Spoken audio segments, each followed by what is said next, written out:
Brett stood at his stove, tending a pasta dish in a pan.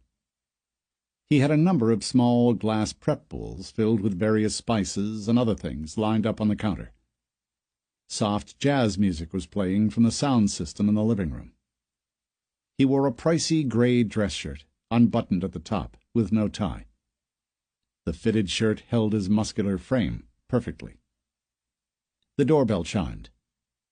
Brett tapped the slotted spoon he'd been using to stir the pasta on the side of the pan and set it on the granite counter. He lowered the heat on the burner and walked toward the front door. He'd just buzzed his guest, Rebecca, or Becca as she liked to be called, through the front gates a moment prior.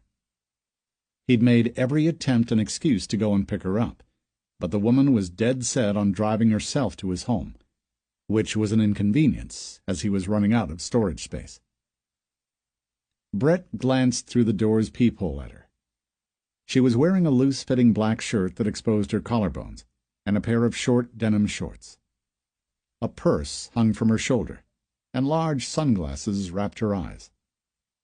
Her dyed blonde hair was pulled back in a ponytail. He opened the door. She smiled. "Hey, this is some place." Brett smiled back and ran his hand through his perfectly manicured black and gray hair. "Thanks. Come on in. Perfect timing. The food is almost done." Rebecca stepped into the house and looked around.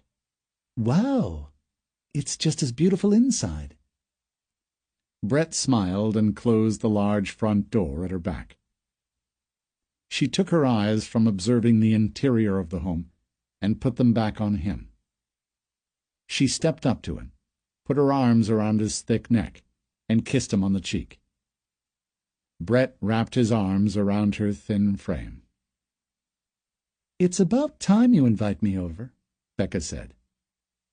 He chuckled. "Oh, what can I say? I like to take things slow." Brett let go of the embrace and started for the kitchen. She took the sunglasses from her chestnut-colored eyes and rested them on her forehead. "The food smells wonderful. What are you making?" He waved for her to follow him.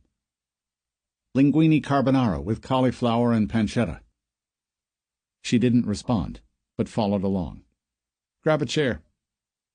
He nodded toward the bar stools around the kitchen island. "We have about 2 minutes and we'll be ready." "Do you need help with anything?" she asked. He stirred the pasta and sauce. You could open that wine there." He jerked his chin at the bottle and the corkscrew on the kitchen counter. "Sure. Glasses?" she asked. He tapped the spoon on the edge of the pan and clicked off the burner. Brett pulled 2 wine glasses from the cupboard and set them next to her. He placed his hand on the small of her back, and then ran it down her backside. "I'm glad you came," he said. She looked at him and smiled. "I was actually starting to think you were married or something." "Married?" he asked. "I don't know. It just seemed like you were kind of hesitant, and—" She paused. "And?" he asked. "Only communicating through the website messenger system. That seems like something a married guy would do so he wouldn't get any messages to his phone." Becca twisted the corkscrew down into the cork and pulled it from the bottle. "So I'm going to come straight out and ask. Are you married?" "No," he said. He held up his left hand and pointed to his ring finger, minus a ring. "Girlfriend?" "No, but there is someone I enjoy spending time with," Brett said. She stared at him. He smiled, showing his flawless dental veneers. "I was referring to you." "Why, thank you. I like seeing you as well, John." She brushed her hand across his. "Okay," he said. "Total honesty. I guess you could say I haven't had all that much luck with women in the past couple of years, so I'm a bit cautious. As far as the phone thing, it already drives me up the wall with business. I try to limit who I give the number out to. But if you want my number, you can have it. I really don't have anything to hide. Program it into your phone." Becca poured the wine and smiled. "Well, I would if my damn phone worked. It just quit on me a bit ago, right after I got your last message. It went black and wouldn't do anything. A couple minutes later, it wouldn't even turn on." "That's weird. Was it old?" Brett asked. "No, I got it last year." Yeah. You didn't get it wet, did you?" She shook her head. "You didn't go and get a new one?" he asked. "No, I didn't have time. I have insurance on it, so I imagine that they'll just give me a new one once I go to the store. I'm kind of hoping that it just starts working again without me having to deal with the hassle." He nodded. Zero chance of that, he thought. "Are these glasses going on the table there?" she asked. "Yep. Let me just get this plated up quick." Brett pulled 2 plates from the cupboard and set them on the counter. He looked back over his shoulder. Becca had her back to him. Brett reached out and grabbed one of the small prep dishes filled with a powder and dumped it on one of the plates. He spooned a pile of noodles on top of the powder and spread it around. He grabbed a fork from the drawer and used it to fill his plate. He looked over his shoulder again. Becca was sitting at the table, looking back at him. "Here we go," Brett said. He took the 2 plates and walked them to the table. He set hers in front of her, and his plate at the seat across the table. He returned to the kitchen for some silverware and napkins. He handed Becca her utensils and took his seat. "How in the world are you single?" she asked. "Great looking, you have all of this, you can cook." Brett shrugged. "I lead a pretty busy life with work. It doesn't allow me all that much time for a social life." She nodded and looked down at her food. "It smells amazing," she said. "Thanks. I've made this dish a handful of times before. It usually turns out pretty good, so we'll see." "Do you cook a lot?" "I guess you could say that." Brett took a sip of his wine. "I had a chef on staff to prepare meals for me a few years back. I watched what he was doing like a hawk. As far as my diet, I eat pretty well, which isn't really possible consuming things that are pre-made.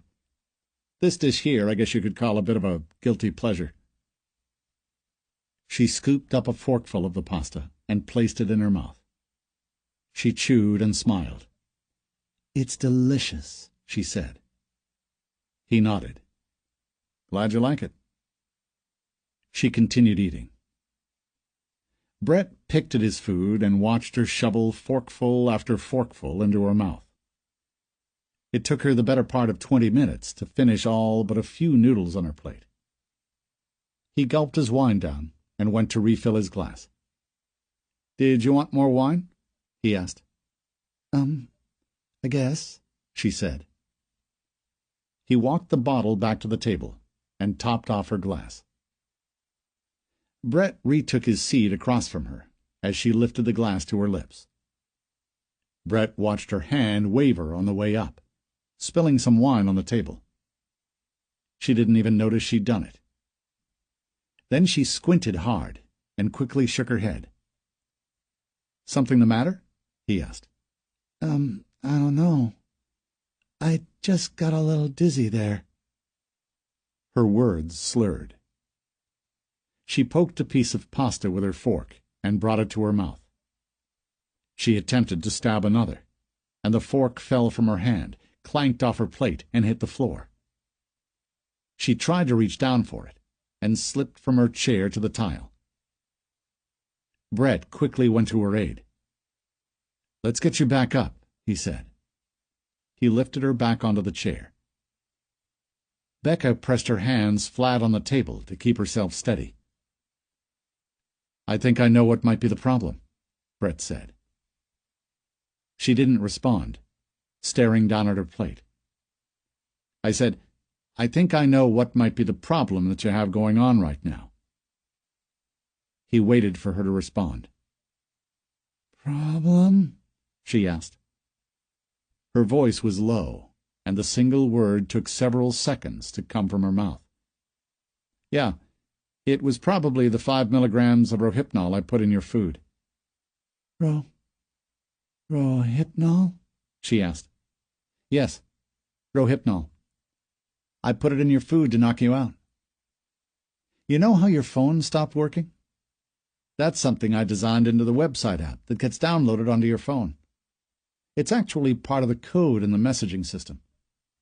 All I have to do is send you a specific message through the app, and it opens a virus which kills your phone. Cool, eh? That way, you couldn't be tracked here. Becca didn't respond. You see, I'm going to kill you. I knew I was going to kill you from the second you responded. Every last thing you see is bait. The car, the house, the way I look, the way I dress and act. Everything has been put together to lure you in, to get you to this exact moment in time. Hell, I'd live in a trailer if I could. I honestly don't care about any of this stuff. Brett took a sip of his wine. But apparently you women do. They see someone single, in good shape, successful, with money, like moths to a flame. Becca again didn't respond. She was face down in her plate. Brett shook his head, walked to her, and pushed her off the chair. Becca's limp body hit the floor, her head bouncing off the tile. He grabbed her by an arm and pulled her toward the stairs. Now for the fun part, he said. At least for me. Brett reached out for the basement door. Chapter 2. My cell phone rang. I reached into my pocket and fished it out. The caller ID read Kane, my old partner, and technically my superior, at my last job at the Tampa PD. I clicked talk. Hey, Captain, what's up? I asked. Hank, how's it going? I'm heading into the new office, hoping this navigation in the car can actually get me there. It got me lost on Friday, so I'm taking a different route today. I see. So, are they putting you straight to work? He asked. It sounds like it. I came in last week and met with the supervisor for the department. Seemed like he wanted to get me off and running right away. Special Agent Hank Rawlings, Kane said.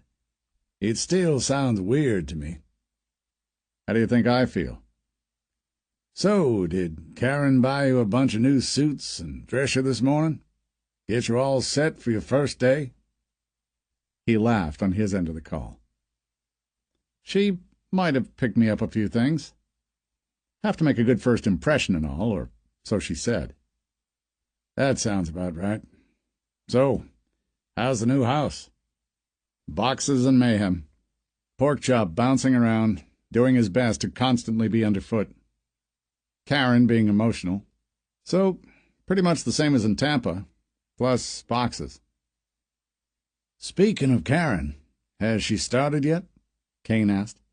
Yeah, beginning of last week. She seems to act like she likes it so far. Same job, just a bigger division. 1 second, Kane.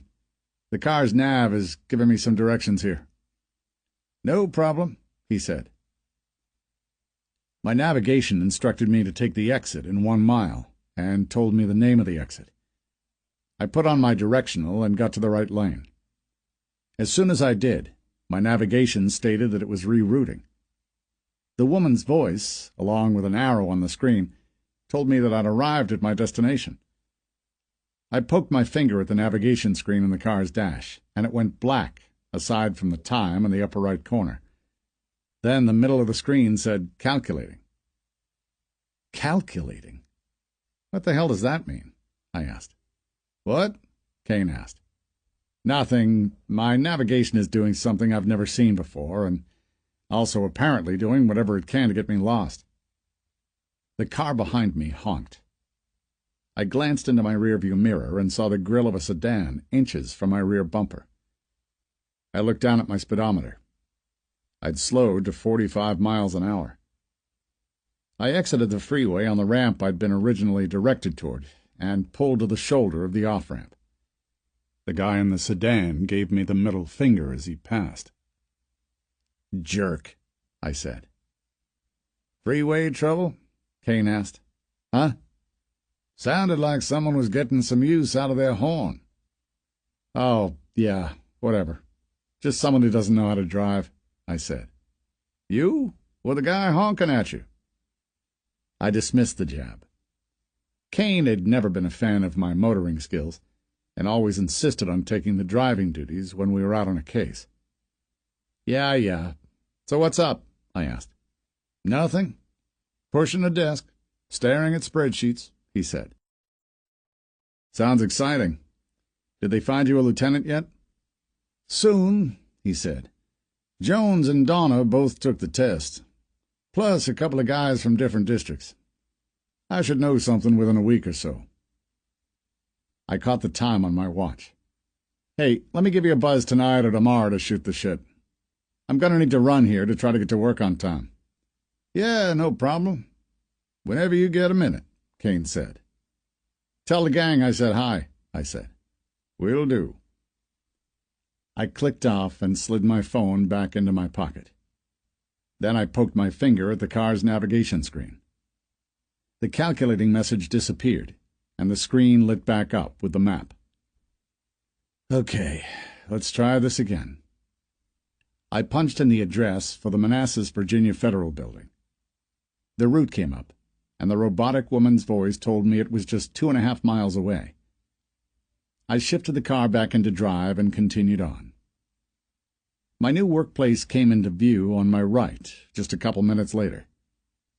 The federal complex consisted of 2 matching white 5-story rectangular buildings, separated by a 6-story curved central building with a limestone facade.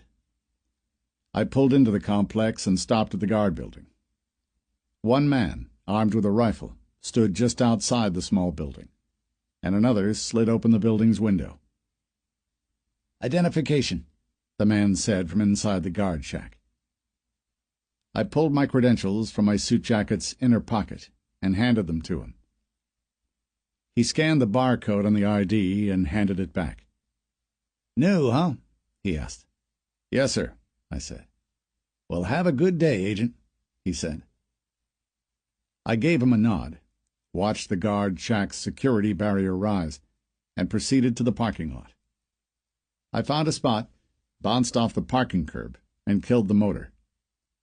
Small shrubs and light posts lined the concrete walkway as I headed up the long, curved sidewalk to the central building's main entrance. I pulled open the front door and entered. My feet clacked against the white tile floor. The walls and ceiling were also white, the only color in the room coming from potted trees, more of the same limestone facade carried over from the front of the building, and a blue section of wall with the FBI logo in the center. I made my way to the bank of elevators in the right corner, rode up to floor 2, and stepped off. Agents in suits hustled back and forth around the cubicle-filled office. I was standing in the main room of the Serial Crimes Unit. It looked more like a computer tech company, or maybe a stock call center. It definitely didn't resemble law enforcement. Maybe it was all the suits instead of patrol uniforms. I headed toward my department, nodding hellos to those I passed. The homicide unit was across the office and through a door near the back. I made my way there, twisted the knob, and walked in. I closed the door behind me. I looked left to right across the department. Immediately to my left was a large office with the blinds drawn. It belonged to Supervisory Special Agent Art Ball, my superior, who I'd met with the prior Friday. The office was dark. On the right wall were 2 rooms. The one closer to me was the tech center. That room was filled with computer monitors and desks. I saw no one inside. The second room to the right, where I'd been told the morning meetings would be conducted if necessary, was much larger. I walked toward it and glanced inside. The lights were on, with no one there. Standing bulletin boards filled with photos took up most of the back wall. A large rectangular table ran straight up the center. I rounded the corner to the right. 4 agents' desks, including mine, were lined against the left and right walls of the room. Another office with the door closed and the lights off took up the rear wall. A single female was sitting and staring at a computer at the far desk on my right. She was gnawing on the end of a pen, but she set the pen down and spun in her chair to face me as I walked toward the empty desk I'd been assigned directly behind her. I showed her a smile. I'd seen the woman as I left the other day, but hadn't been introduced. "I'm guessing you're our newest addition?" she asked. "It's Hank, right?" She stood from her desk and walked to me with her hand outstretched. She was strikingly attractive and looked to be in her late 20s, or at most 30. She had an athletic build. At least, it looked athletic from what I could tell. Her hair was a few inches past shoulder length and dark brown. The woman wore a gray pair of slacks and a matching gray blazer over a white top. I'd been known to hold a stare a bit too long, and felt that may have been one of those occasions. I quickly reached out and shook her hand. "Yep, Hank Rawlings. You are—" "Beth Harper." "Nice to meet you, Agent Harper." "Just Beth. All of us in here keep it pretty casual." "That works for me," I said. "You were from Florida, right?" she asked. "Tampa," I said. "And—" She paused and thought. "PD homicide sergeant?" I nodded. "Seems like you've been informed about me." "It's always good to know who you'll be working with," she said. "So did you get the position and then move up from Tampa, or—" "Well," I said, "my wife works with the DEA. They transferred her to Arlington. As soon as we found out about the transfer, I started looking up here. Figured I'd try the Bureau before looking into local law enforcement." "Ah," she said. "Well, you must be good. We don't see a lot of people come straight into the more desirable units from law enforcement." "More desirable units?" I asked. "Yeah. The serial crimes unit and subunits that fall under it are kind of what everyone wants. It took me like 3 years to get into this unit. Most of the other agents longer." "What are your qualifications?" she asked. I was silent, in thought. I wondered if I'd be resented for being underqualified in the eyes of my peers. The truth was, I had been granted an interview, had received a conditional offer of employment, had gone through all the processing, including polygraphs and medical, and had been offered the spot. I'd been checked and rechecked. The process took over 2 months. Apparently, those in charge thought I was qualified enough. Her asking about my qualifications was a little off-putting. I pushed the thoughts away and figured I'd do my best to show her I had enough background for the position. "Well, I've been in homicide for a bit over 10 years, and as far as college—" She swatted my shoulder, interrupting me. "I'm just screwing with you. Relax a bit, Hank. Ball likes his team to be bits and pieces from everywhere. If you've made it through everything, I'm sure you'll be a great addition. I do have a serious question for you, though." "Shoot," I said. "When you got up this morning and got ready to come in, did you actively try to see how close to the stereotypical FBI agent look you could get?" I was quickly getting a better bead on Beth's personality, though I wouldn't immediately tell her about Karen picking out my clothes for the day. I puffed up my chest and tightened my tie. "How am I doing?"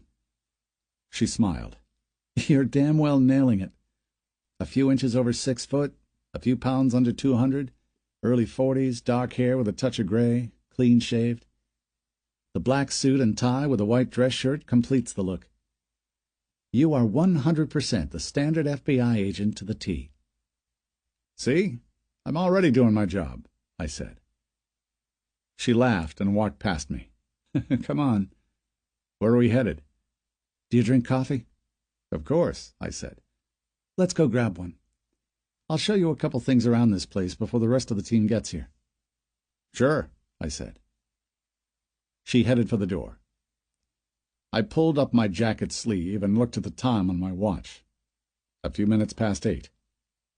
"What time does everyone start filing in?" I asked. She reached out for the doorknob. "About 9 or so. No punch clocks in our division. Ball likes us in by 9:30 at the latest, and likes us to stay until—" She deepened her voice and did a manly impression of our supervisor. "You can look yourself in the mirror and say, 'I've done my job for the day.'" She chuckled. "Sorry. I don't know how many times I've heard him say that. I usually leave around 5. The other agents that show a little later stay a little later." "Sounds fine," I said. She opened the door and waved over her shoulder for me to follow. "That's just if we're cold. If we're on something hot, well, that's a different story." "I'm assuming cold and hot are in regards to cases?" "Well, we call them investigations, but yeah, same thing." She turned left down a white hallway in the center of the large room filled with cubicles. I followed. She continued speaking over her shoulder. "Cold is something where a new body hasn't been found in over a year, or where we suspect there is an active serial killer that may not be actively killing at the moment. Hot being we have active killings and need to be on location." "I see," I said. She made a right through a doorway. 4 long rectangular tables filled the room. Behind the tables were various vending machines and a long counter. The counter was filled with boxes of donuts and bagels. A few dishes of fruit and a row of commercial-looking coffee machines spanned the wall. She headed toward the coffee. "We go hot about once every other month," she said. "That often, huh?" I asked. "Yep. Did you ever hear the thing that there are like 50 serial killers considered active inside the United States at any given time?" "Yeah, that sounds vaguely familiar," I said. She grabbed a cardboard coffee cup from the rack and nodded for me to do the same. I did, and stuck it into the machine, then pulled the lever down to fill the cup from the spout. "Okay, well, that number is complete bullshit," she said. "Maybe multiply that by 5 or 10. The truth is, we don't know for certain, and never will. Our job is to do our damnedest to remove as many as we can from the population." "Have you worked a serial killer case before?" "Multiple in the last year," I said. "Just Tampa?" she asked. "Yeah." "How long was each case?" "A week or 2, with all suspects in custody or deceased." I pulled my full cup of coffee from the machine and blew across the top. When I took in a mouthful, the flavor was surprisingly good. "Spree killers," she said. "Well, technically they are still serial killers, but they are a little different breed. Those get to us every now and again, but usually spree killers end up getting caught by the local police or local branches of the Bureau. When you dump a bunch of bodies in a short period of time in a single area, the odds of getting caught are pretty much a certainty. The cases we get generally have to pass through the local level. Basically, the killers have been active for longer without being found." She pointed at the donuts and bagels. "Grab something." Beth took a seat at the table nearest us.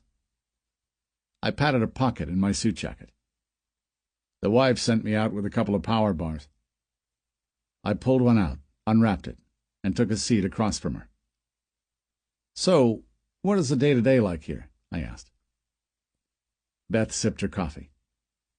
"I guess you could say we operate like a cold case division would, unless we're on something." I nodded. "How many in our unit?" 7 now, and Ball. Jim Robinson handles all of our records, paperwork, travel, warrants, and things of that nature. He's mostly tied to his desk. Lewis and Marcus are our tech twins. Bill and Scott are field agents, along with you and me. Bill is off on vacation, though. I don't think he comes back until sometime next week." I pulled out my notepad to jot down the names of my coworkers. I figured at least knowing their names would be a decent start at a first day of work impression. "How many units like us are out there?" I asked. You mean serial crime units with a specific homicide tag? She asked. Yeah, I said. Serial crime units are everywhere, Beth said. As far as devoted to strictly homicide, just us, and another unit on the West Coast. Chapter 3. We headed back into our unit office. The lights in Ball's office were still out, but I caught movement inside the tech room. Beth headed for the door, turned the knob, and walked inside. I followed. The room consisted of 2 cherry-colored desks that took up the better part of both walls on the left and right. With a quick glance, I counted 8 monitors per desk. A thin rectangular table with 8 chairs ran down the center. The back wall of the room was 4 larger monitors at different angles, computer towers, and miscellaneous office equipment. "Louis, Marcus," Beth said, "come meet our newest addition." The 2 rolled themselves away from their desks and their office chairs, stood, and walked over. I noticed that on their desks were what looked like matching iced coffees. As the pair approached, I saw why she called them the Tech Twins. Both looked to be in their mid-20s, both had short blonde hair and blue eyes, and both wore dark polo shirts and khaki slacks. They looked as though they should be trying to sell me a television in an electronics store. The one on the right held out his hand toward me. "Marcus Phillips." I shook his hand. "Hank Rawlings." The one on the left held out his hand toward me next. I took it. "Hank Rawlings," I said again. "Louis Phillips." I looked at him, and then the other. Hair matched, eye color matched, apparel matched, and last name matched. "We're not related," Louis said. "Just a coincidence that we have the same last name." "We actually think they may have been separated at birth," Beth said. "We're going to look into it one of these days." Yeah, ha, we look nothing alike," Marcus said. "Keep telling yourselves that," Beth said. "So what are you 2 on today?" "Hunting down cell phone coordinates for someone Scott was interested in. We'll see where that goes," Louis said. Beth turned her attention to Marcus. "Still working on those credit card purchases and associated video that you requested. I should have everything by the end of the day," Marcus said. "Thanks," Beth said. "We'll leave you guys to it." We walked from the tech office back toward our desks. "Seems like they keep busy," I said. "They're surprisingly good when they're not looking at dumb videos or reading tech articles online." "Sounds like my old tech department," I said. "I think it comes with a profession." She pointed at a man at the desk one over from mine as she took a seat at hers. "This is Scott. Scott, this is our newest, Hank." He stood from his desk. The man was roughly my size in height and weight, though I imagined he had a few years on me, from the crow's feet at the corners of his eyes. He wore a gray suit with a white undershirt and a maroon tie. His hair was dark and finger-length on the top, while the sides were shorter and graying. I stepped toward him and shook his hand. "Scott Matthews," he said. "Hank Rawlings. You were in law enforcement, correct?" His voice carried a northeastern New England accent. "Tampa homicide sergeant," I said. "I used to work violent crimes in Boston until about 2005 when I came here. I was a detective," he smiled. "I'm sure we'll have some stories." "Without a doubt," I said. "Well, I was just heading off to grab a coffee. We'll chat more later." I nodded. He passed me and walked out. I sat at my desk and took in my new surroundings. A computer monitor, mouse, and keyboard were directly before me, though I had nothing to use the computer for. I continued checking out my work area, which was far nicer than my metal desk in the center of the Tampa PD bullpen. My workstation was cherry-colored and the better part of 5 feet long. Slots for files and folders were attached to the wall, all empty. I slid out the drawer beneath the computer keyboard, also empty. I'd been given nothing to work on and had no clue what I should have been doing. I wasn't a fan of the feeling. I turned in my chair. Beth, do you need a hand with something? I asked. I think I'm good. Ball will give you a few things to start with when he gets in, she responded without turning around. I went back to staring at a blank work area. I wiggled the computer's mouse. A blue screen with an FBI logo popped up. A rectangular box below the logo on the screen asked for a login and password. I had neither. I turned in my chair and looked toward Ball's office. From my spot, I could just see the door and blinds of his office from around the corner. He still wasn't in. Someone rounded the corner as soon as I was about to go back to staring at my blank desk. His eyes locked on me. The man looked to be in his late 60s. He was African-American, with short white hair and a short white beard. He stood an inch or two over 6 foot. I put his weight around 180. The man wore a tan sports coat over a patterned shirt. No tie. Under his right arm was a folder. He walked directly toward me. "Are you Agent Hank Rawlings?" he asked. "I am," I said. "Good. I found you. We're going to need to do a little follow-up here on your psych evaluation. It looks like we have an abnormality." I paused. "Abnormality? What does that mean?" "A few conflicting things on our test results that we'll have to get ironed out before we can have you active." "All right. Well, what do we have to do to get this straightened out?" I asked. "We'd like to administer another polygraph and have our panel compare the results against your previous one." The man stood next to my chair, staring down at me as I was seated. His face showed no emotion. I glanced over at Beth to see her spinning her chair back toward her computer. She appeared to want no part in the conversation the man and I were having. Okay, I guess," I said. "It should take about 6 hours," he said. "Yeah, sure, if we need to." Beth snorted. I glanced over at her, and then back up at the man. The corner of his mouth turned up into a smile. "Sorry," he said. The man snickered. "What fun is life if you can't mess with a new guy? Jim Robinson." He reached out for a handshake. I shook my head, smirked, and gave him a handshake. "Good to meet you," I said. "I take care of the records around here," he said. "Well, that and pretty much everything else. Travel arrangements, hotel bookings, warrants, you name it." "Good to know," I said. He turned his attention to Beth. "Beth, Ball has something for you. You were on the bodies found drained of blood from years back, right?" Beth spun on her chair and faced us. "Yeah? Why? Something new?" "It looks like he's active again." "What? No one told me anything about that," she said. "There hasn't been a new homicide that we could attribute to him for, what, like 8 years? "Ball just got the word early this morning, I guess. I passed him on the way in, and we spoke a bit. I'm sure he'll be briefing you on it shortly." He looked back at me. "Good to meet you again, Hank, and welcome." "Thanks," I said. He walked toward his office. Beth flashed a concerned face and turned back toward her computer. Scott returned from getting his coffee and took a seat beside me at his desk. The only agent I had yet to meet from the team was Bill, yet it had sounded as though that wouldn't happen for a good week or so.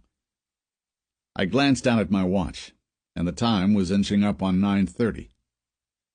I looked back up to see a man in his early 50s and of average build staring back at me.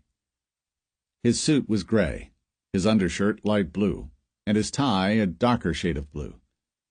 An American flag pin was affixed to his lapel of his suit jacket. He had styled gray hair and was clean-shaven. He held a couple of folders under his right arm. "Beth, Hank, meeting room," Ball said. He turned and disappeared. Beth scooted herself back from her desk, and I did the same. I followed her around the corner and into the conference room. Ball stood at the doorway and saw us in. "Grab a seat," he said. We funneled in and sat. "We have more bodies drained of blood?" Beth asked. "Same guy?" "It looks like it." Agent Ball set down the folders he was carrying on the table and looked at me. "I'm assuming you've met Beth here?" "I have," I said. "Good. You and I will get together as soon as we're done here and go over some things." I nodded. "Okay, let's get down to business." Ball handed both of us a file. I took the folder in my hands and flipped it open. The cover sheet read SK-138. I assumed SK stood for serial killer. I flipped another page in to see photos of a deceased woman lying in a dumpster, and the next page was an autopsy report and more photos. I kept flipping pages. A copy of the woman's driver's license photo and personal information came next. She appeared to be from a Chicago suburb. The following pages looked to be sheets from interviews with friends and family. I flipped another page. Photos of a different woman in a dumpster, and then another. 3 total. The last 2 victims were 3 weeks apart and also from the Chicago area. The last victim had been found just 2 days prior. Beth spoke up. "These dates." She thumbed through the pages. "Looks like the first one was a month ago. Why didn't I hear about this?" "The local PD never reported it to the Bureau. The second 2 were dumped in the same precinct. They called the Bureau after the second victim. The Bureau found out about the first in the other precinct, put it together, connected the dots, and notified us." I flipped to the pages of the autopsy reports and ran my finger down the page to the cause of death. I looked up at Ball, standing on the far side of the table. "Drugged and drained of blood?" I asked. He nodded. "Yeah. The draining of the blood was this guy's M.O. when he was active years ago," Beth said. She flipped to another page in her file. "Appears it still is," Ball said. "They found her hypnol in each woman, which is new. A lot of her hypnol. It looks like about 4 or 5 times what it would take to incapacitate someone. The body dumps are all similar. Basically, someplace off the beaten path where there's a dumpster. The draining of blood is done by needles. It's consistent with victims' past." "Nothing to connect the victims?" I asked. "There never was on the past victims," Beth said. "The new ones?" I asked. "The local branch is just getting rolling with the most recent ones. But so far, no," Ball said. "How many victims were there before?" I asked. 13 total now," Ball said. "Do we have files from the previous victims?" I asked. "We do, and I'll give them to you to look over. Those files have been gone over who knows how many times, though," Ball said. "Okay. Were there ever any suspects with the previous killings?" I asked. "Not a single one, as far as I recall," Beth said. "Keep in mind we didn't have the technology then that we do now for hunting people down. It's a lot harder to hide now than it was even 8 years ago," Ball said. "Any idea how he was selecting his victims?" I asked. Ball looked at Beth to field the question. "I think I remember there being theories in the original files, but that's it. Nothing was ever proven," Beth said. I nodded and looked at Ball. "You said the local branch of the Bureau was working on this. How far are they into the investigation?" "The Chicago branch is actively investigating it, but only a couple of days in. They requested us, as it's an open investigation through our department. I told them we'd be at their office tomorrow." Ball looked at me. "Trial by fire?" he asked. "I'm up for it," I said. "Okay. Beth, this guy is one of yours, so—" "Absolutely. I'm ready to go," Beth said. Ball looked at me. "You guys will fly out in the morning. Jim will arrange everything for you. That's it. Rawlings, you come with me so I can get you set up on a few things. After that, Beth can get you up to speed on everything we have regarding the previous homicides attributed to this guy." "Sure," I said. We disbanded and left the office. Chapter 4. Brett sat at the breakfast bar in his kitchen, wearing a pair of boxer shorts and a white undershirt. He was fresh from the shower after his daily morning workout. He was just about through with his breakfast: a grapefruit, 2 eggs, and a chicken breast. He washed down each bite with a gulp of a protein shake. Brett glanced at the clock on the oven. A bit after 9. He'd need to get moving if he wanted to be in the office on time for his first meeting. He lifted the last forkful of chicken to his mouth, chewed, and washed it down. Then he rinsed his plate, set it in the dishwasher, and, from the counter, grabbed a piece of paper he'd printed. He made for the basement stairs. Brett walked downstairs. The lower level of his home was completely furnished, his own personal man cave. The main room held a pair of pool tables, a foosball table, and a pair of dartboards against the left wall. A large bar shaped in an L took up the far right corner. He walked past the large theater seats, facing a huge television in the center of the wall next to the bar. A single door stood in the middle of the large room's back wall. The door led to a short hallway. His home gym was to the right, a sauna to the left. Brett continued past them to another door leading to an area of unfinished basement reserved for storage. In the far left corner of the unfinished side of the basement was a wash basin, some miscellaneous shelving, and his washer and dryer. To the right side was a flight of stairs leading up to the garage. He walked over toward the wash basin and the stainless steel embalmer's table standing before it. Brett reached for a roll of tape on a shelf. He tore off a 2-inch piece and taped the paper he'd printed next to others like it on the wall. Brett put on some blue rubber kitchen gloves that were sitting on the edge of the wash basin. He looked down and to the left. Becca lay in her undergarments on the embalming table. Needles with tubes attached came from both sides of her neck, both arms, and both thighs. The clear plastic tubes held a bit of blood, but most of it had already drained into the basin under Brett's watchful eye the night prior. Brett liked to keep the needles in overnight, though the women generally drained within minutes of having them inserted. Becca was dead, and had been that way for at least 12 hours. Brett pulled the needles from her neck first, then arms, then legs. He lay them inside the wash basin, where he would thoroughly clean them at another time. He turned and grabbed a bottle of bleach and a sponge from another shelf on the wall. He doused the woman's body and began scrubbing, head to toe. When she was clean to his satisfaction, he rinsed her down to wash the bleach away. He took his old Polaroid camera from the shelf, snapped a photo, and pulled it from the camera. Brett shook it in his hand and set the camera back on the shelf. When the photo finished developing, Brett paper-clipped it to the page he'd just taped to the wall. He turned and walked back upstairs to get ready for work, planning to dispose of her when he found a suitable time. Chapter 5. I walked in the front door of our red-brick Arlington townhouse. Karen and I had been a little sticker-shocked by the cost of property in the area, so we were opting to rent prior to purchasing.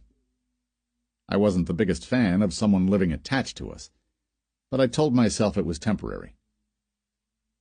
"Pork chop!" I called. I heard thumping puppy feet and the scratching of bulldog nails on the wood floors of the second story. I heard his usual controlled fall down the steps. He turned the corner where the stairwell met the hallway before me. He slid, brindled butt first, into the wall as he turned the corner. His paws swiped off the hardwood as he tried to gain traction running toward me down the hall. I knelt for my welcome home greeting. He ran full out toward me, locked up the brakes a few feet short, and slid to a perfect stop in front of me.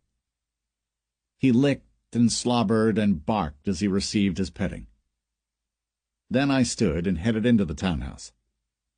Porkchop walked directly at my knee. "Come on, outside," I said. I opened the sliding glass door at the back of the house and let him out into the fenced-in backyard, leaving the door cracked open. I knew he would return when he finished doing his business. I tossed my car keys and phone onto the kitchen table, and I caught the time, a bit after 6:30. Karen would be home any minute. Porkchop reappeared from outside and came to my feet. I reached down and gave him a scratch behind his ears. He stared back. "Were you a good boy today?" I asked. "Let's go find out before your mother gets home." I did a quick lap around the lower level, while Porkchop followed. I didn't see any puddles in the wood or anything chewed on. None of the boxes stacked in the corners looked disturbed. "Halfway there, dog," I said. I headed upstairs to give the second story a once-over. Porkchop raced me up the steps and won. I looked over the master bedroom, office, and spare bedroom. Again, dog trouble-free. I stopped in the hall after checking the main upstairs bathroom and looked down at Porkchop. "Well, holy shit! You made it through the day without doing anything naughty. I'm impressed." He looked at me and cocked his head to one side. "Okay, come on. Let's go get you some dinner, with a few treats sprinkled on top." He didn't respond. "It's dinner time." Porkchop spun in a circle around my legs. He knew the words dinner time. He liked dinner time. "Do you want some treats?" I asked. He went about back over front, tearing down the stairwell toward the kitchen. I headed for the steps, went back downstairs, and fed the dog. The food was vanishing before my eyes in a few seconds. "Chew," I said. He didn't. The sound of the front door opening and closing caught my ear and the dog's. I left the kitchen and turned into the hall. Porkchop was already at my wife's feet.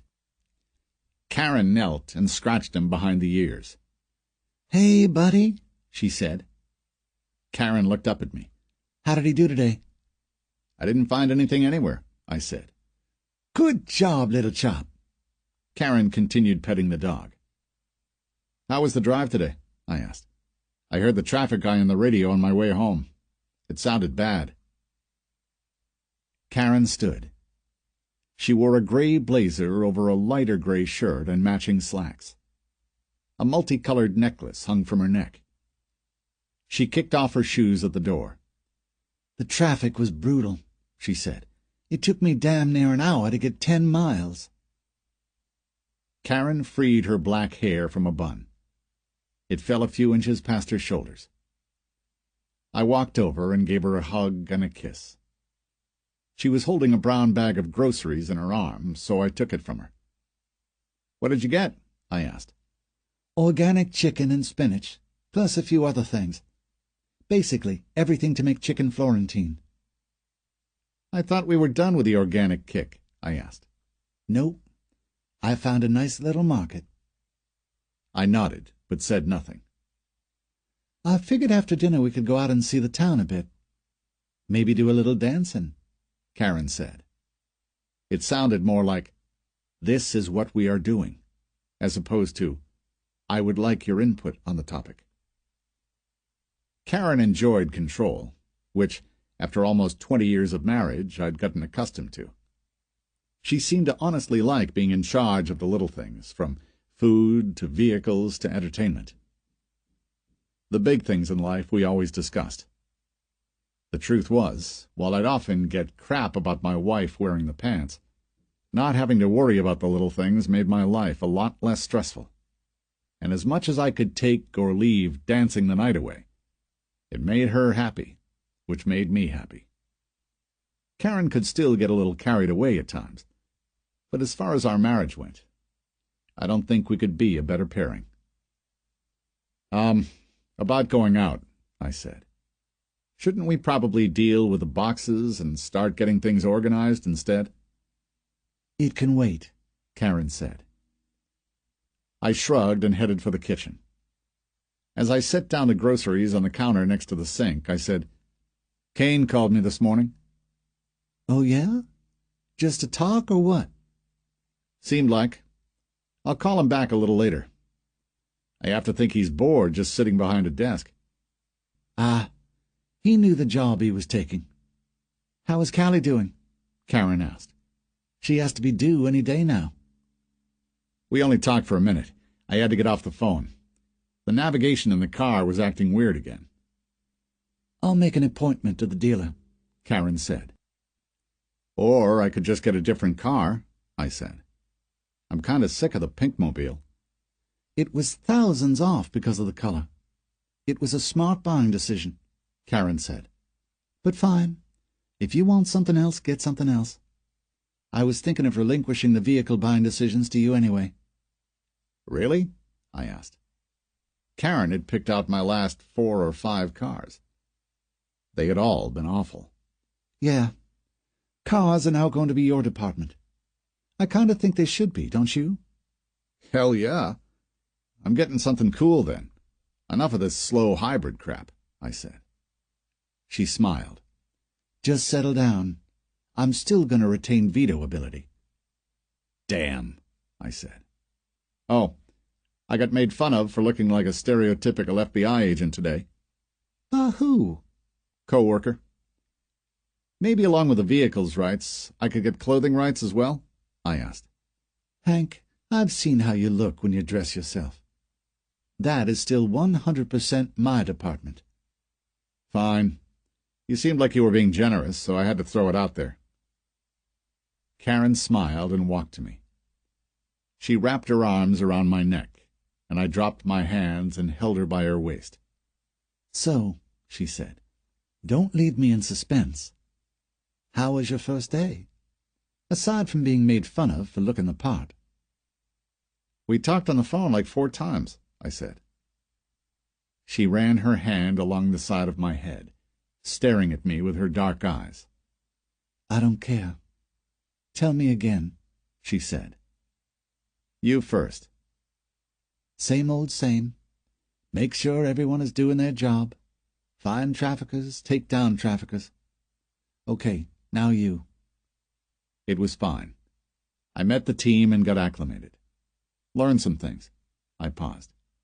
They gave me my first assignment. She furrowed her eyebrows. "They put you on something already? You didn't mention that part." "Yeah, I was waiting to tell you until I was home. I'm going to need to pack tonight. I leave in the morning for Chicago." Karen snapped her head back. "You're shitting me, right? They are sending you out on something after being there a day? For how long?" I shrugged. They didn't mention that part. "Hank, look at this place. We're not even settled in, and you have to leave?" "It's the job, I guess," I said. She let out a hard breath and dropped her hands from my neck. She walked toward the stairs to head up to the bedroom and spoke over her shoulder. "Okay, well, we're definitely going out then. I'll help you pack when we get home." I followed her. "Sure," I said. "Sorry that I have to leave." "No, I know. It just seems a little rushed to me." Karen reached the top of the stairs and turned left into the master bedroom. She headed to the closet door and pulled it open before unbuttoning her blazer and grabbing a hanger. I stood in the bedroom doorway and leaned against the sill. "Trial by fire," so that's what Ball said. "May as well see how I do right out of the gates." Karen hung her jacket and began looking through her dresses for what I assumed was something to wear out in the town. "Little black one," I said. "You think?" she asked, looking over at me. I nodded. She pulled the little black one from the hanger and held it up before her. "So are they sending you with someone, or the whole team, or what?" "Me and another agent." She brushed over the front of the dress with the back of her hand. "What's he like? Do you think he'll work well together?" I scratched the back of my head. Karen could be a little emotional on certain topics as of late. I figured being sent out of town with another woman could be one of those topics. We were trying to have a child, and she was taking some things to help us with that.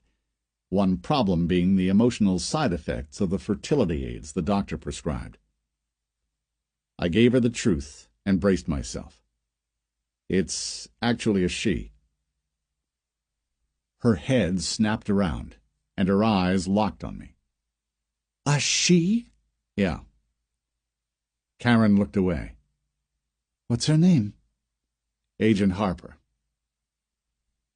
I hoped a title and surname would end the conversation. It didn't. What's she like? Karen asked. Seemed professional. Oh, Karen said. Married? Dunno. She looked over at me and cocked her head to one side. That was a common pose when she wasn't buying what I was selling. You didn't look for a ring?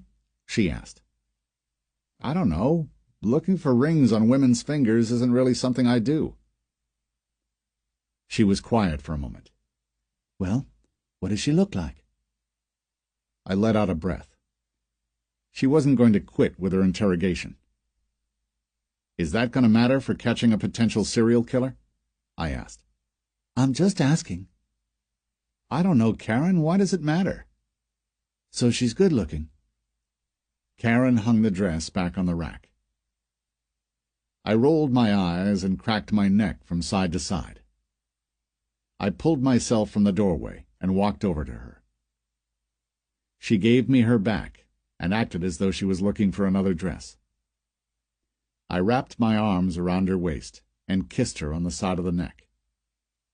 Do you really think there's a reason for you to be worrying about this? I asked. No, she said. She turned toward me. I pulled her in close. You're the only one for me. Emotional craziness and all. Don't make fun of me, Hank. I can't really help it right now. I'm not making fun of you. I'm serious. No one else. Ever. Promise? She asked. Promise. Even if we never have kids? Yep. She wrapped her arms around me. Even if I lose a leg? I nodded. I'm not sure why you would, but sure. Your new nickname can be Peggy. Karen swatted my back with her hand. Or Eileen, I said. Karen pressed her head against my chest and tightened her grip on me. She stayed that way for a minute or so. Then she pulled back. Okay. Jealous emotions past. I'm going to go start dinner. I kissed her on the forehead. I'll give you a hand. Chapter 6. Brett had parked Becca's car in line with the others in his outbuilding. The large red shed stood an acre away from the house. He found a dusty old cover to place over it, and stacked boxes around and on top of it, just like the vehicle next to it, and the vehicle next to that one. To the casual observer, not that there would be anyone stopping over, the cars would have appeared to have been there for years. Some had been. With her vehicle parked inside, he was now officially out of space. He'd need to dispose of the vehicles eventually. Brett had been considering burying them on his land.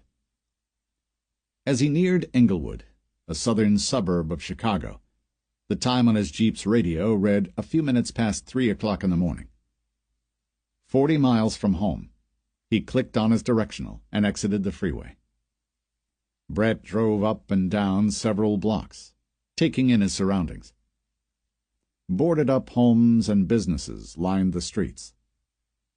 He'd heard the reports and seen the articles about deterioration and abundant crime, but had never actually stepped foot in that area of town. Brett stopped for a traffic signal.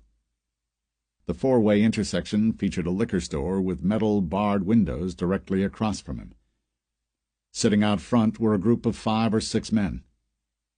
To his right was a small gas station and service shop. A sign out front offered used tires for sale. The light turned green. Brett cranked the wheel to the left and made his way down the street, watching the random people walking the sidewalks and gathering on porches. He needed a place more remote. He continued up the street for another mile and stopped for another red light.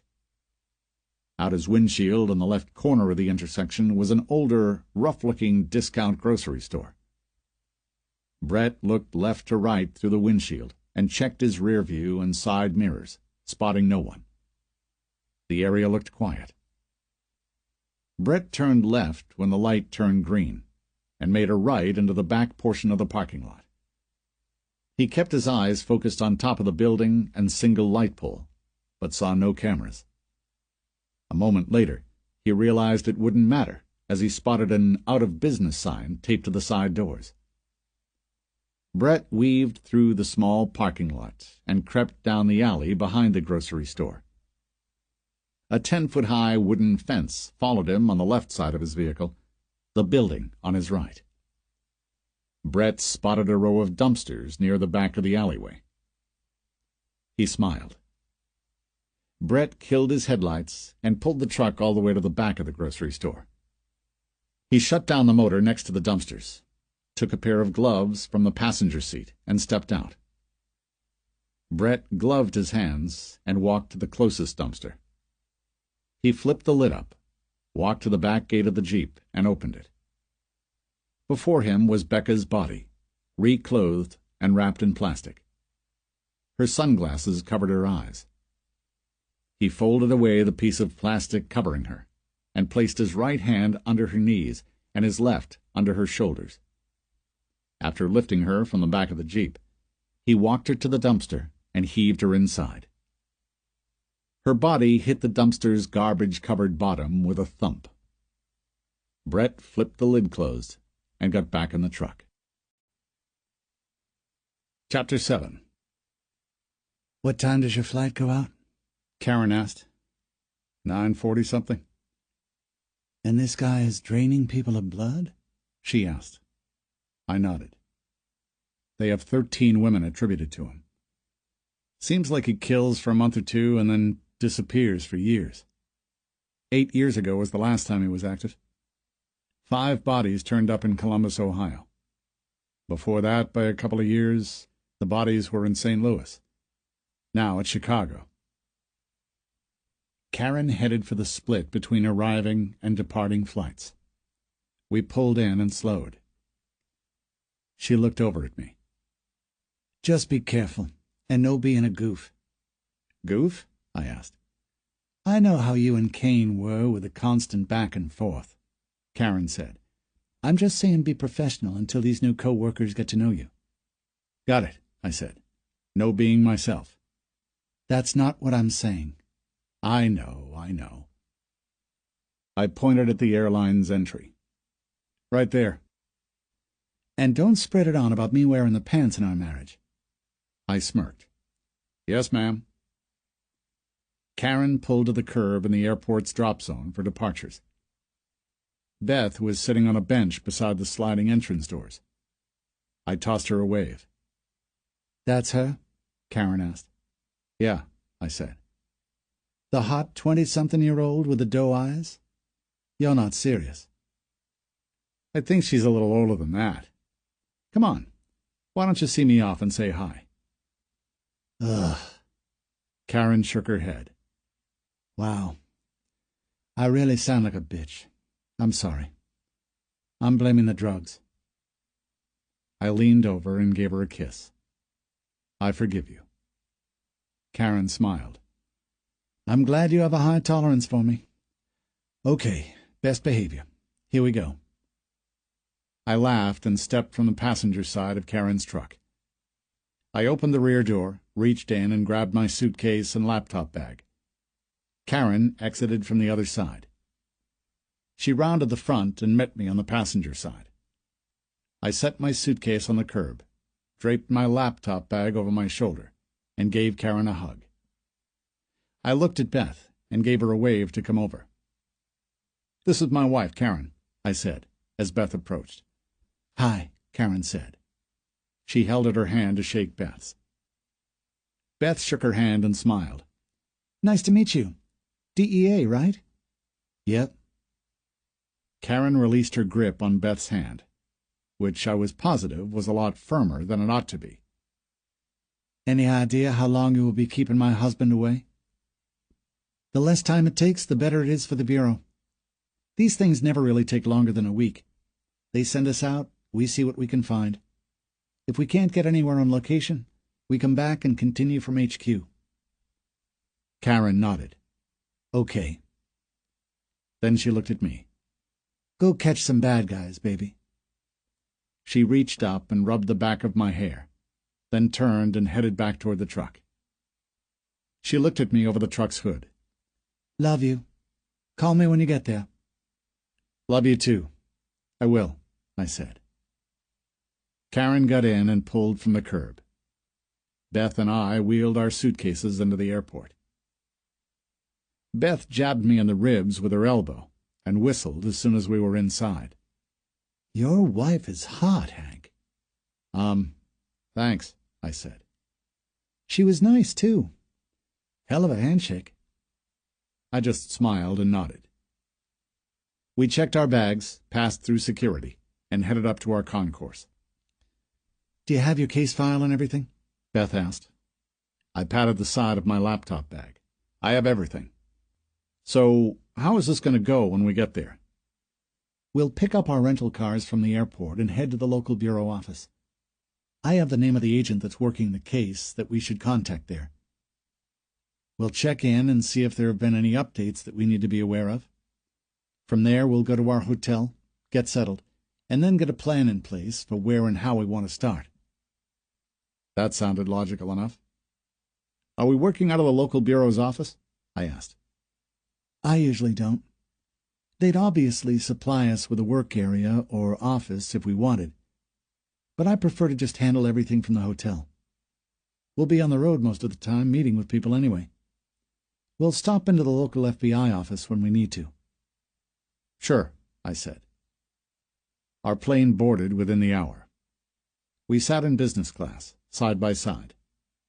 The 2-hour flight would have been best served looking over the file, but photos and details of dead bodies weren't acceptable reading fare in a metal tube filled with 100 and some people. So Beth and I chatted, mostly small talk. She asked how I liked the area and was adjusting to the move. I told her it was too early to tell. I picked up a little more information on her. She'd been in the FBI for 6 years, in the homicide division of the serial crimes unit for 2. She was originally from the Chicago area, which could come in helpful as far as getting around. Beth was 32. I looked for a ring and didn't spot one. Our flight landed just before 11, local time. We picked up our vehicles from the rental car office and were making our way into the city to the FBI headquarters when I pulled out my phone and called Karen. She picked up right away. "Made it?" she asked. "Yeah. I'm in my rental car now, heading to the downtown bureau office. I guess we're meeting with the agent in charge of this investigation and seeing where the local office is with it." "And then?" she asked. "Heading to the hotel. We'll probably figure out where we want to get started on our side of the investigation and go from there." Beth was merging into the right lane of the freeway, so I put on my turn signal and got behind her. "Okay. I have a meeting in a couple minutes," Karen said. "Do you want to just call me when you get to the hotel and have a minute later?" "Yep, that's fine," I said. "Okay then. I'll talk to you later. Love you." "Love you too," I said. She hung up. Beth exited the freeway, and I followed. 2 turns and a half-mile of surface streets later, she turned into the FBI headquarters complex. We drove toward the main building and slowed at the gate-guarded entrance. Beth pulled up to the man in the guard shack and passed him her credentials. The gate opened in front of her car, and she passed through. I pulled up and lowered my window. The guard leaned out from the shack's window. "With the lady?" he asked. I nodded. Just need to see your badge. I pulled it from my suit pocket and passed it to him.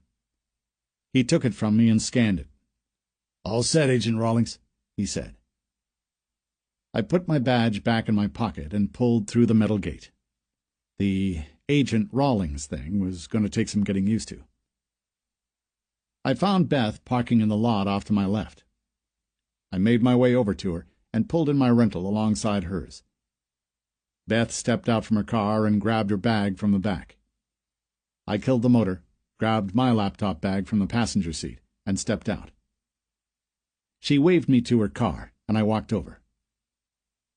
"We'll stop in at the main desk and let them call up to our contact agent," she said. Beth nodded at the large 10-story white rectangular building with bowed sides. It looked as though it had been constructed fairly recently. What wasn't white on the sides and front was glass. We headed over, and I stared up at the building. The place looked more like an upscale hotel than a government facility. The entrance we walked toward had a courtyard recessed back into the building. A long rectangular flower garden took up the center of the area, and to each side of the flower garden sat benches. As we got closer, I noticed the flower garden and benches actually continued indoors. "Have you been in here before?" I asked. "Yeah, it's a neat place," Beth said. "Cool architecture." "New?" I asked. "Maybe like 10 years old or so." She pointed toward a set of doors to our right. "We're headed over there." We entered the building's lobby. A number of people rummaged about, all looking hurried. A large FBI insignia was inlaid into the blue marble floor in the center of the room. I followed Beth to the desk at the back. A man looking the part of a security guard glanced up at us from behind the counter. "Agents Harper and Rawlings to see an Agent Andrews in serial crimes," Beth said. "One moment," he said. The man got on the phone, said that Agent Andrews had a pair of guests, gave our names, and hung up. "You want to use the elevators there." He pointed to the corner of the lobby. "And head up to the 8th floor. Make a left out of the elevators and head down the hall to the Serial Crimes Unit. Agent Andrews will be expecting you." "Thank you," I said. Beth and I walked to the bank of elevators, and I thumbed the button to take us up. The elevator doors spread and took us inside. We rode up in silence. The elevator doors opened and led us into a hallway. A sign on the wall showed that the Serial Crimes Unit was to our left, just as the guard downstairs had said. We walked down the hall and entered a large cubicle-filled area that looked strikingly similar to ours in Manassas. A man in a suit walked toward us. He was 6 foot and thin, and looked to be in his mid-40s. His hair was short and blond, his face shaved clean. He wore a blue jacket over a light gray shirt and a darker gray tie. The jacket had FBI embroidered in yellow across the front pocket. He greeted us immediately. "Are you my two from Virginia?" he asked. "That would be us. Agents Beth Harper and Hank Rawlings," Beth said. "Agent Alan Andrews," he said. Beth reached out and shook his hand. I shook the agent's hand next. "Follow me," he said. Beth and I followed him around the room of cubicles to an office near the back. He opened the door and motioned for us to sit. We took seats as he closed the door. Agent Andrews rounded his desk and sat. He had a file open on his desk, and though it was upside down, I recognized the photos of one of the victims. "Did you guys get everything we sent over?" he asked. Beth removed her copy of the file from her bag, so I unzipped my laptop bag and removed mine. "Here is everything we were given," Beth said. "Have a look and see if we are matching up on everything." Agent Andrews compared his file against the one Beth had handed him. He said. "Everything you have, we have. Except we never got a few of these crime scene photos from the first victim that we had. Mind if I make a few copies quick?" "By all means," Beth said. "After we're contacted for an investigation, our guys pull files from everywhere individually. Those may have come from the PD directly." He nodded and slipped the 4 pages into the copy machine at the back of his office. "We also have this if you'd like to make a copy." Beth slipped out the profile of our suspect, which had been drawn up some 8 years before. I had looked it over, but I'd never put a lot of stock in profiles. They all read basically the same. Single, possibly divorced, 30 or 40-something-year-old with a checkered past. I'm sure the Bureau's Behavior Analysis Unit would disagree with me on the topic, but I'd been around enough homicides over the years to be entitled to my own opinion. "Well, the victims were in the Chicago vicinity here. Let's hope our perp still is. You guys have the full force of this office for whatever you need locally," Andrews said. "Thank you," Beth said. "Will you be needing an office?" he asked. Beth shook her head. "No. We'll work from our hotel and coordinate with you on everything." "Okay," he said. "What does your gut tell you on these latest victims?" I asked. Andrews looked at me. "You want my take on it?" I nodded. "Well, I looked over what had been put together on this investigation, including the files from the prior homicides. There's a reason behind the draining of blood. What it is, I don't know. It's an odd way to kill someone. I've been looking into that angle.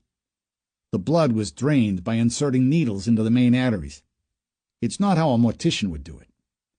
I want to think that there may be something there, but we came up empty on that front." "I did a fair amount of research on the same," Beth said.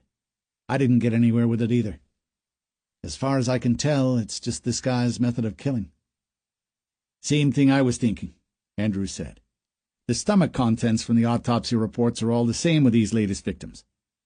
Alcohol and some kind of bow-tie pasta that's barely digested, meaning they were killed shortly after eating." Beth nodded. "These victims trust this guy. It's the only way he could get away with drugging them. There's too much rohypnol for this to be in a public setting, meaning they have to be alone with him somewhere. And if it's the same food, that means he's cooking it." I nodded, agreeing. "How hard did you guys dig into each woman's personal life?" I asked. "We worked it. There's nothing that really sticks out. We pulled bank records, phone records, emails." "And nothing at all?" I asked. "No cell phone GPS tracking?" "Nope. The only cell phone we found was Jasmine Thomas's, and it was completely dead. We have our tech team looking into it, but so far, we can't do anything with it." "What do you mean, dead?" I asked. "Like dropped in water?" "We don't know. It doesn't function. It's going to have to be disassembled and gone through," Andrews said. "What about ping triangulation to get a general area? Common places the signal pinged from? Anything like that?" He shook his head. "We requested the records from the phone carriers, which should be here tomorrow morning. The last pings, from the people we've spoken with at the carriers, all show towers near the woman's residences or workplaces." "Okay. As far as last scenes or spoken withs on these women?" I asked. "The 2 most recent were seen the day of them going missing. The one from a month back had spoken with a family member a few days prior." "What about vehicles?" I asked. "Angela Womack's was at her house, and Jasmine Thomas's was found at her apartment complex. We never found the vehicle of Kennedy Taylor." I wrote down the information. "Anything as far as video from places near the body dump sites?" Beth asked. Agent Andrews shook his head. "Nothing." Chapter 8. Before leaving the federal building, we spent another hour discussing the local FBI's portion of the investigation, and I took notes. As far as hard evidence went, we didn't get much more than what was in our file. However, I felt that both hearing what they'd already looked into and knowing Agent Andrews's thoughts on the investigation could help. I followed Beth, driving through downtown Chicago to our hotel, a half-hour drive from the FBI building. Beth made a right off North Michigan Avenue, drove around the block to East Walton, and pulled into a valet area under a massive, ornate awning hanging out over the sidewalk of an old building. I pulled in behind her and glanced to my right. Old English lettering on the front of the building read, "The Drake." I saw Beth stepping from her car and getting her suitcase and bag from within. She waited under the awning while the valet pulled away with her car, and I pulled up. I got out, grabbed my bags, took my ticket, and headed inside with Beth. We left our bags with a bellman and walked up the double flight of stairs to the building's lobby. Crystal chandeliers hung from the coffered wooden ceiling. Blue carpet with gold patterns covered the floor. A circular table with a huge floral arrangement filled the center of the room. Miscellaneous chairs for lounging and talking were grouped in pairs. I didn't see a single television or computer monitor anywhere. The building was old and extremely elegant. Beth continued walking. She appeared to know where she was going. I followed her toward the hotel's check-in area. "Been here before?" I asked. She nodded. "Yep. This hotel is so beautiful. I actually got married here." She continued walking. Maybe she just didn't wear her ring on the job. "I didn't know you were married," I said. Beth continued. "Divorced. The marriage only lasted like 2 weeks. Well, it was more like 2 years, but it went pretty quick." I didn't question the topic further, but remained quiet. Beth stopped at the unmanned check-in counter, and I stood to her side. She looked at me. "He and I are still close." I nodded. "So, how far are we from the sites of the body dumps?" From here, the most recent is about a half-hour drive south. The others are about 20 minutes in each direction. We're pretty centrally located between everything." A woman approached the counter from a room in the back, and we checked in. The woman told us someone would bring our bags up to our rooms. We headed to the elevators, and I thumbed the button to take us up. We stepped off the elevator on the 10th floor and found our rooms down the hall. Beth stood at her door. "I need to call Ball and give him an update. Then I'm going to get settled in and unpack as soon as my bag comes. I'll pop over in a bit, and we can get started on some things." "Yeah, sounds fine." I swiped my card in my door and entered the room. The door swung closed at my back. I walked in farther and took in my surroundings. To my right was a single king-size bed, nightstands to its sides. A wing-back chair and a small table stood directly in front of me. To my left was a television sitting on a 4-door wood cabinet. A black folder containing the hotel's in-room menus stood beside the television. I pulled the 2 larger center doors of the television cabinet open. One side was stocked with chips, booze, wine, and snacks. The other side was a mini refrigerator stocked with beer, soda, and champagne. I debated eating some of the chips and snacks. Breakfast had been my last meal. I searched the small pamphlet for the prices of the items and flipped it closed when I saw a $6 candy bar. I closed the cabinet doors and crossed the bluish-gray octagon-patterned carpet to the small desk and office chair in the corner near the bed. I set my laptop bag on the desk and removed my suit jacket. I hung my jacket on the back of the chair and went on to check out the bathroom. I reached inside and flipped on the light. Beige marble tiles filled the shower and tub area, and the vanity was topped with a matching marble slab. Decorative wallpaper covered the walls. I flipped the light off and took a seat at the desk. I spun on the chair and looked over the room again. All the furniture in the room was classically designed. It went with the hotel's character of being extremely high-end for the last 100 years or so. I pulled my phone and dialed Karen, but my call went to her voicemail. I left a message that I was at the hotel and would try her back later in the evening. Then I turned back to the desk and removed my computer and the investigation file from my bag. After plugging my computer in, I powered it up and plugged it into my phone to get a secure internet connection. Then I rocked back in my chair and began looking over the file for a place to start. I opened a search on my computer and plugged in the 3 most recent victims' names together. I got a handful of news articles and videos mentioning the homicides. That wasn't what I was looking for. but I took a few minutes to read what the local press was reporting. A knock came at the door. I headed over and pulled the door open. A bellman dressed in a black uniform with a single gold stripe down the center delivered my suitcase. I fished a tip from my wallet, took the bag, thanked him, and closed the door. Then I heaved the suitcase onto the edge of the bed, opened it, and laid out the contents. My underclothes found the drawers of the cabinets, and my suits hung in the closet. I sat at the desk and thumbed back through the file to the friends and family interviews, and glanced over the answers for where the victims had been seen last. I shook my head. Someone else's notes in a file wasn't doing it for me. I wanted to contact all the victims' friends and family myself, so I could hear the information firsthand. So I jotted that down in my notepad. I also wanted to see the scenes where the bodies had been found, interview the people who found them, and talk to the officers that worked those scenes. My to-do list grew.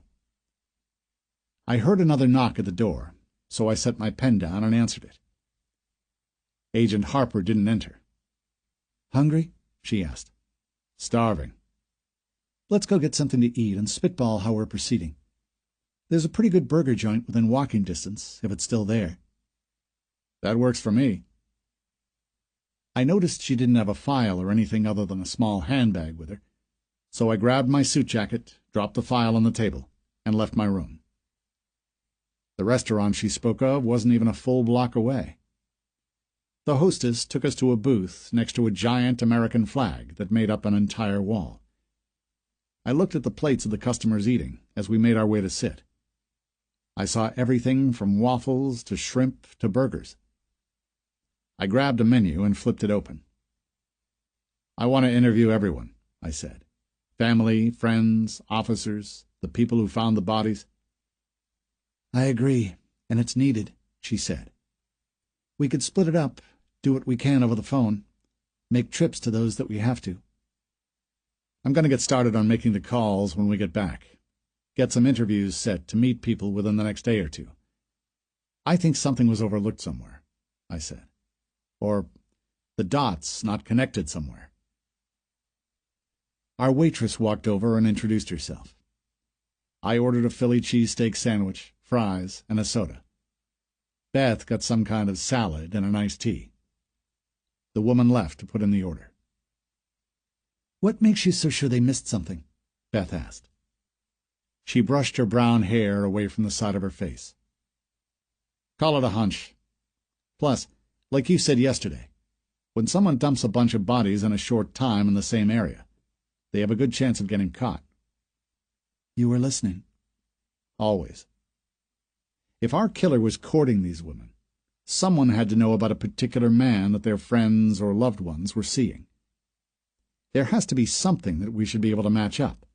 A phone number, an email address, a website, something." "You'd think," Beth said. "It doesn't always work that way, though." Chapter 9. Brett sat in front of his computer at the desk in his home office, a chat window open on the screen, awaiting a response. His cell phone, sitting on the desk next to a glass and bottle of whiskey, rang. He reached for the phone and looked at the caller ID. Cracking his knuckles, he leaned back in his wide leather office chair. Then he clicked the button on his phone to answer. "Hey, Carrie," he said. "I have your schedule of meetings for tomorrow." "Sure. What's on the books?" "We have that meeting set with the media agency and the board to start running the television spots in the morning. That's at 9. Then your 11 o'clock is with a reporter looking to do a human interest piece. After lunch you have an appointment at 2 o'clock with a rep from an energy drink company that would like to do some sponsored events. The last of the day is at 4 o'clock with Bill Sims." "What did Bill want?" Brett asked. I think that he received something from your ex-wife's attorney." Brett let out a puff of air in frustration. "Okay, Carrie. I'll see you in the morning." "Sure. Have a good evening, sir." Brett hung up. Grumbling, he dialed his ex-wife. The phone rang in his ear and clicked as someone answered. So it takes a letter to your attorney to get you to call me back? She asked.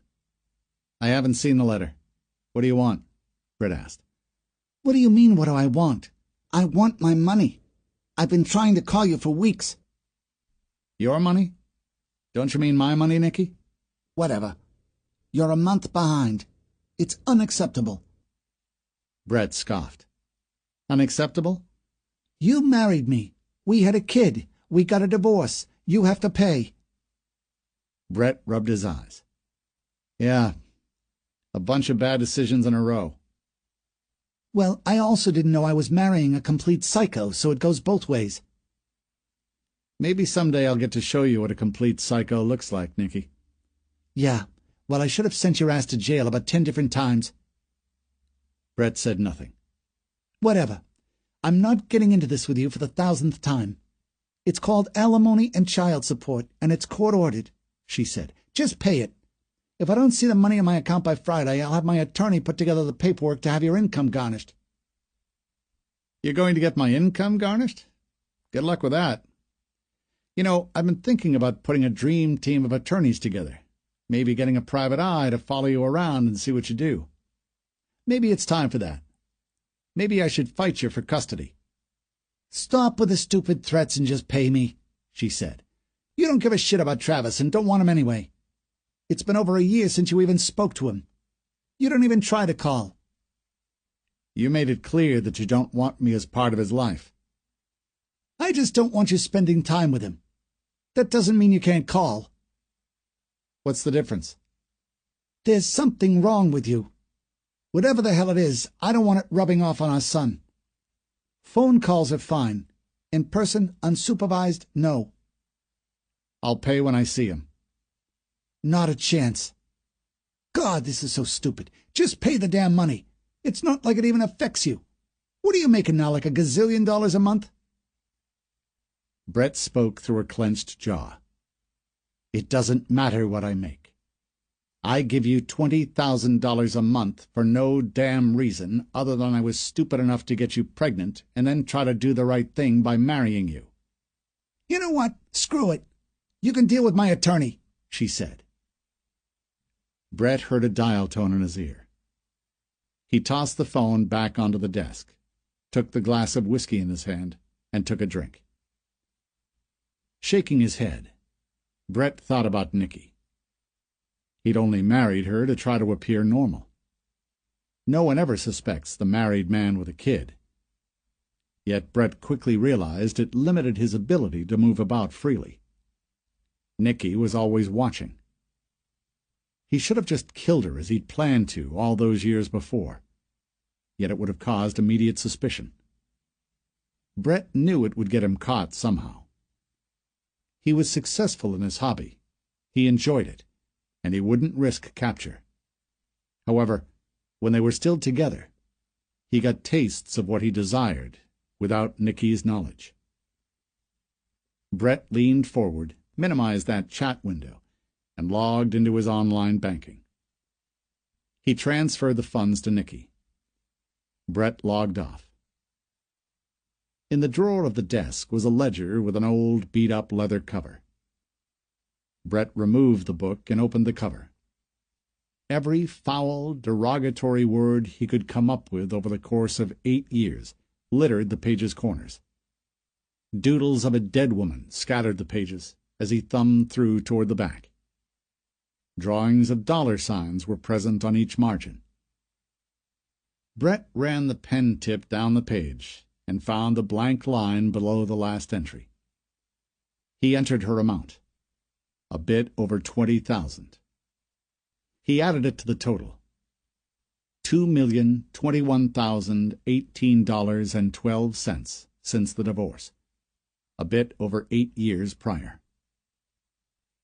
Brett took a large mouthful of whiskey and swallowed. The chat window popped back up with an incoming message. He smiled and moved his computer mouse on the screen to view the message. It came from Monica, a woman he'd been in contact with over the last week and a half. He'd met her for lunch earlier in the day. The message read, "Sorry I couldn't respond sooner. Yes, I'd love to meet for dinner. 8 is fine. Where should I meet you? Brett messaged back. No problem. How about I send a car to pick you up from your place? Monica responded right away. Send a car? Brett responded. Yeah, I'll have my driver collect you. Monica messaged back. LOL. Collect me, huh? Sure, that's fine. She included her address at the end of the message. Brett typed, Great. Henry, my driver, will be there at 8. Wear something nice. I'll make some reservations. Monica responded, Sounds good. See you later. Brett closed the chat window as a smile overtook his face. He glanced down at his watch. He had a few hours before he would go and pick her up. Henry, the driver, didn't exist. Brett planned to make an excuse that he was in the area and to pick Monica up himself. He would say that he had to stop in at the house quickly because he'd forgotten his wallet or phone or something needed. He would make up a reason to stay there, just as with women past. Brett wiggled the computer mouse and logged into the master system for the website that he'd been chatting with Monica through. He sent off the virus that would kill her cell phone. It would start by shutting down the phone's signal, then move on to its internal and external memory, if so equipped, before killing the main board. He began the process of completely deleting every correspondence she'd ever had from the servers, and something caught his eye. Interesting, Brett said. He dismissed what he'd seen and continued deleting messages. If she used the website through her home computer again, everything would be gone. By design, the pages he used for hunting women on his website didn't save in the browsing history of their computers. All the actions were tedious but necessary to ensure he couldn't be tracked down. Chapter 10. I clicked End on my cell phone and finished writing the notes I needed in my notepad. Beth was finishing a phone call behind me. I turned my office chair around and faced her. She was sitting in the wing-back chair in my room, using the small table beside it as a base to write notes. She thanked whoever she was speaking with and clicked off from the phone call. Beth adjusted herself in the chair, put one leg up over her other knee, and placed her notepad on her lap. Well, she asked. I just finished with Hillary Warmack, the mother of the first victim, Angela Warmack, I said. And anything? She said she last spoke to Angela 2 days prior to her body being found. 1 day prior, she made repeated phone calls to her daughter but never received an answer. She said the phone started going straight to voicemail about midway through the day. Okay. That lines up with what we had. The going straight to voicemail part midway through the day could mean that our killer already had her. Was the woman at work, or could anyone physically verify her whereabouts later in the day? Beth asked. The mother said Angela was self-employed. I guess she did freelance graphic artist work. Did she live in an apartment complex or home? Maybe a neighbor saw her. I shook my head. Condo complex. The local PD did some door-knocking. Got nothing. As far as what they found, no one had seen the woman for days. The last person who saw her was a friend who went out to a club with her the prior weekend. Did you speak with a friend? I did. She was the first I called after the local PD. The woman wasn't much help. She said that Angela was kind of a homebody, and she had to persuade her out of the house the prior weekend when they went out. They didn't meet anyone, and ended up going home around midnight.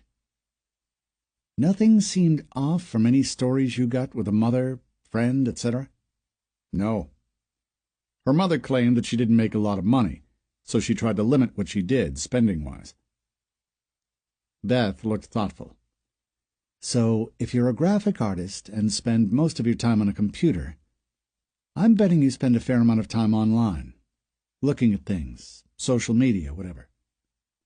If it's always in front of you and you have nothing better to do, sure.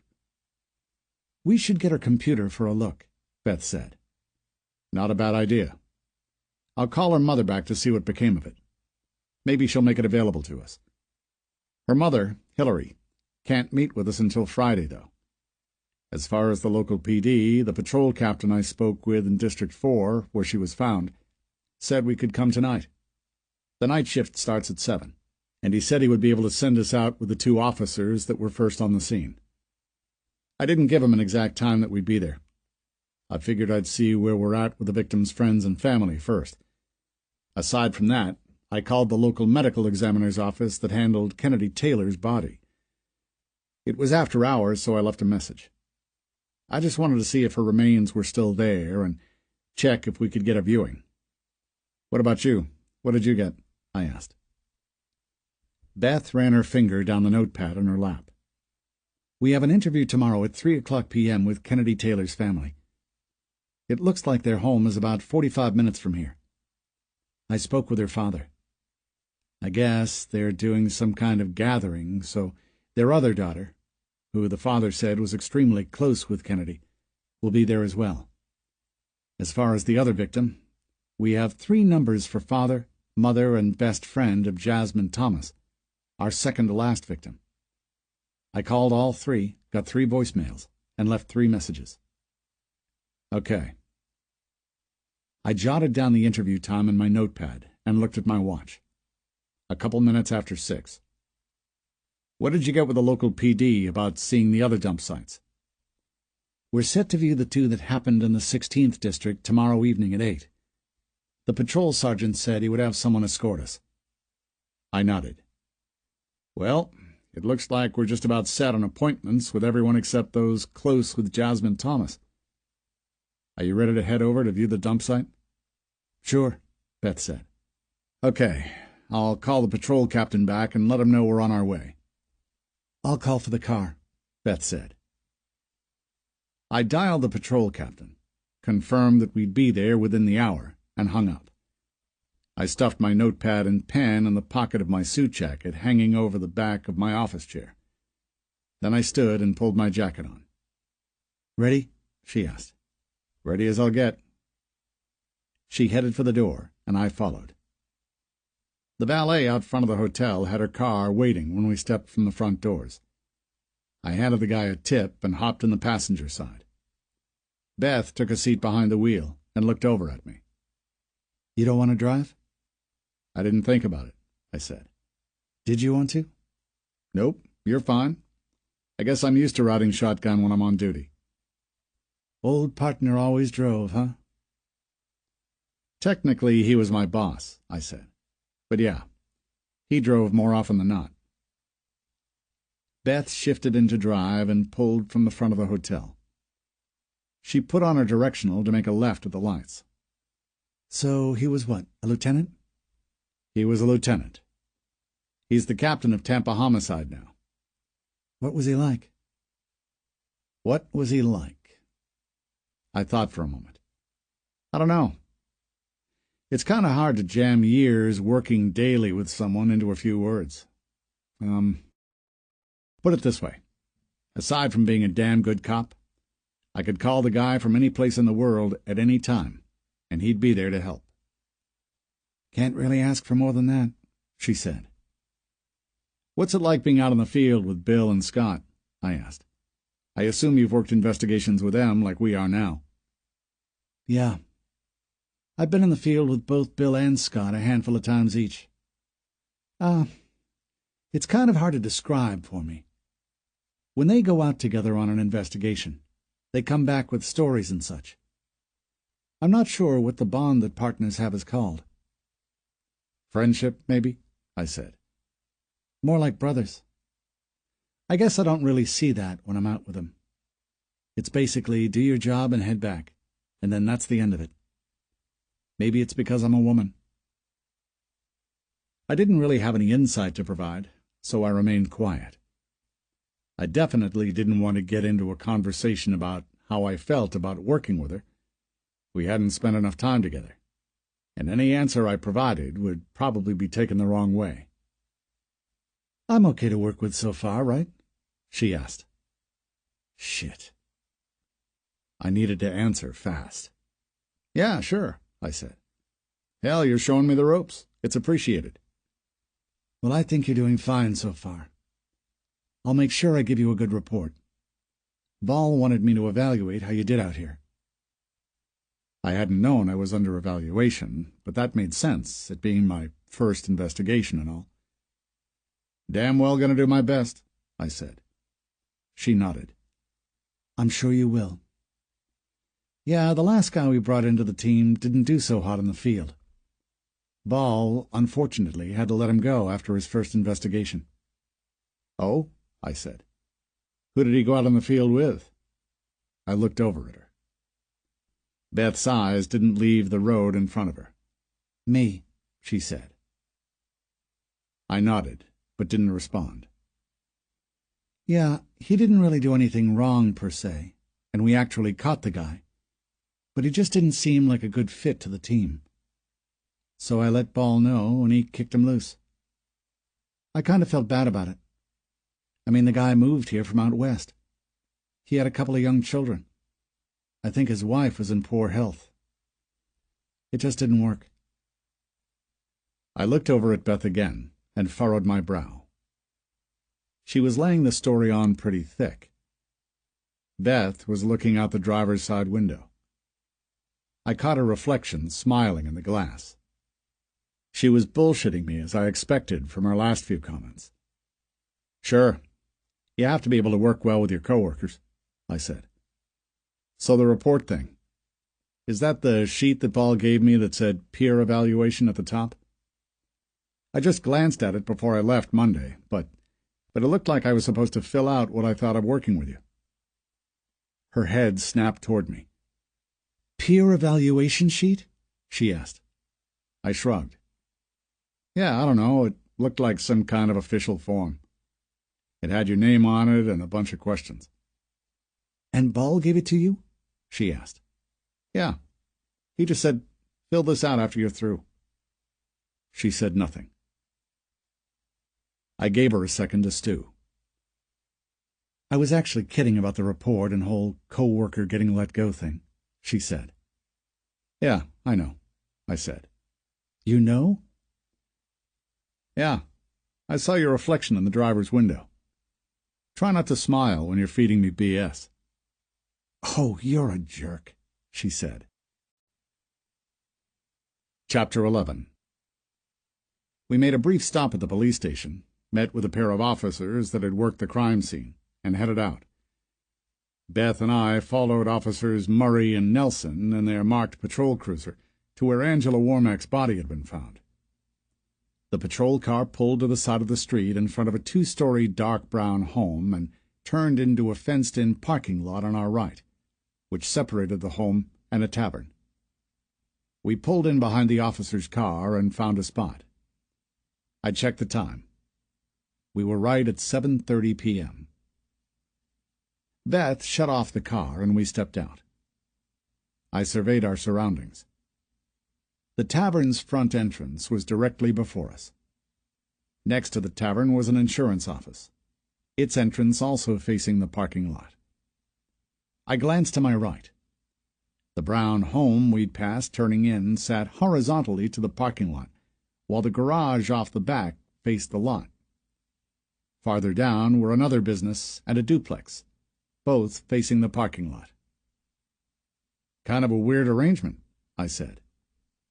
"Yeah, with houses and businesses sharing a common center parking lot," she said. The two patrol officers stepped out of their cruiser. The driver, Nelson, was early 30s and looked as though he'd spent years in the gym. He wore a police-issue mustache and a dark brown buzz cut. The passenger, Murray, looked to be late 20s and almost as fit as his partner. He was clean-shaven, a set of dark sunglasses hiding his eyes. Both men wore Chicago PD uniforms consisting of a dark blue tactical vest over a light blue button-up shirt. Each man wore a Chicago PD baseball hat with a badge and checkered stripe embroidered on the front. "Dumpster back by the Winnebago," Nelson said. He jerked his chin toward an RV parked next to the duplex near the back of the parking lot. The 2 patrol officers walked toward the dumpster, and Beth and I followed. The 1970s RV was a cream color with a tan bottom. An orange and yellow stripe ran down the side, forming a W at the front. On the far side of the RV sat a single green dumpster. We approached. "We were first on the scene," Murray said. He pulled his sunglasses from his eyes and slipped them into the breast pocket of his tactical vest. "Right before our shift ended. Maybe 15 minutes or so." "What time is that?" Beth asked. "Shift ends at 7 a.m., so 6:45, Nelson answered. "We got the call that someone found a body in the dumpster. Arrived to the scene and met with the caller. Lives on the right side of the blue duplex there." He pointed over to the home. "The guy says he was taking out the trash before work and saw the woman inside. He walks us over and we confirm, in fact, that there is a deceased woman inside. We called in our forensics team. They dusted the dumpster and dug through what little contents were inside. Got nothing, though," Murray said. "And none of the residents that live in the houses here," I pointed, "or the business owners saw anything?" "This is kind of its own contained area here. We spoke with each resident and business owner. Nobody saw anything," Murray said. "We even stopped in here around bar close the following night and asked the patrons and staff if they'd seen anything going on over here the night prior," Nelson said. "Nothing." "No video on this lot anywhere?" Beth asked. Neither replied, but both shook their heads. "We got into contact with the company that services the dumpster. Their guy was here around 10 a.m. the day prior to the resident finding the body. So we have about a 20-hour window of when she could have been put in there. We thought we'd be able to trim that time frame down a bit when our guys dug through the couple bags of trash that were inside and found out which home it came from." Nelson pointed at the brown house facing the street. "We asked when they tossed it. The guy said he had his kid take it out around dinner time, 5 o'clock or so. It didn't really help us out. The kid was too short to see inside. He wouldn't have noticed if there was a body in there or not," Nelson said. "So, body, no one saw anything, and no evidence left behind," Beth said. Nelson removed his hat and wiped his sleeved bicep across his forehead. He put the baseball cap back on his head and snugged it down. "That's about the extent of it," he said. "We obviously didn't know that we were dealing with some kind of serial killer. It was just a woman, dead, in a dumpster. She didn't even look injured." Beth nodded. Something caught my attention from the corner of my eye. I looked at the Winnebago. The sun-faded curtain in one of the side windows of the RV moved. "You guys ever check the RV here?" I asked. The 2 patrol officers looked at each other. No, I don't think so," Nelson said. "It looks like someone is inside of it," I said. "In that old heap?" Murray asked. "That thing looks like it's been sitting there for 10 years. "Could be," I said. "Could also be someone living in it." I walked to the RV's side door and rapped my knuckles on the metal. I heard footsteps inside, but didn't receive an answer at the door, so I banged my fist on it again. "FBI, open up!" That was the first time I'd announced myself as such. The phrase didn't yet sound natural in my ears. A moment later, the doorknob turned, and the door pushed open. A large, overweight man appearing in his 60s stood in the doorway in his underwear. Gray hair covered his chest, belly, and legs. His head was bald. A white beard took up space on his chin. In his right hand was a beer and a Chicago Bears koozie. In his left hand, a cigarette. "Help you?" he asked. I flipped open my bifold and showed him my FBI badge. "Agent Rawlings with the FBI. I have a couple of questions." "Mind putting on some pants for me, sir?" I said. "I'm in my house. I'll damn well stand here in my underwear if I want." I shrugged and stuffed my credentials back in my suit jacket. Whatever. Do you live in this vehicle? I asked. Yeah, and I pay to park here. So what of it? Beth took up a spot to my side and looked through the doorway at the man.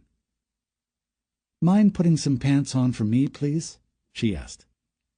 What's the matter, princess? He took a pull from his cigarette. You don't like the view? He asked. Pants! Beth snapped her fingers. Now, or I'll find something we can arrest you for. I don't think you'll be a fan of the Cook County Jail arriving like that. Some people there might be fans of you, though, if this is how you're taken in. Ugh, fine. The man disappeared from the doorway. I looked at Beth. She shrugged and ran a hand through her dark hair. What? I don't want to stand here and stare at his hairy gut. I smirked. He came back to the doorway a moment later in some orange-striped sweatpants and a T-shirt. What do you two want, anyway? Did you see or hear anything going on over by this dumpster maybe a month or so ago? I asked. I assume you're talking about the body they fished out of there? Yeah, I said. I can't be sure, he said, which is why I didn't bother talking to the cops that were here. Why don't you tell us what you're not sure about? Beth said. Well, I got woken up by a noise late the night prior to the cops digging around. Or early that morning, depending on how you're looking at it. It sounded like someone dumping something in the dumpster. Well, it was either that or raccoons. I didn't get up to look. What time was this? I asked. Maybe about 4 in the morning. He lifted one arm and scratched at his exposed armpit with his other hand, holding the beer. Might have been a few minutes after that. I don't know. Middle of the night. And you didn't get up to look? Beth asked. No. Why would I get out of bed to watch someone throwing out the trash in the middle of the night? The guy did have a point. Other than what you heard, anything else? I asked. See any strange people or cars that weren't normally around here? He shrugged. We have a bar in the lot. Different cars in and out of here every day and night. My cell phone vibrated against my leg in my pocket. I slipped the phone out and looked at the screen, but didn't recognize the number. I excused myself from Beth and the man, then answered the call. Agent Rawlings. Mark Green, Cook County Night Shift Medical Examiner. I got your message regarding the remains of Kennedy Taylor. Yes, hello. I'd like to view the body if possible. Well, it's already gone from our facility. We released the remains to a crematorium yesterday at the family's request. Any idea if the remains have actually been cremated? I asked. No idea. Not much to see there either way, aside from a few needle marks. We could give you the results from the autopsy, if that helps. I already have it. I guess I was just looking for a little personal insight into the remains. The body was drained of blood. Needle marks in arms, legs, and neck. Talk screen showed rohypnol. That much I know. Nothing else stood out? I asked. Not really. Stomach contents, I cut him off. Contained alcohol and some kind of pasta that was barely digested. Yeah, exactly. How did you know that? I told him the stomach contents had been the same with previous victims. We spoke for another few minutes, but he didn't have anything else for me. I hung up and walked back to Beth. The door on the Winnebago was closed, and she was standing with the two officers. Done with underwear guy? I asked. Yeah, he doesn't know anything. Who was on the phone? She asked. Medical examiner that handled Kennedy Taylor. And? The body was already sent over for cremation. Nothing new. Beth and I thanked the patrol officers for meeting us and headed back for the hotel. We pulled up to the valet at the front entrance a bit before 9 o'clock. Beth and I had put in a full day plus with the traveling. We walked through the front entrance and climbed the stairs toward the lobby. Beth stopped halfway up the flight of stairs and dug her hand into the front pocket of her blazer. She pulled her phone out and hit the button to talk. Agent Beth Harper, she said. I continued up the flight of steps to take a seat in the lobby and wait for her to finish her call. She met me a moment later.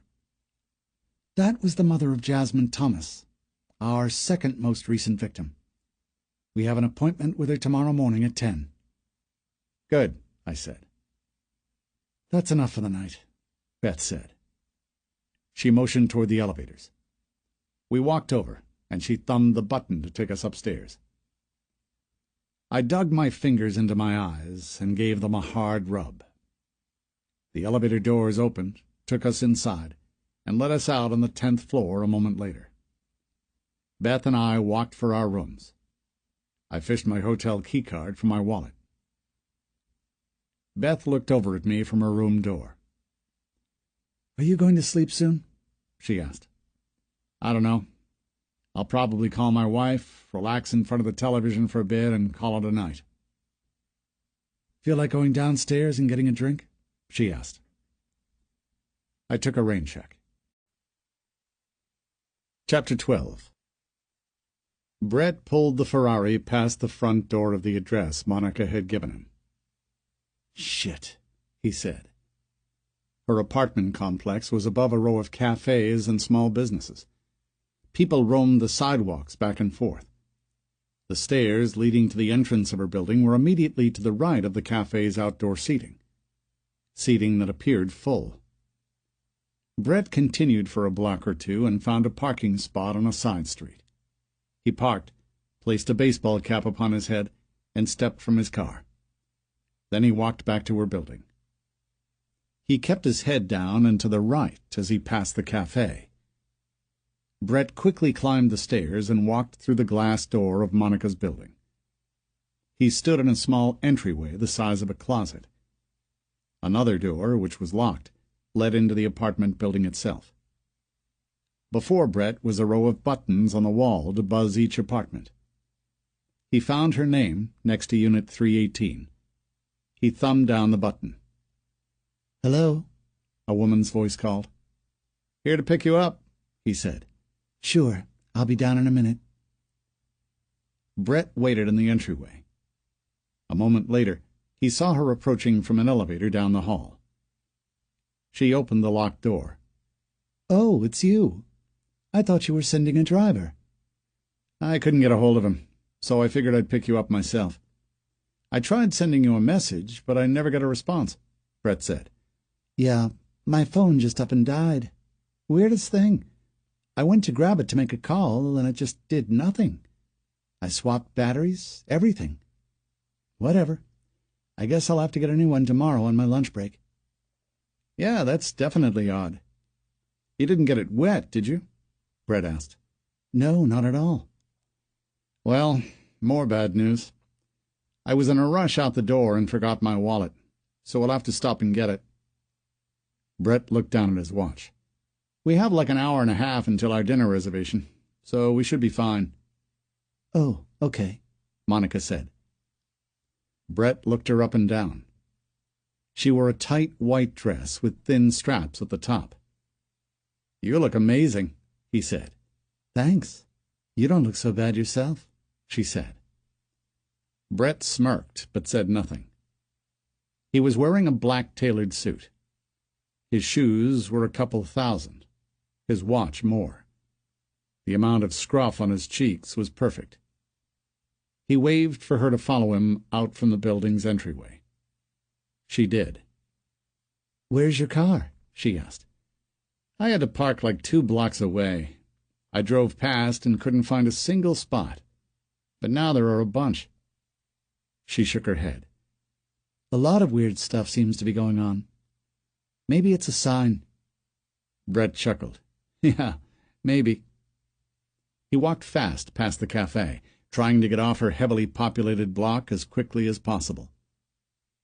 "Where's the fire?" she asked.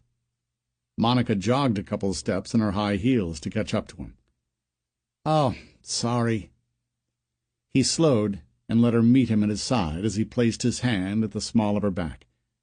"I didn't have any change, so I didn't put anything in the parking meter. I don't want to get a ticket." Brett crossed the street, and the pair found his car and got in. Wow, Rick. I've never been in one of these. I saw the photos of it online in your ad. This thing is so cool. Yeah. He fired the motor and revved the engine. A little pricey. He chuckled. I actually have a more expensive one on the way. That was a lie. Wow, she said again. I can't imagine what a car payment on something like this would be. No car payment, Brett said. Just a purchase. He quickly glanced over to catch her reaction.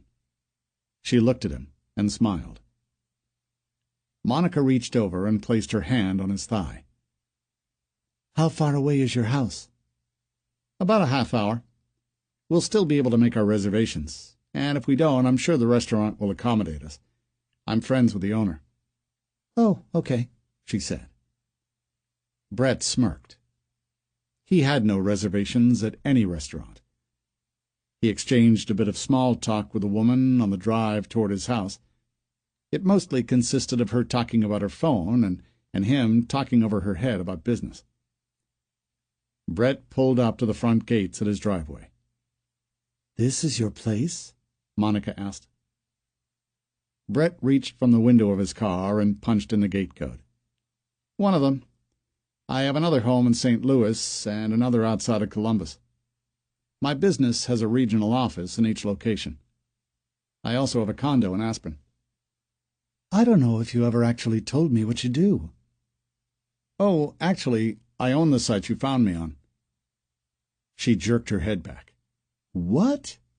You own Classified OD? Brett smiled and nodded.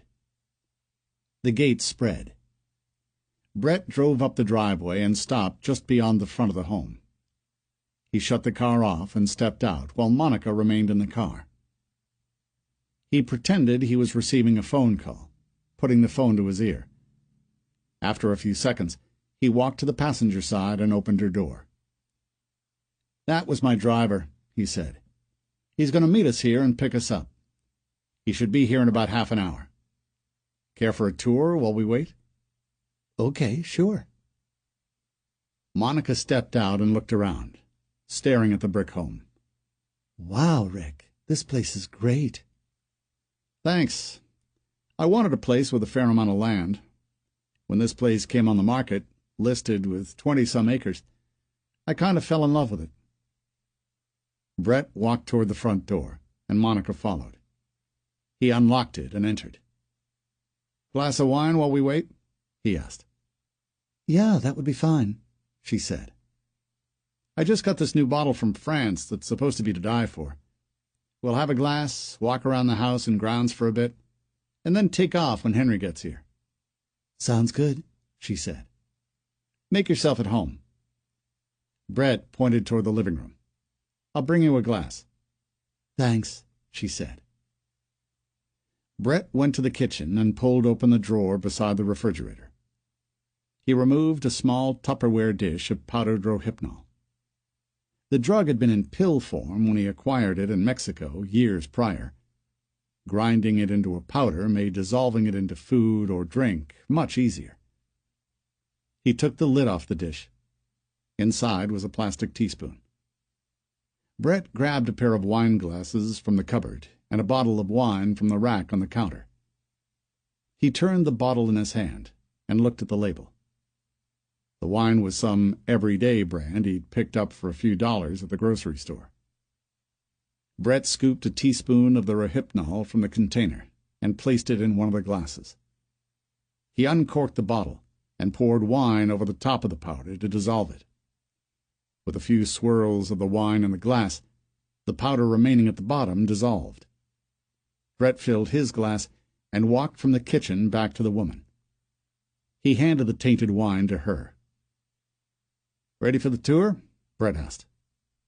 She stood from the couch. "Let's start out back," Brett said.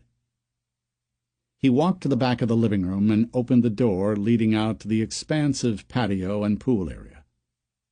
After a half-hour walk around the grounds, he brought Monica back to the front of the house. He could tell by her stumbling that the drugs were taking effect. She'd finished her drink 15 minutes prior. Brett punched in the code for the garage. The first door of 3 opened. His Jeep sat in that garage stall. "Come on," Brett said. "We'll go through here so you can see the lower level of the house." Monica walked to him and put her arms around his neck. She pressed a leg between his. "Why don't you show me your bedroom?" she said. "Are you telling me you can't wait until later?" Brett laughed. "Patience. Plus, Harry the driver should be here soon." "I thought you said his name was Henry." The drugs weren't working quickly enough on the woman. She was still coherent enough to catch his error.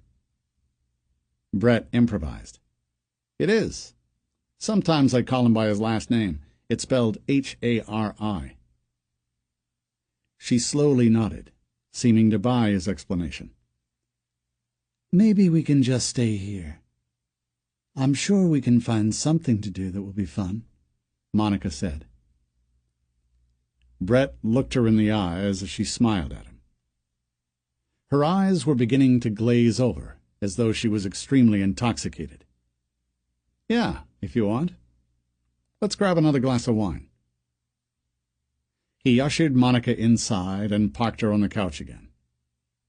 He went to the kitchen and fixed her another rohypnol-filled glass of wine. When he brought the glass to her, she was passed out with her chin resting on her chest. "It's about time," Brett said.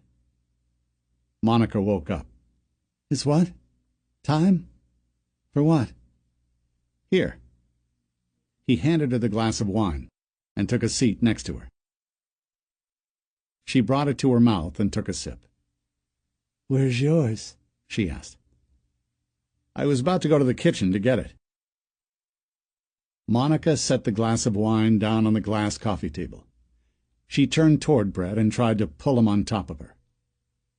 Brett held back. "Come on. Let's screw around," she said. Her words came slow and slurred.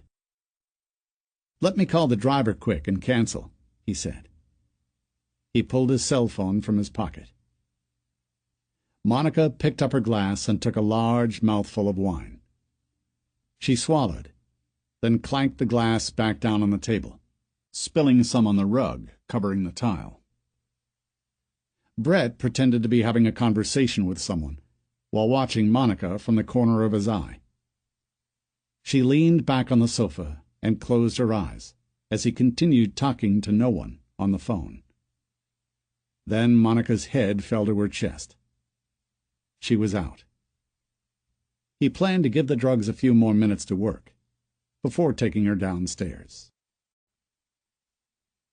Chapter 13.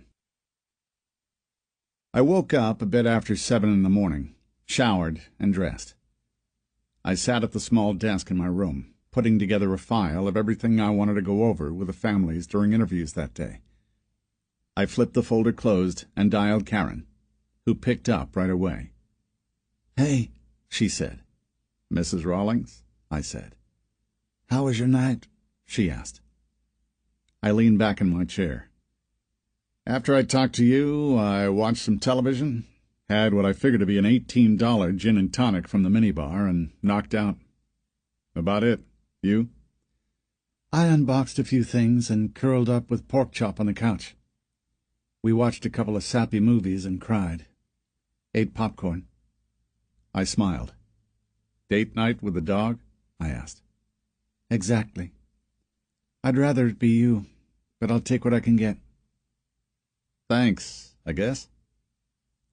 "What time did you say you had to go and meet with the victims' families today?" Karen asked.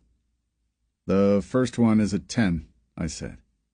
It sounds like we'll probably have to leave here a bit after 9. Second one is at 3 this afternoon. Then we have to go this evening and view the scenes where the women were found." A horn honked on her end of the call. "Are you heading into the office now?" I asked. "Yeah. Some jerk just cut me off." "I'll let you pay attention to driving," I said. "Okay. Call me later." "I will. Love you." "Love you too. Be safe," she said. "Always. Bye. I hung up. I stood, hung my shoulder holster over myself, and pulled on my suit jacket. I needed a coffee, but had never been a fan of the small hotel-room coffee makers and the kind of coffee they brewed. Plus, I'd seen at the hotel at a coffee shop just outside the front awning. I put on my shoes and left my room. After a quick elevator ride down to the lobby, I left the hotel, made a right, and walked next door.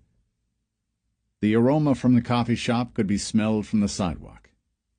I entered, and the inside of the coffee shop was a red and white 1950s theme. I headed to the counter, ordered 2 cups of what the barrister recommended, filled my jacket pocket with sugar and packaged creamers, and headed back. I rode the elevator back up and went to Beth's room. I gave her door a knock with the toe of my shoe, and the door swung open. Beth stood before me in nothing but a towel. Her hair was wet. The television remote hung from her hand. I said. Guess I should have maybe called first. I got you a coffee. I held it out toward her. Set it on the table. Come in. I said again. I took a step into the room and set her coffee down, holding the door open with the heel of my shoe. I fished the sugar and creamers from my pocket and set them next to the cup. Beth went to the edge of the bed and took a seat, staring at the television. I scratched at the back of my head. I'll let you get ready. Just come next door when you are. Hank, just come in. Close the door. Did you see this? She jerked her chin at the television and turned up the volume. See what? I asked. They found another body in a dumpster. It might be our guy. I walked into the room, and the door closed at my back. I stared at the television. Is this coverage live? I asked. Yeah. What have they said? I asked. Not much. It's a female. Is this local? I asked. She turned her head and looked at me. Englewood. It's on the south side of Chicago. It looks like some old grocery store or something. Did the news give an address? I asked. Beth shook her head. Get ready, I said. I'll call for the car. Are we going there? What about our appointment with Jasmine Thomas's mother at 10? She asked.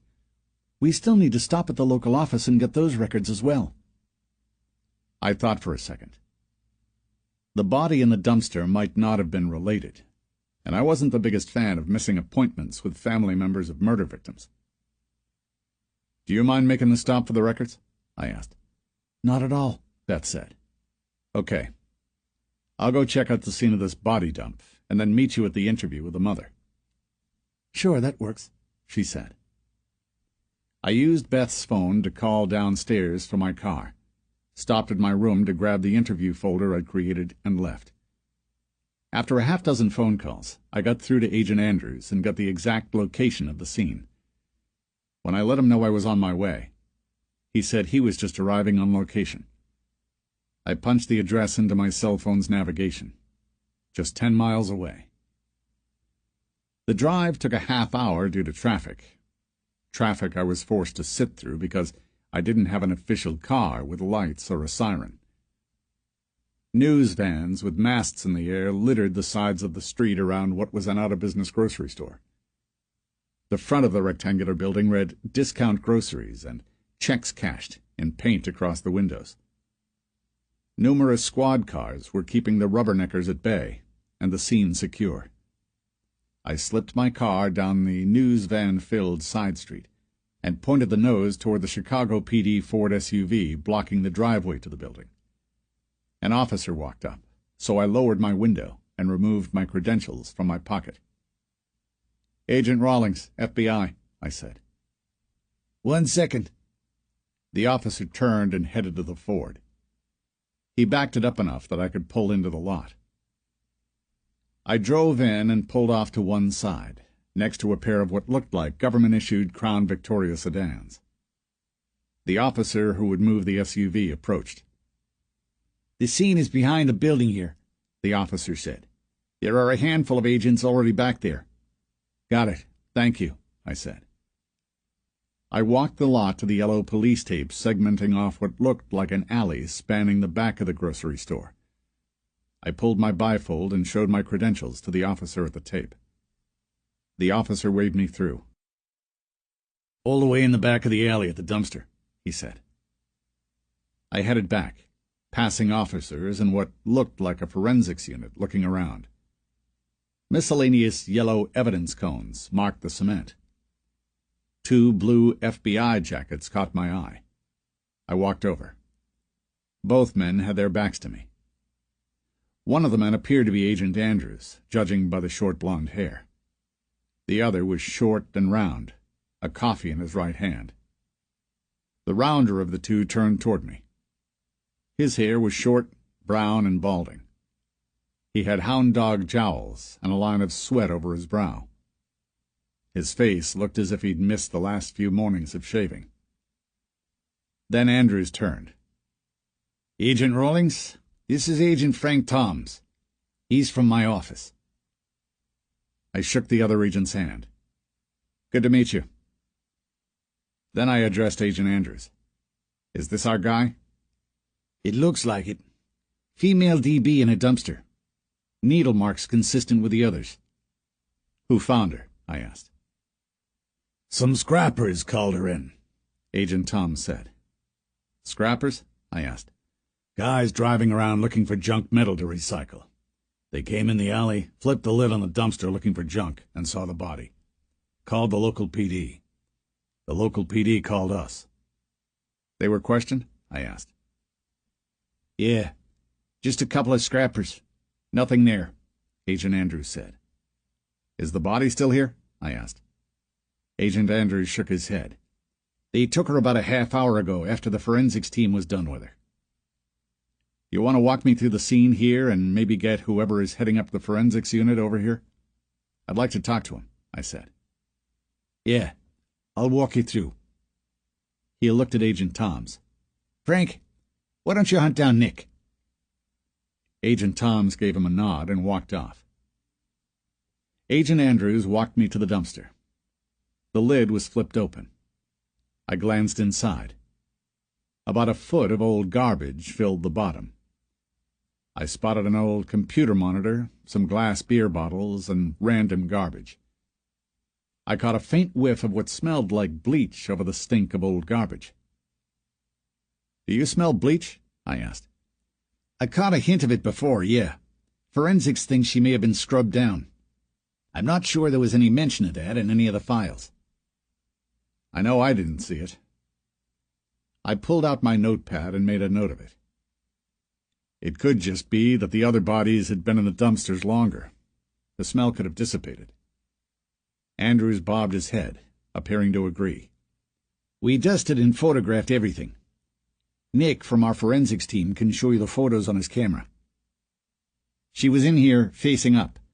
The coroner put the time of death between 48 and 72 hours, Andrews said. I looked away from my notepad at Andrews. "Do we know how much of that time she was in this dumpster?" I asked. He shook his head. "Not sure. She obviously wasn't killed in the dumpster, so less time than that." "Any ID, phone, or anything on her?" "No phone, but a purse with photo identification. The woman's name was Rebecca Wright, 26 years old." Andrews ran his free hand over his head. "Just a kid." I wrote down the woman's name and age. "Was she local?" I asked. "Chicago area, yeah," he said. I pointed back up the alley. "The evidence cones. What did you guys find?" "A couple of cigarette butts and a wad of gum. No idea if it belonged to our guy, but we figured we should mark them off and gather them for DNA. I nodded. I noticed Agent Toms standing with a man in a white clean suit and yellow rubber gloves. A camera hung from a strap around his neck. "Is that the forensics guy there?" I asked. "Yeah, Nick Freeman. He's our lead," Agent Andrews said. "I'm going to go have a talk with him. I'll be back with you in a minute." I flipped my notepad closed, put it back into my pocket, and headed over to Agent Toms and the forensics lead.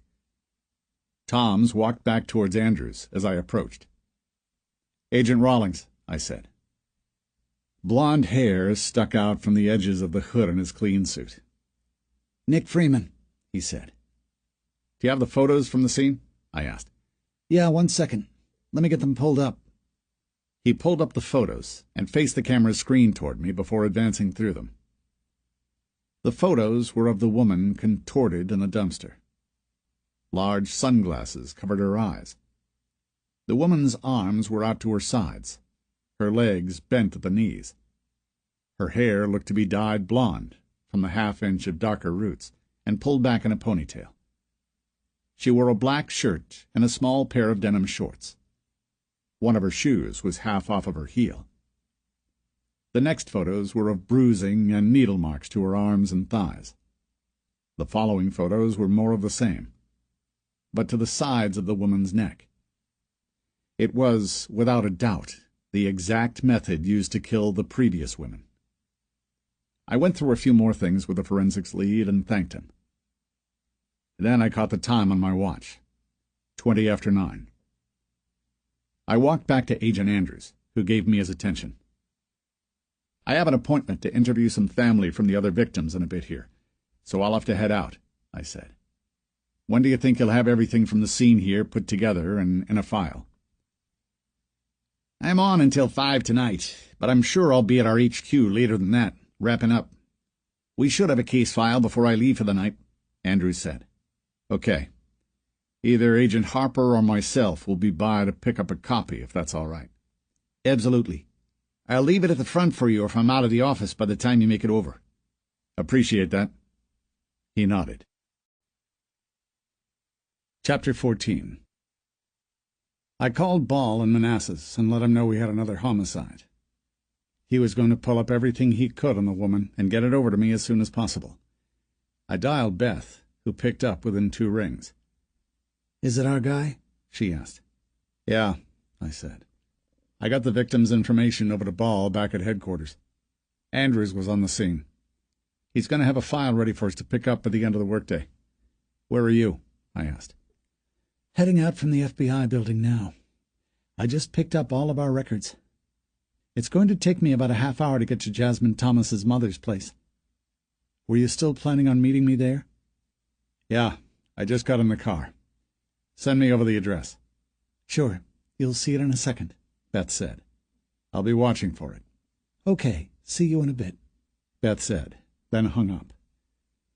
The address came from Beth a moment later. I pulled it up on my cell phone's GPS app and hit the button to navigate. The robotic woman's voice told me the drive would be 35 minutes. I followed the suggested route to what looked like a middle-class neighborhood. All the homes appeared to have been built in the 1970s. Some still had dark brown exteriors, some were brick, and others appeared to have been updated to keep with the times. I slowed when I saw Beth's rental car parked along the road. Pulling in behind her car, I glanced at the home up the driveway to my right. Above the garage in black numbers was the address I was looking for. The home itself was a light brick single-story with black faux shutters around the exterior windows. A handful of mature trees stood in the yard, each wrapped with a small flower garden. I grabbed the interview folder I'd put together and stepped from the car. The driver's door on Beth's rental opened. I hadn't even noticed she was inside. "Waiting long?" I asked. She looked at her watch. "A couple minutes. I figured I'd wait for you. It's just going on 10 now, so we're right on time. You can fill me in on everything you got over at the scene when we're through here." I nodded, and we made our way up the driveway to the front door. A mat under my feet read, "The Murphys."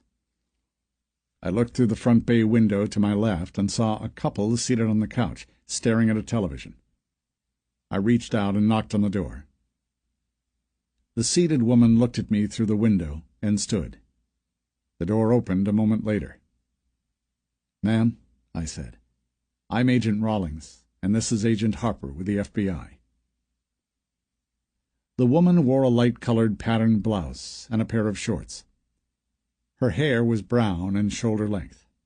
She appeared to be in her 50s. Her eyes were pink and puffy from crying. The woman was holding a tissue and pressed it against her nose. She sniffed and invited us in. "I'm Cheryl Murphy." She nodded to the seated man, who stood. "My husband, Tony. Jasmine's stepfather." "Mr. Murphy," I said.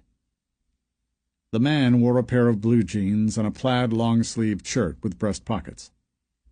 His hair was finger-length and white, and he appeared a few years older than his wife.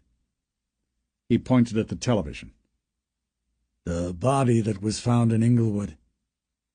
Is it the same guy that—" His voice trailed off.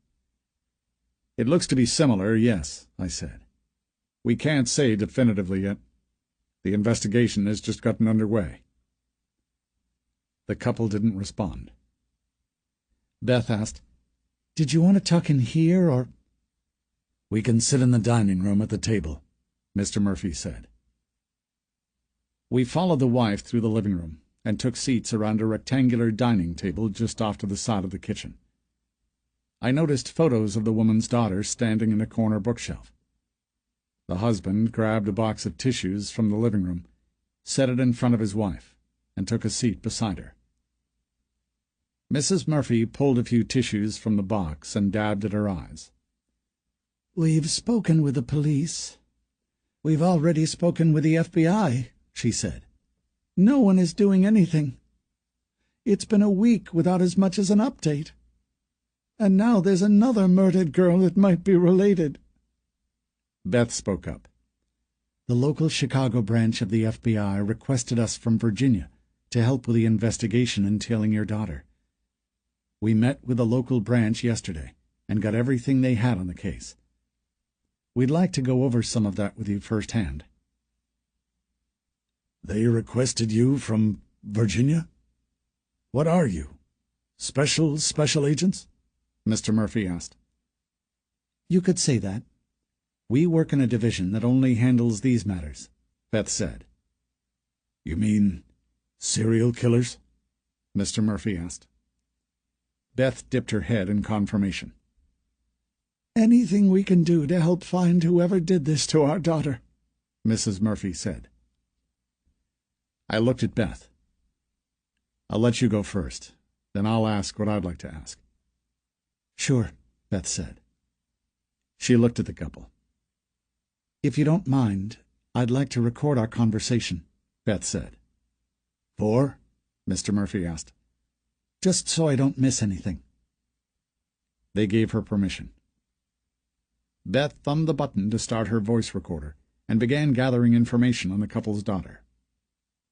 Jasmine Thomas had been 29 years old and divorced. She lived alone, no children.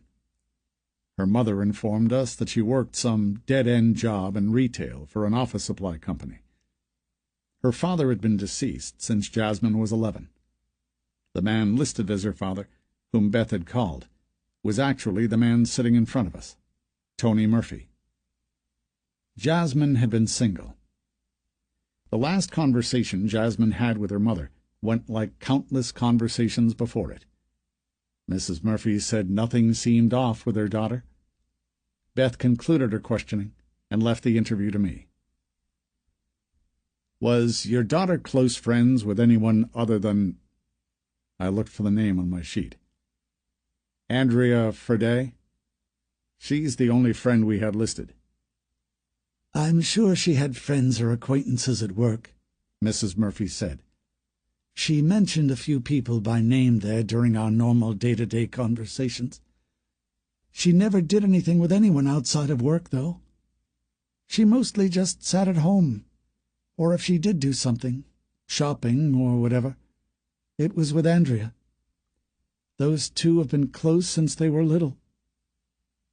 She brought her tissue up to her nose and wiped. "Sorry. Had been close," she added. Her husband rubbed her shoulder. I gave her a moment while I jotted down the details of the friendship in my notes. "Have you spoken to Andrea yet?" Mrs. Murphy asked. "No, but we plan to," I said. I flipped open my folder with the driver's license photos of the other victims. I pulled the pages out and handed them to the couple. Do any of these women or their names seem familiar to you? The couple looked briefly and handed them back. No, Mr. Murphy said. Mrs. Murphy shook her head. I put the photos back into the folder. You said your daughter was single. Was she actively dating different men? No, not really. She saw a handful of different people occasionally. She'd mentioned the name Tom and another named Mark. They seemed to be passing things, so I didn't keep up too much. If there was ever someone serious, she would have brought him over. I wrote the names of the men down. Last names for either man? I asked her. She shook her head. These men, how did she meet them? I asked. She was on a dating website, I think. I couldn't tell you which one, though, Mrs. Murphy said. Do you think there would be a way we could find out? We have her bank statements, honey, Mr. Murphy said. There might be something there. The wife nodded. The man stood and walked from the kitchen. I didn't know if I should tell the guy we already had her bank records sitting in a box in the car. I figured Beth would have said something if she didn't need or want him to go and retrieve them. We have all of her belongings from her apartment in the garage, Mrs. Murphy said. I haven't brought myself to go through them yet. I didn't know how to respond, so I remained quiet. Beth reached out and touched the woman's hand. We're going to do everything we can. Mr. Murphy walked back in with 3 sheets of paper in his hand.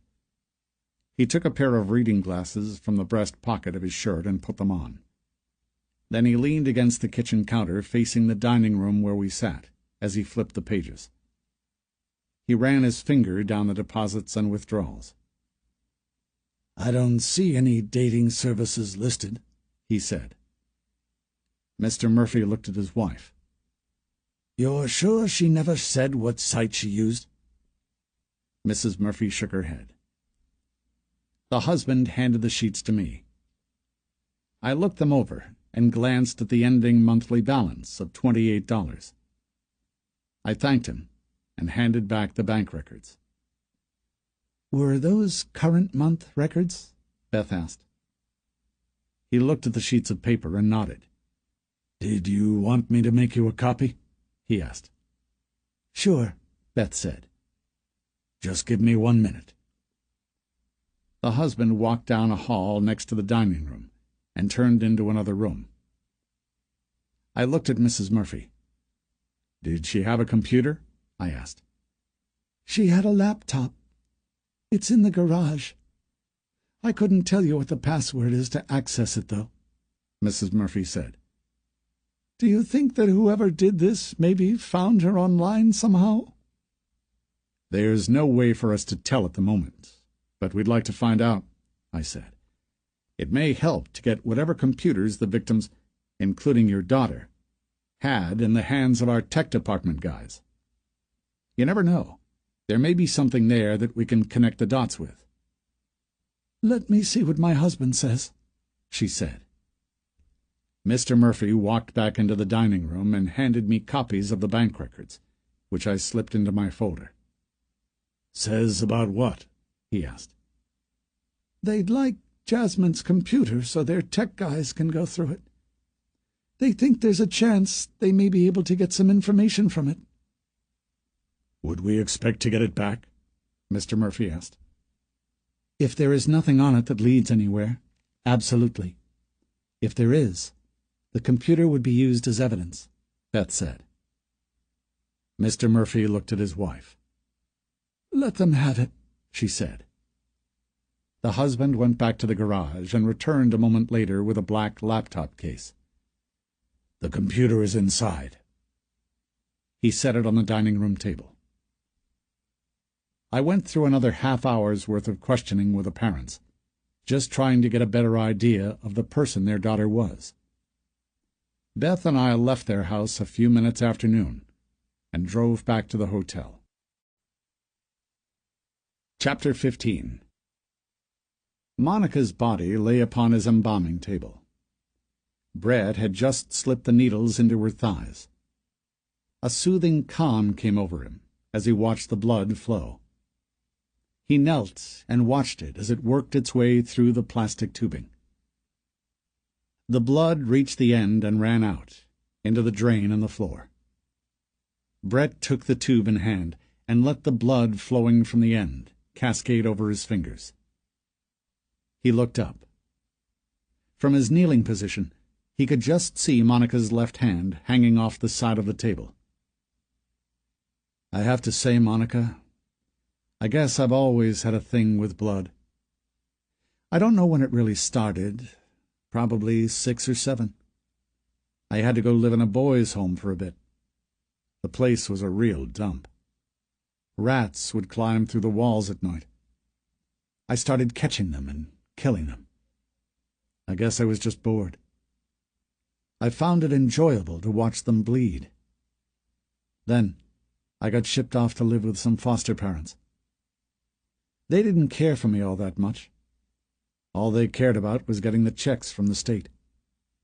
They never even realized I was there until I twisted the head off a pigeon that flew into the front window of the house. I squeezed the blood from its body all over the living room carpet. The foster parents found me with it in the living room. I blamed it on the cat, said it must have dragged it in from outside. The cat's name was Sprinkles. He was a gray tabby. I killed him the next day." He stood and poked his blood-covered fingers into the center of her forehead. "Those foster parents shipped me back to the boys' home. The people in charge there thought it would be right to have me see a shrink. I did, and spent years in therapy. Care to guess the first human I killed?" Monica, unconscious, didn't respond. "Nope, not the shrink. I killed Sally Best when I was 12. She was the same age. Another foster family picked me up and welcomed me into their home. I went to school, got okay grades. Sally was popular, but seemed nice, though she'd never talk to me. Well, I mustered up the courage to ask her to the fall dance. I figured all the other kids were going, and it would be the normal thing to do. I made her a little card with a heart drawn on it. I asked her to circle yes or no to the question if she'd go with me. She ripped up the card I made right in front of me. She looked me in the eyes, laughed, and called me a creepy little weirdo. I can still hear her voice. The rest of the class joined in her laughter. Little Sally never made it home from school that day. Something happened to her on her walk. She accidentally tripped and fell in front of a car. Brett went to Monica's right arm and inserted a needle into a vein at her elbow. "Do you want to know how many people I've killed?" Brett looked at her face. The woman lay motionless. Brett smiled. "That wall there behind your head is one of 3. That's not even close to all of them. The older I get, the more I perfect everything. I used to be reckless, killing every few months. Now I just do it in spurts, usually about 5 or 10 at a time, and then take years off. Give everyone enough time to forget about it, you know. I started with that after the wife and I got divorced. I was so happy with my newfound freedom that I went on a little rampage. Turns out a bunch at once was just what the doctor ordered. Anyway, as I matured, I developed methods, systems, if you will. Hell, my business was created to allow me to do this. It surprised the shit out of me that it made me rich. Which only helps my system work better, by the way. Yep. I travel all over. I vary my methods every now and again, but usually come back to the needles and tubes. It's clean. Brett took the 2 remaining needles and tubes from the wash basin and slipped them into the carotid arteries on each side of her neck. Monica's body remained motionless. Brett stood over her and watched. He followed the blood running from the tubes with his eyes for minutes. He dipped his head and placed his ear next to her nose and mouth. Her breathing was rapid. He swiped his hand down her arm. It was cool and clammy to the touch. "Not long now," he said.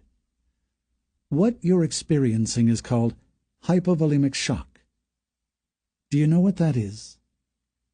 Monica again didn't respond. I didn't know what it was called at first either. I had to look it up when I started doing it this way years ago. Basically, it's your body shutting down when the blood drains from it. I'd say you're at about 40% blood loss right now. He shook his head and bit his lip. No coming back after a 40% blood loss. Chapter 16. I took a seat at the desk in my room and set down the file box Beth had picked up from the local FBI office. Beth followed me in, and the door closed at her back. I caught the time. We had an hour and 15 minutes before we had to leave for our next family interview. "Why didn't you tell the husband we already had the bank records?" I asked. She shrugged. "They were offering. When someone offers up something, just take it. It allows the family to feel like they're helping." "Makes sense," I said. "Lunch, while you let me know what you got out in Inglewood?" Beth asked. I let out a breath. "I guess I probably have to eat since I missed breakfast." "Do you want to just hit the same place we did yesterday?" Beth asked. "It looks like we only have an hour or so." "Yeah, that's fine. The food and prices were decent," I said. "Ready now?" she asked. "Yeah." I nodded toward the door and followed Beth out. We walked the hall, and she thumbed the button for the elevator. The doors opened, and we stepped inside. When I called back Hillary Warmack, the mother of Angela, and asked about Angela's computer, she said she had it and will turn it over to us when we meet with her, I said. If we can get one from Kennedy Taylor's family, it looks like we'll have 3 for the tech guys to look into. "Perfect," Beth said. "Is that something that we send back to Manassas, or have the local branch check out?" "Local," Beth said.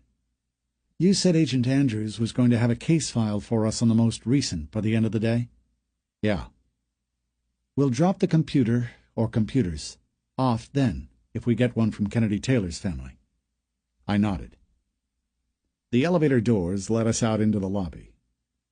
We headed down the 2 flights of blue carpeted stairs and outside. After leaving the hotel, we walked around the block to the restaurant. The hostess sat us in the exact same booth as the day prior. Beth and I quickly browsed the menus and put in our order. I ordered the same thing as the last time. The Philly cheesesteak sandwich had been pretty good. "What did Ball say when you called him and told him we had another?" Beth asked. "He said, 'Your killer is there, and you 2 are there. Find him.'" "That sounds about right. What was the scene like?" "News vans and local PD everywhere. Agent Andrews had another guy on the FBI's forensic team there with him. The body was gone, but I saw the photos that were taken of her when she was still inside the dumpster." "And?" Beth asked. "Woman in a dumpster. Faint smell of bleach. Not much of any evidence. Close-up photos showed needle marks and bruising in the same locations. Ball is sending me everything he could get on the woman. Hold on." I pulled out my cell phone and looked at the screen, because I had a message from Supervisor Ball, probably my information on the deceased woman. I opened the email. Rebecca Wright, 26 years old. Hair is listed as brown on her DL, though it was dyed blonde in person. Address is in Elgin. Single. Here, I'll forward this over to you. I clicked the prompts to send her the woman's information. Beth pulled out her phone. Got it. She opened the message and read over the woman's information. Do you think there's anything to how they look? She asked. Or maybe what all these women have in common? Well, they're all single, all thin. They're all fairly attractive, I guess. I thought about it further. All in a small age range of between 25 and 30. None of these women had kids, did they? Beth shook her head. So our killer definitely has a type of woman that he's after. Appears so, I said. But since when? It looked like the past victims from years back were all over the place. I mean, they were all women, but the ages spanned into the 40s, and it didn't seem like body type mattered. Yeah, that is true, Beth said. Our waitress passed, dropping off our drinks. Beth held her straw like a knife and tapped it against the table to pull off the wrapper. Then she plunged it into her iced tea and took a sip. So we have a type of woman that he's after now. Besides that, what have we learned news since we've been here? Not a ton, I said. Well, we have their bank and phone records back at the hotel. We have a pretty good idea that our killer is dating these women in some form or another. I'd think if they were all on the same dating website, it would have been found by the local FBI when they went through the records. Maybe we have one man finding women from multiple websites, Beth said. Plausible, I said. But I still think it would have been found. 4 dead women, all on dating websites, whether the same or not, should raise a flag. Beth rocked her head back and forth. Yeah, I guess that would be too big to miss. I still think our guy has a suitor somehow. It just makes the most sense. Usually, when something makes the most sense, it's right. I can't argue with you there. Our food came a moment later, and we ate quickly and headed back to the hotel. Beth had her car brought up by the valet, and we left for our interview with Kennedy Taylor's family. I sat in the passenger seat, going through her information. Ms. Taylor was listed as living in Oak Brook, Illinois. Parents said they were having some kind of a gathering there today? I asked. Yeah. We're not walking into a memorial or after-funeral thing for this girl, are we? I asked. I don't know. I spoke with her father. He gave us a time to come and just said that there would be people close to her there that we could speak with. I nodded, but said nothing. Beth exited the freeway and drove us into an affluent-appearing neighborhood. Each house appeared 20 or so years old, yet none of them looked remotely affordable. The cars in the driveways were all high-end, shiny and new. Guessing the Taylor family has money, I said. If they live back here, or, hell, anywhere in this town, they do. These are about the smallest houses around here, though. Still probably $1 million each, she said. Their house is going to be down the next street on our right. Beth made a right up the block. 2 blocks down, I saw a line of cars along the curb. Beth slowed and parked behind the last car. The address should be a couple of houses up on our right here. We stepped out of the car. I tucked the file under my arm, and we headed for the Taylor's house. The home came into view behind a couple of large oak trees. The U-shaped driveway was full of cars. Set back from the street was a light-colored brick single-story home with an unusually steeply pitched cedar-shake roof. We walked up the driveway toward the house. I didn't see a garage, but a part of the driveway stretched forward down the far side of the house. The home had 6 windows on the front, divided by a door in the center. To the left and right of the arched front door were a pair of rectangular windows in arched alcoves. The windows on each end of the house were square, with light blue shutters matching the color of the front door. I thought the color of the door and shutters was an odd choice, though I couldn't say it looked entirely bad. Beth and I stepped up to the landing of the front door. "Do you have a name of the girl's father you spoke with?" I asked. "Doug."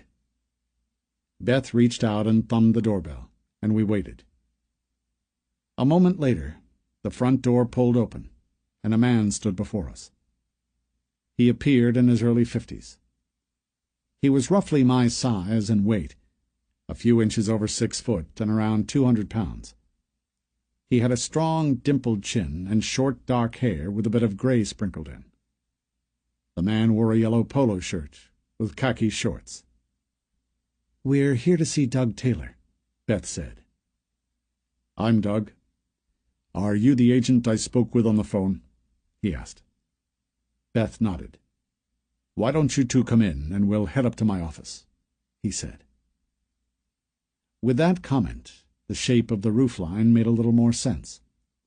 The home must have had a second story that faced the backyard of the property. We followed him inside. He led us through the foyer and toward the kitchen in the back of the house. 4 women, seated and talking, surrounded a gray granite island in the center of the kitchen.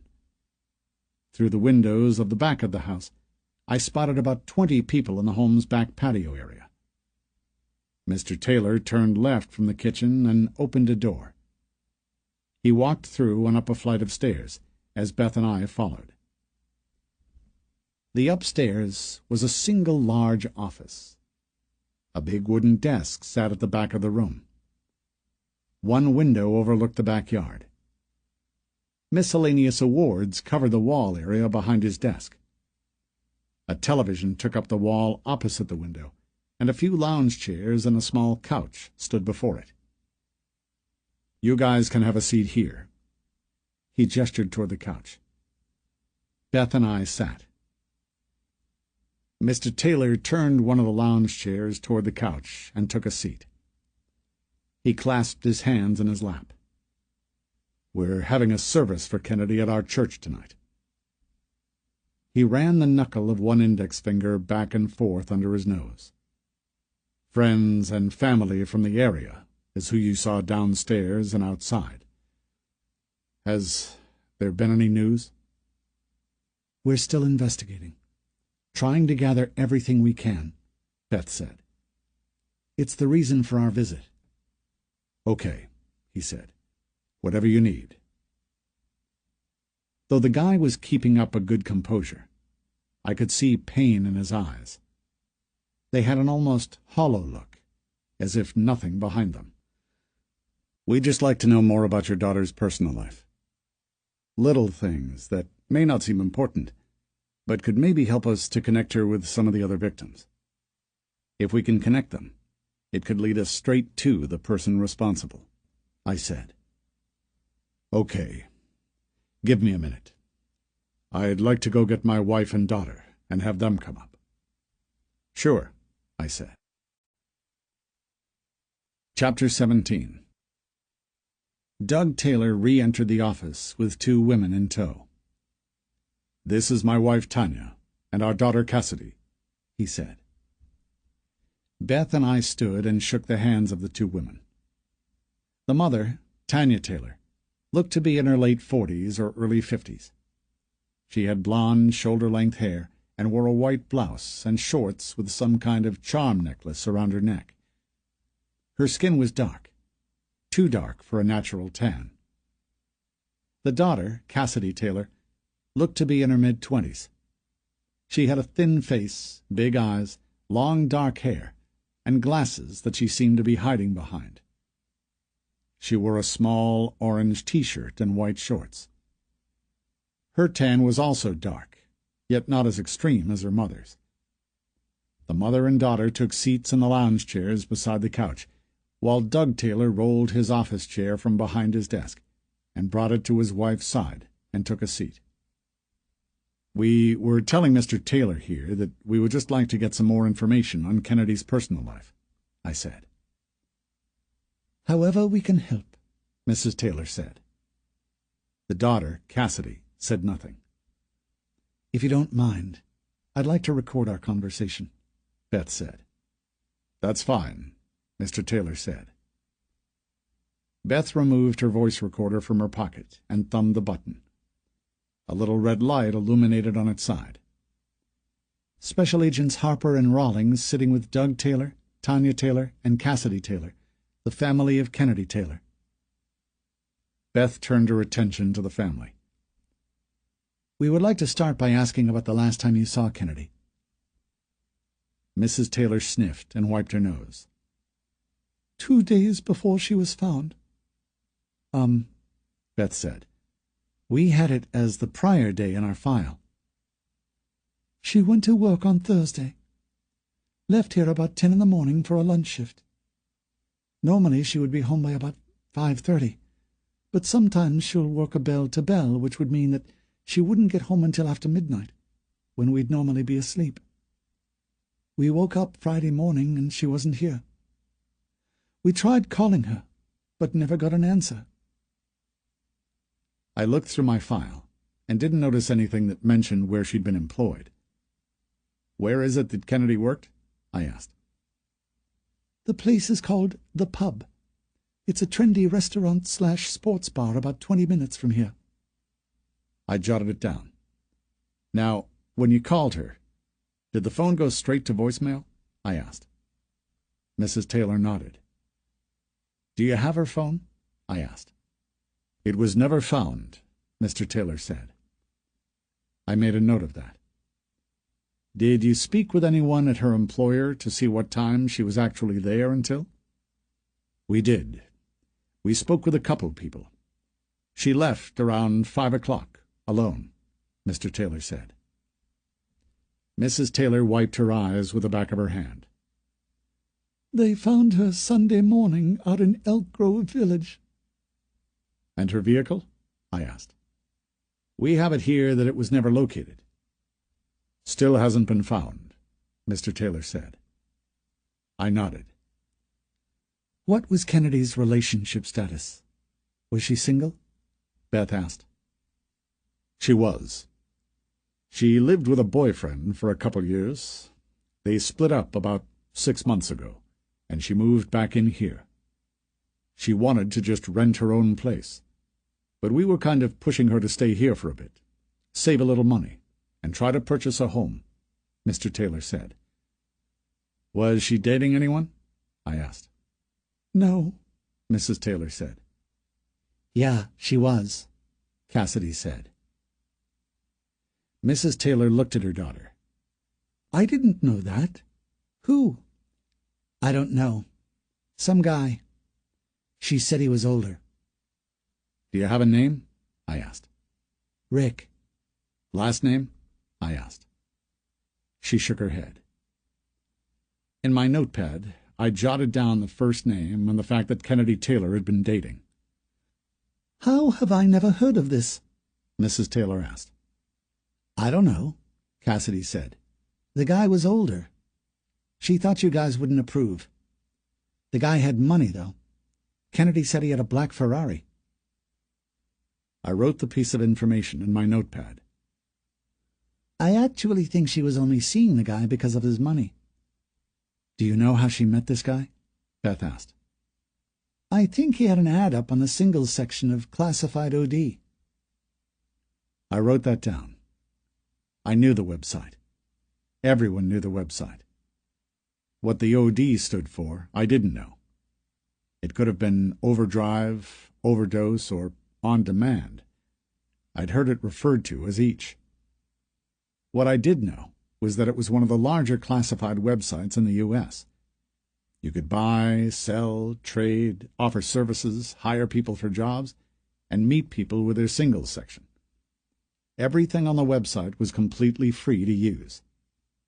If she'd met the guy there, we wouldn't find any bank records to verify it. which got me thinking that all of our victims could have met the guy there, and we wouldn't have known it. However, a browsing history of websites on their computers might show us. "How certain are you of the fact that she met this guy on that specific site?" I asked.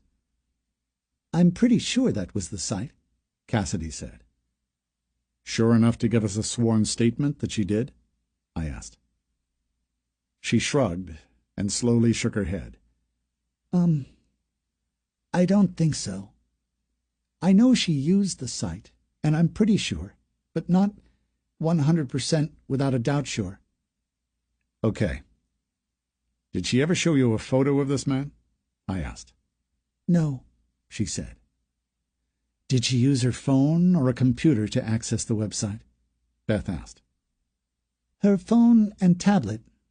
She had a regular desktop computer, but she never had it set up since she moved back in here." I looked at Mr. Taylor. "Do you have access to this tablet she owned?" "It's in her room. Hold on, I'll go and get it." Mr. Taylor rose from his desk chair and left the room. "She has a password on it," Cassidy said. "Well, not a password, but one of those things where you swipe your finger around a group of dots, and it has to be done in a certain arrangement to unlock it." "Do you know the arrangement?" Beth asked. Cassidy shook her head. I looked at Mrs. Taylor, who also shook her head. Beth reached into her pocket, slipped out her cell phone, and looked at the screen. "I'm actually going to have to take this. Excuse me."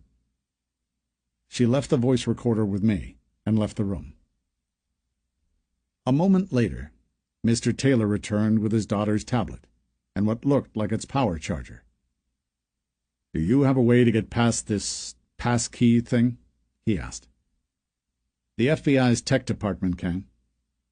If you don't mind, we'd like to go through it and see if there is anything that could potentially help us catch whoever did this." He didn't respond. "I know there may be personal things and information contained inside. Just know that the Bureau will handle it with respect for your daughter." He pursed his lips and slowly nodded. "Would we be getting it back?" he asked.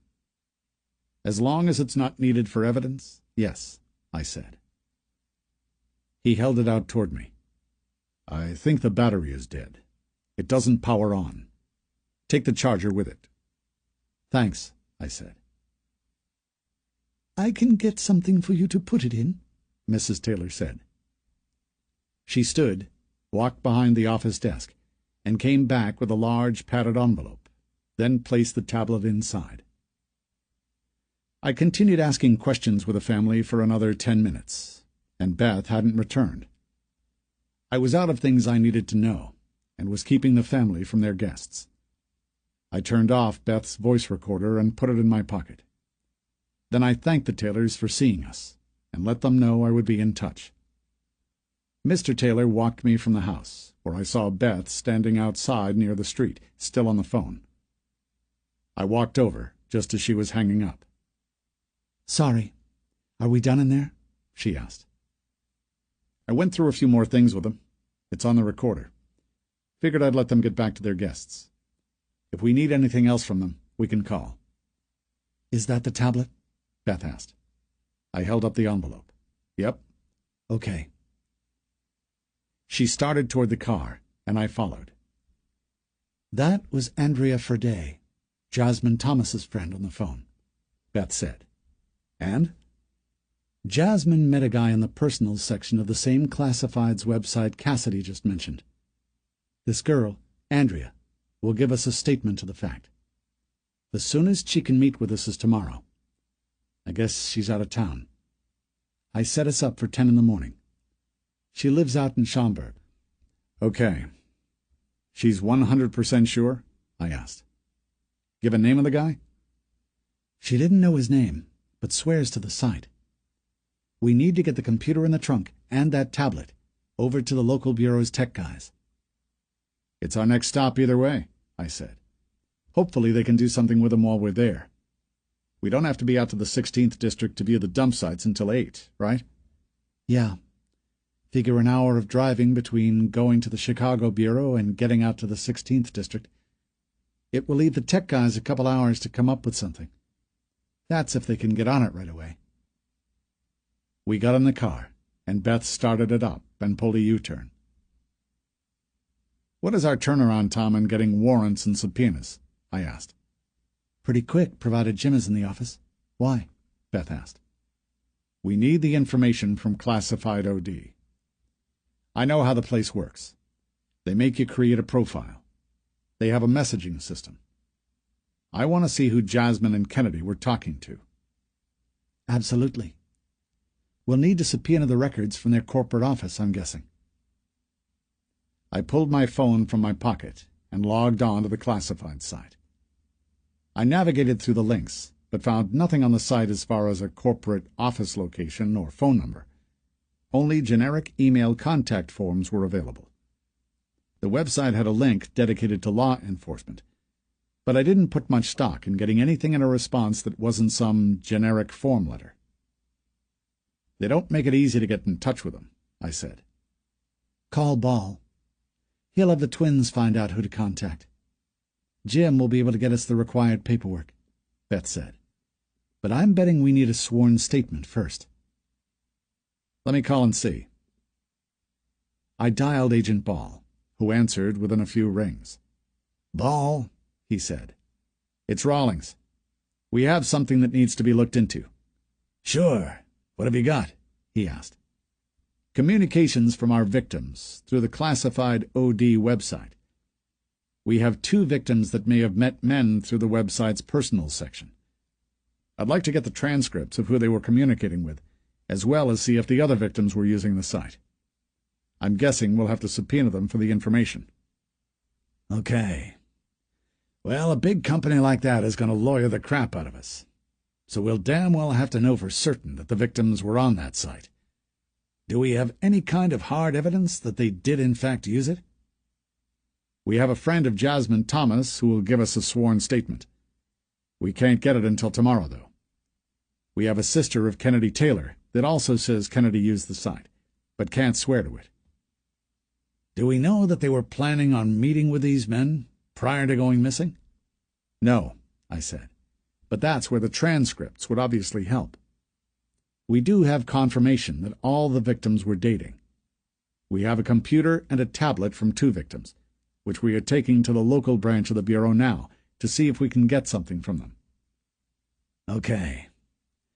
Let me make a few calls and see if I can get anything as far as friendly cooperation.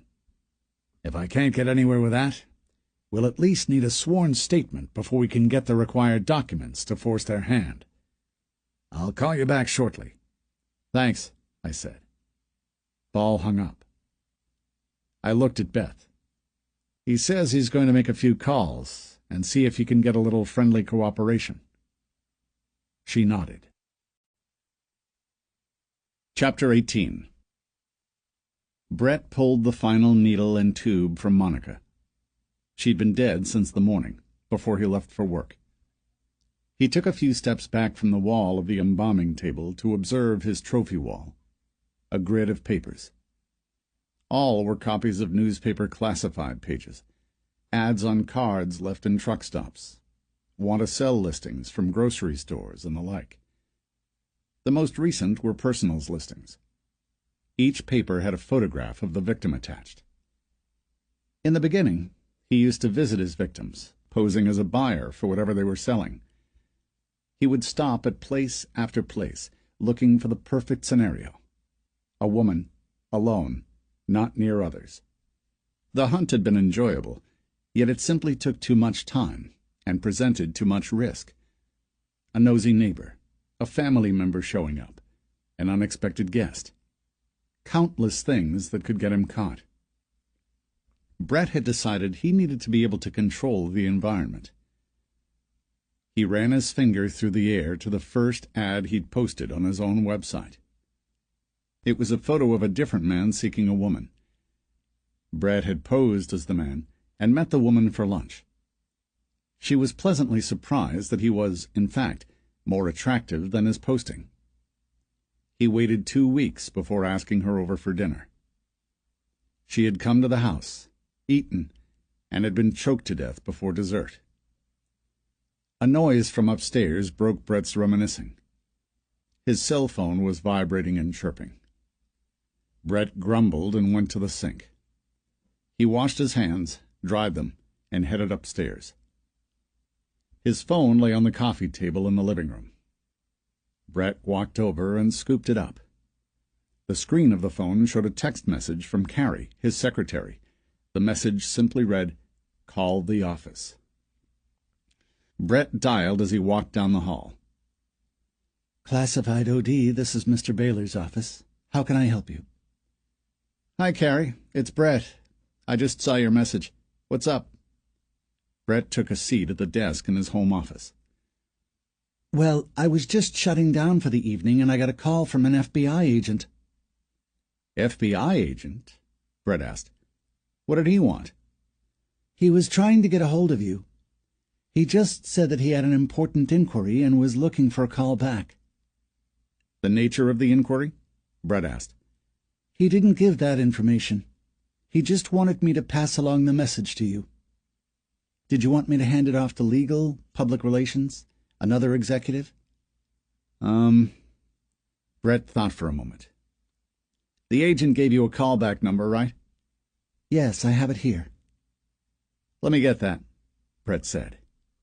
He slid open his desk drawer and grabbed a pen and a pad of paper from inside. Carrie gave him the number. What was his name? Brett asked. Supervisory Agent Art Ball.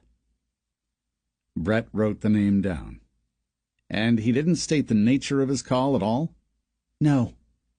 Okay, I'll take care of it. Thanks for the call, Carrie. Sure. Did you have your schedule of appointments for tomorrow, or did you need it? I think I have everything. Thanks. Have a good night, sir. You too. She hung up. Brett leaned back in his chair, contemplating why an FBI agent would be trying to contact him directly, and how they got the number for his office, and how they knew who to call. He woke his computer and punched in the FBI agent's name. He found nothing. Then he dialed the company's legal department. The secretary answered and put him through to Tom Mears, the company's lead attorney. Tom Mears, he answered. It's Brett Baylor. I just got a message regarding an FBI inquiry. FBI inquiry? Tom asked. How did that get to you? No idea, Brett said. What was the inquiry about? Tom asked. The agent didn't say. My secretary took the call. I've been out of the office since after lunch. Did you get a name and number of the person inquiring? I did. Why don't you give that to me, and I'll make a call to see what he wants. Brett gave it to him. I'll give you a call back after I see what this is about. Thanks, Tom. No problem. You'll hear back from me shortly. Brett hung up. An uneasy feeling brewed in his gut. His website had dedicated links for law enforcement. They could include the nature of the inquiry, and someone from legal would contact them to provide the required information. For his office to get the call, someone had to specifically search him out. They would have needed to bypass public relations, the company's legal department, the board, and everyone else to get to him. Brett tried searching the agent again, weeding through pages of Internet search results. Again, he found nothing. He left the office and went to the kitchen to pour himself a drink. His cell phone rang. Tom was calling back. Yeah, Tom. I talked to the guy. It was a pretty quick conversation. Okay, what did he want? Brett headed back to his office, whiskey in hand, and took a seat at his desk. They are running some kind of an investigation. Basically, they're looking to see if a couple of people were users, and if they were, they'd like the transcripts of their activity and messages. Pretty standard law enforcement inquiry. I basically told them that we couldn't share that information without being subpoenaed specifically for each one. I gave them the information that we would need to be able to provide them with what they sought. How that kind of call got to you, I have no idea. Okay, sure. Did he give you the usernames or anything? Brett asked. Nah. We've gotten plenty of local law enforcement requests like this. They'll send a message or call with an inquiry, looking to see if we'll give them what they're asking for voluntarily. Usually when this happens, it means that they don't have enough evidence to get the subpoenas required. The FBI can be a little bit of a different story. They seem to come by the required paperwork a little more easily. I bet the guy gets in contact with us with everything needed. So, I don't need to call this guy back? I wouldn't think so, Tom said. Okay. Appreciate you taking care of it, Tom. We'll talk soon. Sure. Have a good night. Tom hung up. Brett set his phone down, immediately logged into the master system for the website, and searched for each woman he'd had contact with. He needed to be sure that any trace of the woman's conversations with him were gone. After 20 minutes of searching, he couldn't find anything between himself and any of them. They had all been successfully deleted from the website system. Brett went through a mental checklist. Their phones weren't a problem. The browsing history on their computers wouldn't be a problem. The only thing that could put him and the women together was the standard coffee shop meetup a day or two prior to him inviting the women over, or out, on a date. Yet all the coffee shops were the mom-and-pop variety, and were in different parts of the city. He'd been using a fake name with each woman, in case a mention of him came up in one of the woman's conversations with friends or family. The photos he used were of someone else, except the one with a Ferrari, but the car was rented, and his face wasn't visible. Brett continued checking things off his mental list. No place he'd ever dumped a body had any cameras, and the areas he selected were all cross-referenced against the database of Chicago traffic cameras. Each time he took a different vehicle, sometimes using one from a past victim. He had numerous stolen license plates that he would cycle through. Brett couldn't think of anything that could get him caught. He'd been far too careful. Brett cracked his knuckles and rocked back in his chair. His heart still thumped rapidly inside his chest. Rehashing in his head every last step he'd taken to be careful still wasn't easing his mind. I need to know what they want. Are they inquiring about the women? He stared at the agent's name and number before him on his desk. What did they call me for? Brett grabbed his phone and dialed, hoping the Fed would give him something. Agent Art Ball, a man answered. Yes, hello, this is Brett Baylor. You'd called my office earlier and spoken with my secretary. She was going to have someone from our legal team call you. I just wanted to see if you had been contacted. I just got off of the phone with someone a few minutes ago, the agent said. Sure, okay. Well, I just wanted to follow up personally since you'd called my office. Did our representative from the legal department answer everything you needed? Well, he didn't really answer anything. Gave me some lawyer talk about getting the subpoenas for the information that we want. I guess I never really got the specifics of what the FBI was requesting, so I can't really speak on that. Brett waited a moment before speaking, to see if the agent would elaborate. The agent gave him nothing. Was this regarding some form of crime? Brett asked. Yes. We believe that there may have been communications through your website involving multiple victims and a single perpetrator. Oh, okay. Brett paused, waiting for the agent to expand further. Again, he didn't. So, I'm guessing you were looking for records of these individuals and transcripts of communications? Brett asked. Correct. Okay. Yeah, for something like that, we would have to have the legal paperwork to get the information to you. We take pride in the privacy of all users. Though, if a crime has been committed, we will do everything we can to furnish the authorities with the documentation requested. As long as they have a subpoena, the agent said. Yes. We do need the required legal documentation to release user records and interactions. Okay. "I'll get what we need together and be in touch with your legal department," the agent said. "Sure. Anything else?" "That's it. I appreciate the call back," the agent said. The Fed gave him nothing further. "Okay. Have a good day." Brett hung up. Brett let out a hard breath. He'd have to see what the Feds were after, if or when they produced the subpoena. Chapter 19. Beth and I had just dropped off Jasmine Thomas's laptop computer and Kennedy Taylor's tablet with the Chicago branch's tech department. They wouldn't be able to get to them until later in the evening, or, worst case, the morning. We met shortly with Agent Andrews and grabbed the file on Rebecca Wright, the latest victim. He said he still hadn't spoken with her family, but would call us as soon as he made contact. We left the FBI building around 6:30. Beth drove us toward Chicago Police District 16. My phone rang in my pocket. I pulled it out and hit talk. The call was coming from Agent Ball. "Rawlings," I said. "It's Ball calling back." "Anything?" I asked. "I had Marcus in the tech unit get me the name and number for the founder of Classified OD. The guy also happens to be listed in the company database as the chief website developer. I figured if we had any chance of getting a little friendly cooperation, it would come from him. I left a message with his secretary and was contacted shortly after by their legal department, letting me know what would be required as far as subpoenas, etc., to get the information released to us. Basically, they want a subpoena per user.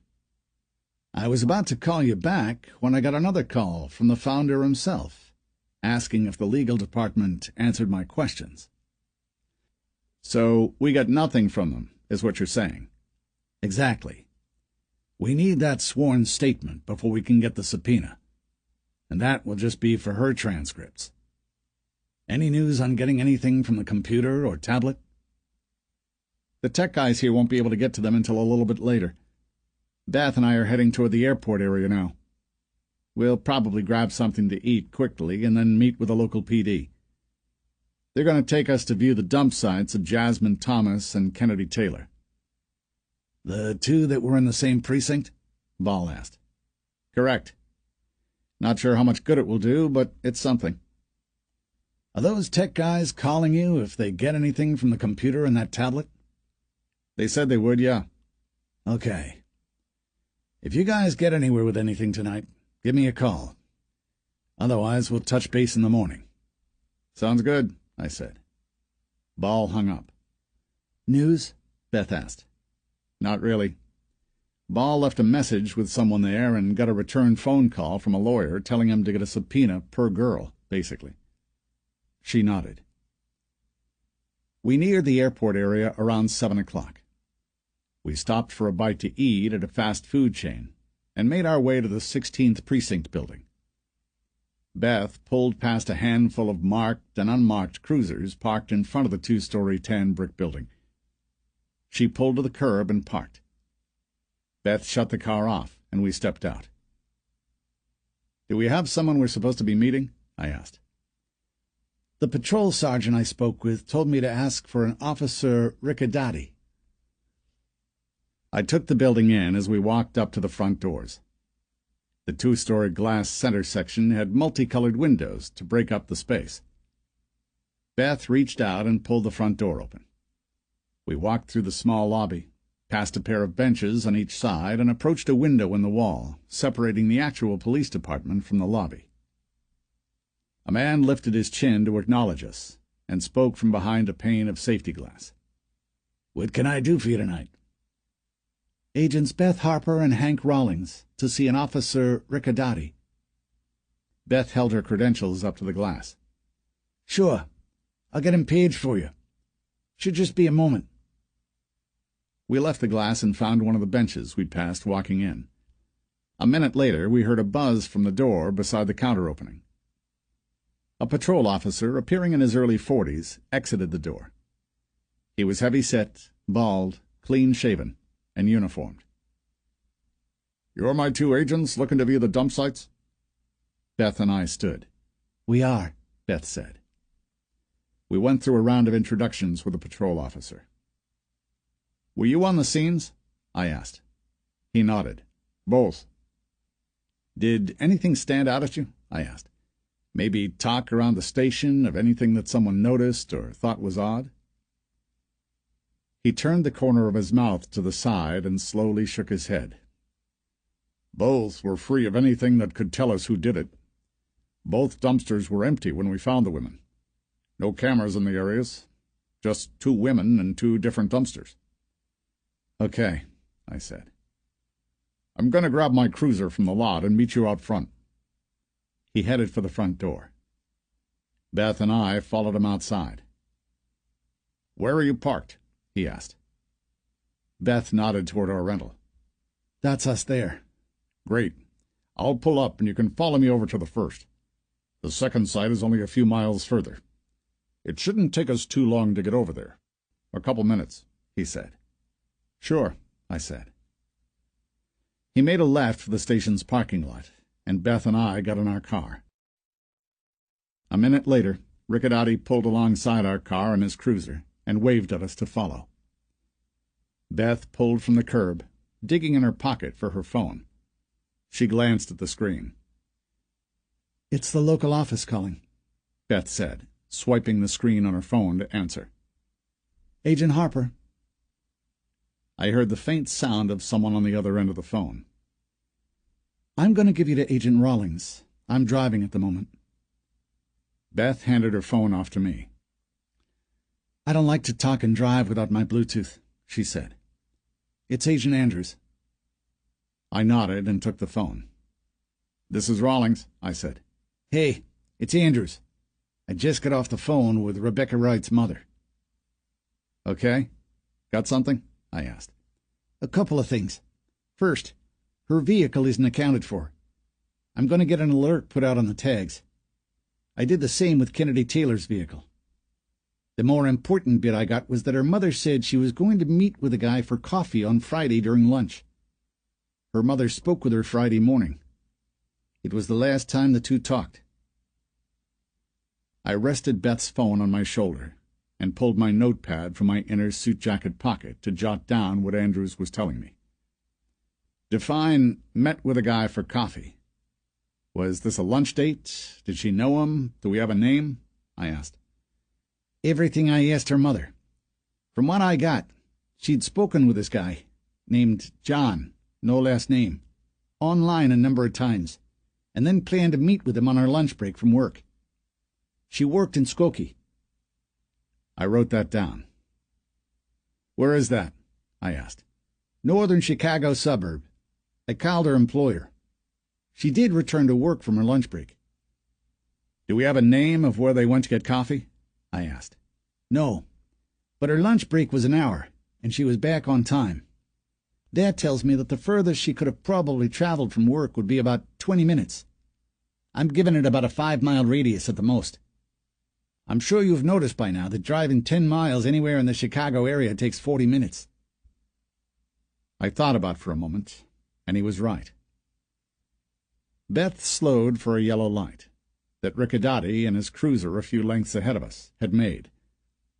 He pulled to the curb ahead and waited for the light to change so we could catch up. I glanced out my window to see a coffee shop on the corner. I thought about the one right in front of our hotel and the countless others I'd seen, and I let out a breath. That's literally got to be hundreds of places. Well, I didn't say that there wasn't going to be legwork involved, but it could be our best lead. I'm having my guys pull up and contact every coffee shop in that area. Her lunch break was at 1 p.m., so we should have a pretty good time frame to look into." I wrote down the time she'd taken lunch. This is all provided that she actually met with the guy we are searching for. "True. I also already put in for her bank accounts to see if we can get a charge to a coffee shop." "Okay.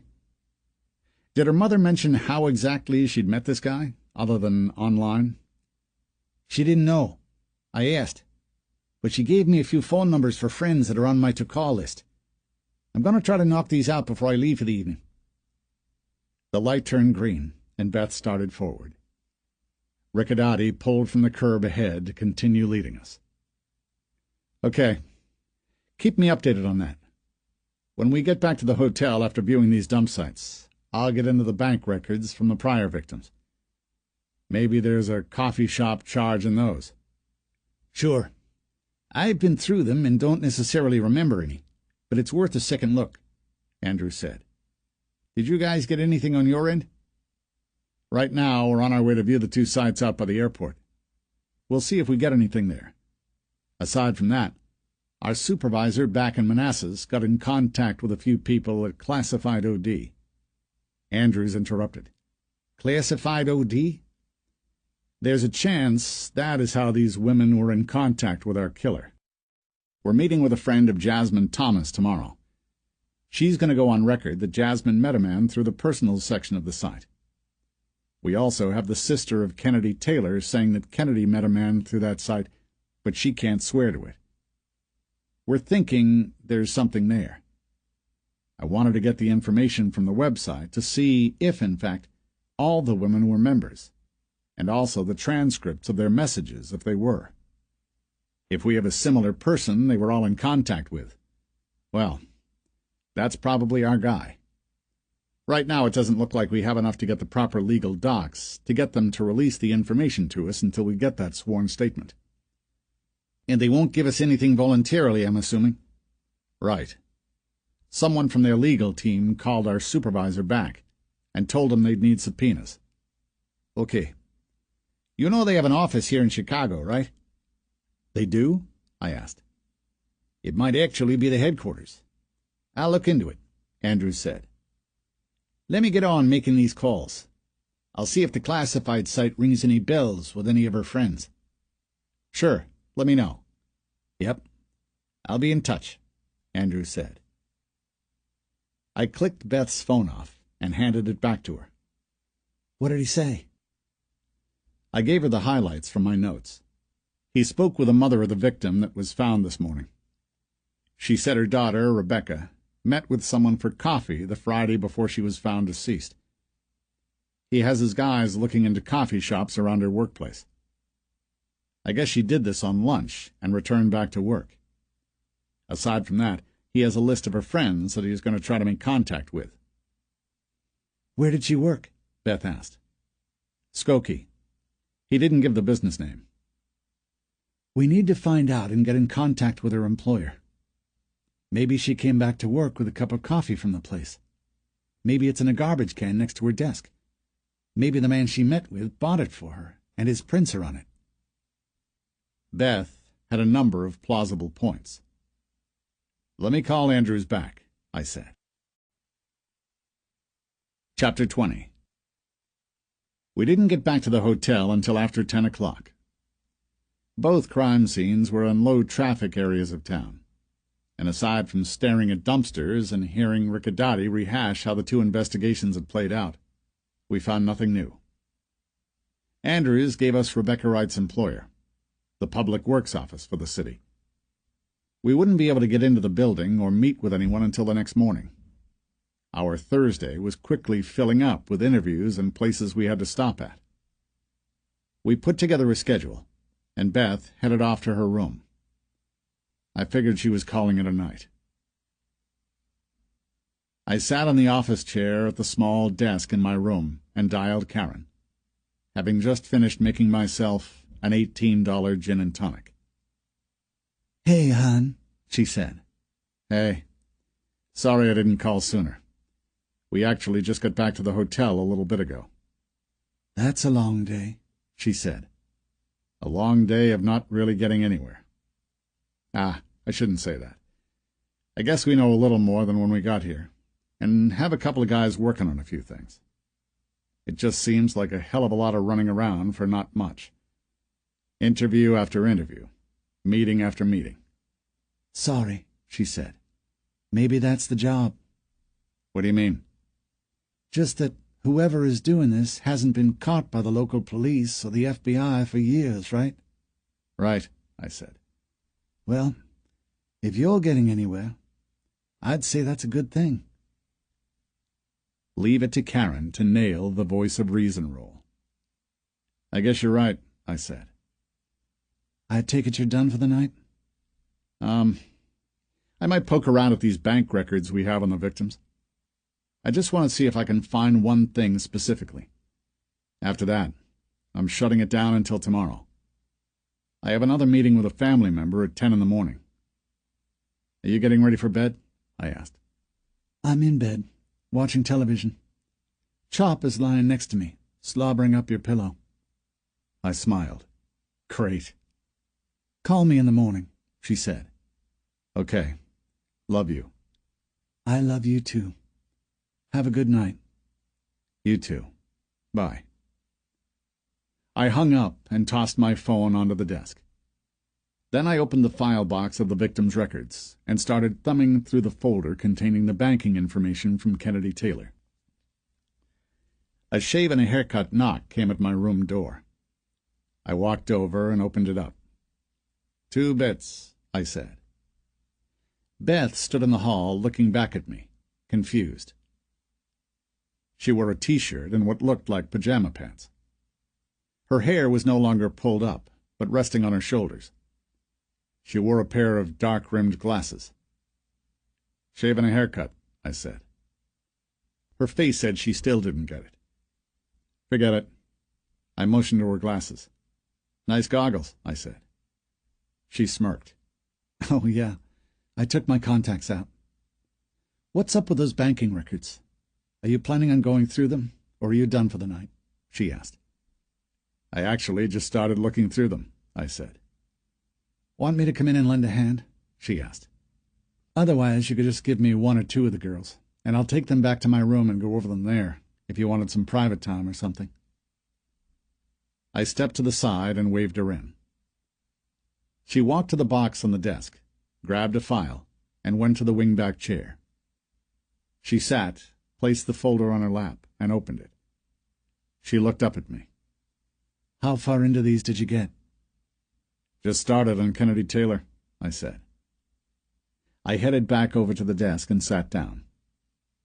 Keep your eyes peeled for coffee shops, I said. I'm actually just going to write down all purchases that aren't bills. You should do the same. Maybe we can match something up, Beth said. Good idea. I took a sip from my drink and continued reading through the banking records. From all appearances, Kennedy had been pretty smart with her money. The records went back 5 months. I didn't find any frivolous spending. Most of the activity was deposits, every few days. Her checking account balance seemed to hover around $10,000, and it looked as though she made regular transfers to a savings account. My assumption, from what her parents had said, was that the savings account was where she was keeping the money she was saving for a house. It looked as though her only semi-regular purchases were from a gas station near her house. They all seemed to be around $40, so my best guess was that she was filling up her car with fuel. Through 5 months of records, she'd only made 5 or 6 purchases with her debit card that I'd wrote down. Kennedy Taylor worked in a restaurant, right? I asked. Yeah, a place called The Pub, if memory serves, Beth said. Okay. I'm almost through with her records here.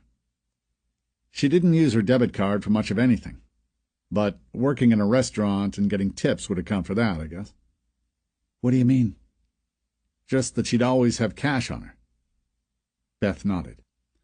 Well, for someone with not a lot of money, Jasmine sure liked to spend it.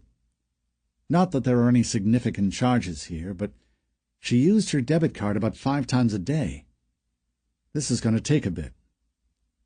Beth adjusted her glasses on her nose. She charged things for less than $1. Some people are like that. They just don't carry cash. I guess, Beth said.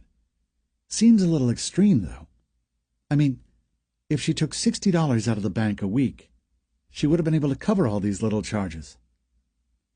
I shrugged and reached into the box for the banking records on Angela Warmack. See any charges from a coffee shop? No.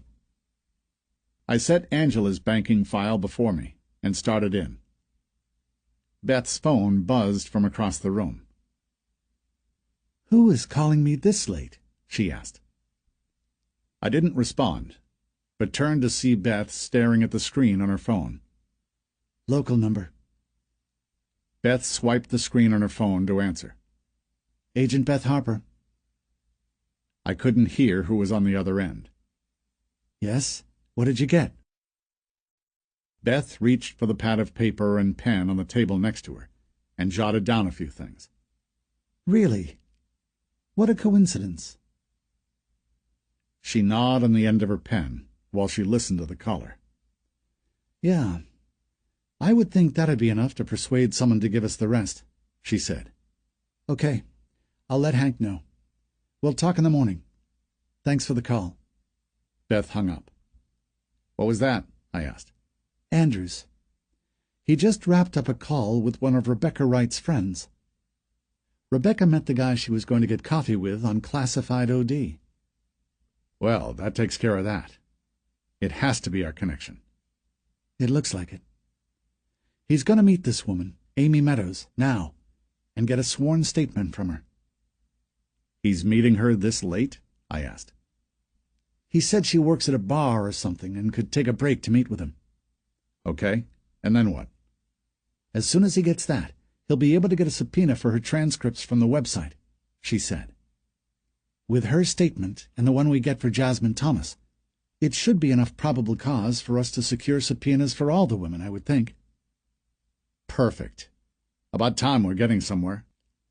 "This is actually moving along a hell of a lot faster than normal. Usually things don't go this way. Leads in these investigations are few and far between for the most part. I'm thinking we're going to get this guy." "Hopefully before he kills anyone else," I said. Beth nodded.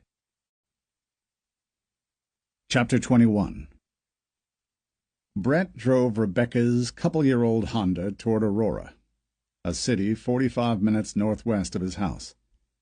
He wore dark clothes, a baseball cap, and thin black leather gloves. Beneath him, covering the seat, was plastic sheeting that he would take with him when he left the car.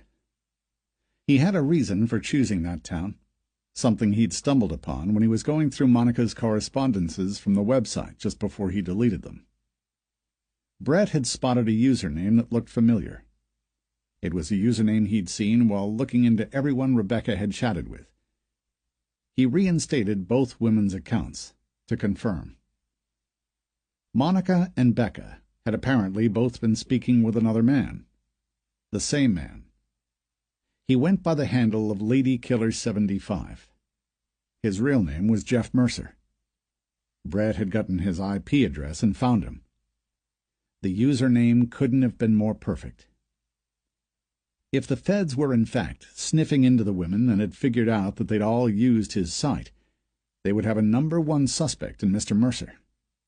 Furthermore, when they found the body of one woman he'd spoken with, along with the vehicle of another, near his home, that would really tip the scales. Brett had reinstated each woman's messages through the website, all except the ones he'd sent and received. Brett exited the highway and traveled the city streets, looking for the perfect place to be rid of her. Once he left Becca's car and Monica's body, he would walk a mile or two until he found a bar. From there, he'd call a number of taxis with his prepaid phone to get back home. He had a pocket full of cash to pay the drivers, and a number of random addresses he would have them drop him off at. The clock on the dash read a few minutes after midnight. The area was quiet, as it should have been. He spotted an old church next to what looked like a small single-story factory on his right. That would make a suitable place to leave her. Brett slowed and made the turn onto the small road that split the church and the business.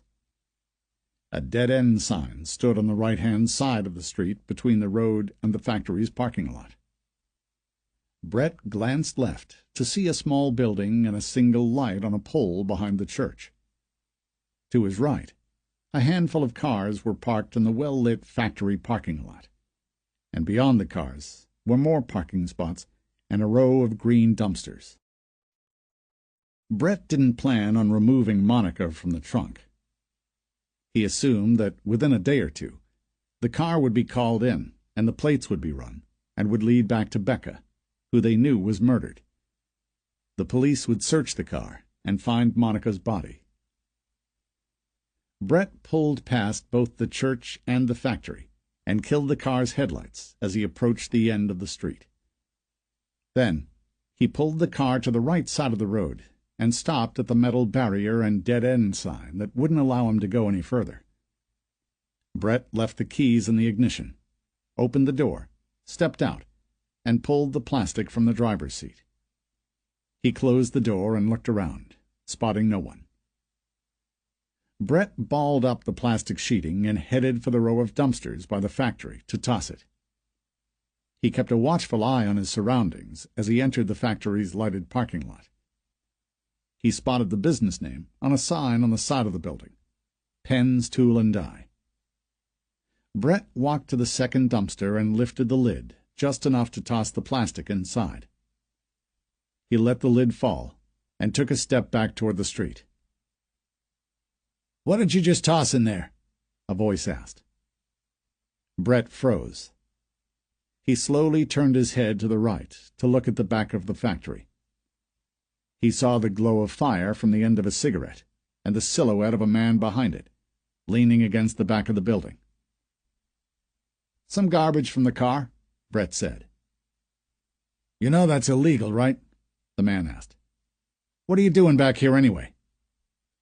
"Just had to take a piss," Brett said. He continued walking. "Also illegal," the voice said. Brett didn't turn back to look at the guy. "Yeah, just mind your own business, buddy." He walked back toward the car. He needed to look elsewhere for a place to dump it and the girl. "Kind of warm for gloves, isn't it?" the guy asked. "What are you up to?" He stopped walking and turned toward the guy, who was standing at the dumpster, peering under the lid to see what Brett had tossed. Brett figured he'd try a story to defuse the situation. "Look, man, I was at the bar. Some girl gave me her address to come over. I'm not from around here and I'm lost. Sorry. I stopped, took a piss, and tossed something in your dumpster.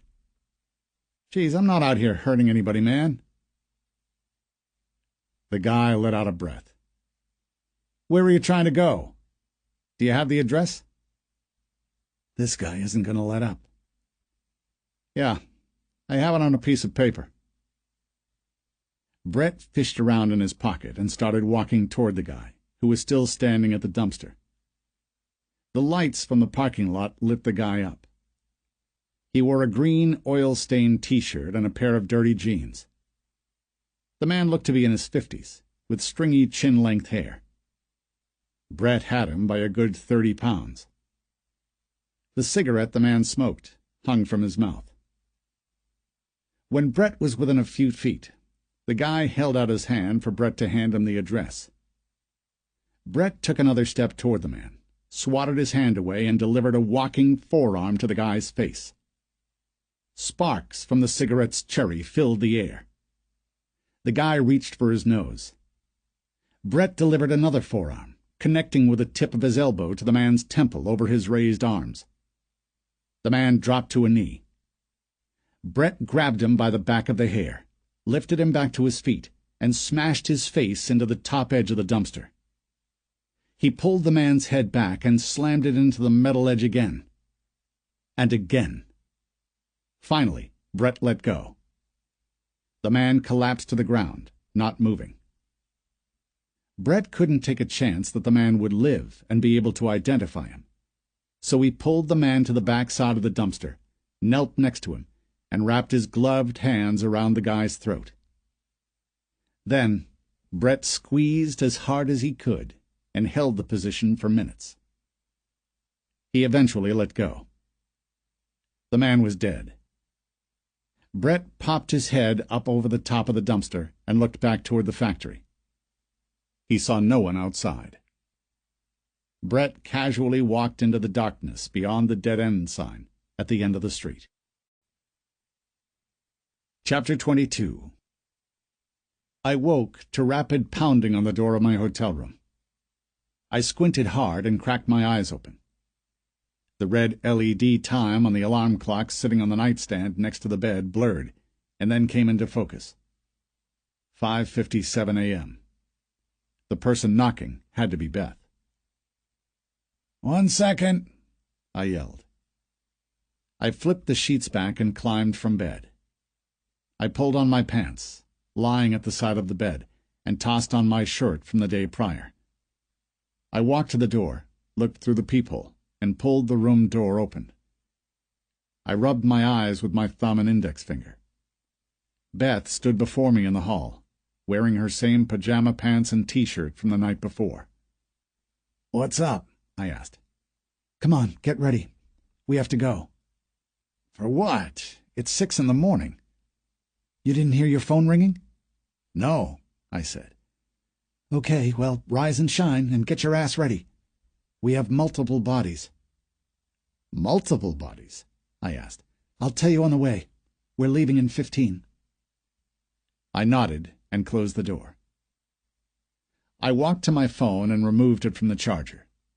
It showed 3 missed calls and 3 voicemails. I clicked the button to hear them. All 3 were from Andrews, and within the last 20 minutes. The first said he'd gotten a call from his field office that they'd found a murdered man and Rebecca Wright's car in Aurora. The second message confirmed the first, and added that they'd also found a deceased woman. The third message said he was en route to the scene, and we should meet him there as soon as possible. I deleted the messages and headed for the bathroom to get ready. I started the shower and brushed my teeth, staring at myself in the mirror. My eyes were puffed up from lack of sleep, and black stubble, with a little silver mixed in, filled my cheeks and chin. I didn't have time for a shave. I quickly showered and dressed in the last clean suit hanging in the closet. Beth was once again banging on my door within a minute of me getting ready. I pulled the room door open. She stepped in, dressed, her brown hair tied back, and ready to go to work. "I just called for the car. Are you ready?" she asked. "Think so," I said. "Well, grab whatever you'll need for the day. I'm not sure if we'll be back before tonight." I nodded, rubbed my eyes again, and walked to my desk. I grabbed everything I saw. My brain was still a little slow at functioning to remember what my exact schedule for the day was, and precisely what I'd need. I tucked the files under my arm and followed Beth from the room toward the elevators. She thumbed the button to take us down. "Where is Aurora?" I asked. "An hour's drive west." I listened to Andrew's messages. They found Rebecca Wright's car, another woman, and a man. The elevator doors opened. We stepped inside and hit the button for the lobby. "I talked to him briefly," she said. "That's the gist of what he told me." "Do we have an ID on either of the deceased?" I asked. "He didn't say. The local PD was leaving the scene as is until the FBI arrived. Andrews should be getting there soon. He said 45 minutes when I talked to him 20 minutes or so ago." I nodded. The elevator doors opened, letting us into the lobby. We walked through and outside. Beth's car hadn't arrived. She jerked her head toward a woman leaning out the door of the coffee shop next to where we stood. "Looks like they're just opening. Why don't you grab us 2 coffees and something that would qualify as breakfast? Muffin or something." I wouldn't argue. The coffee was a necessity after the 4 hours of sleep I'd had. "What do you want in it?" I asked. "Lots of sugar.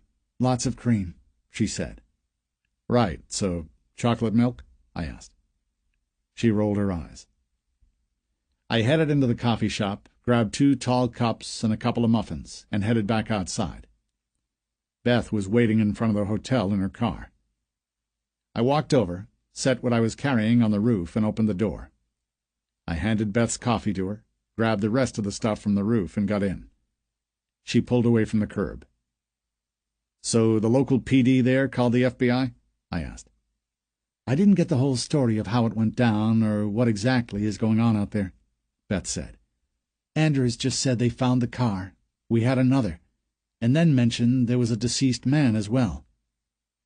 I asked what was up with the deceased man, but he said he didn't know."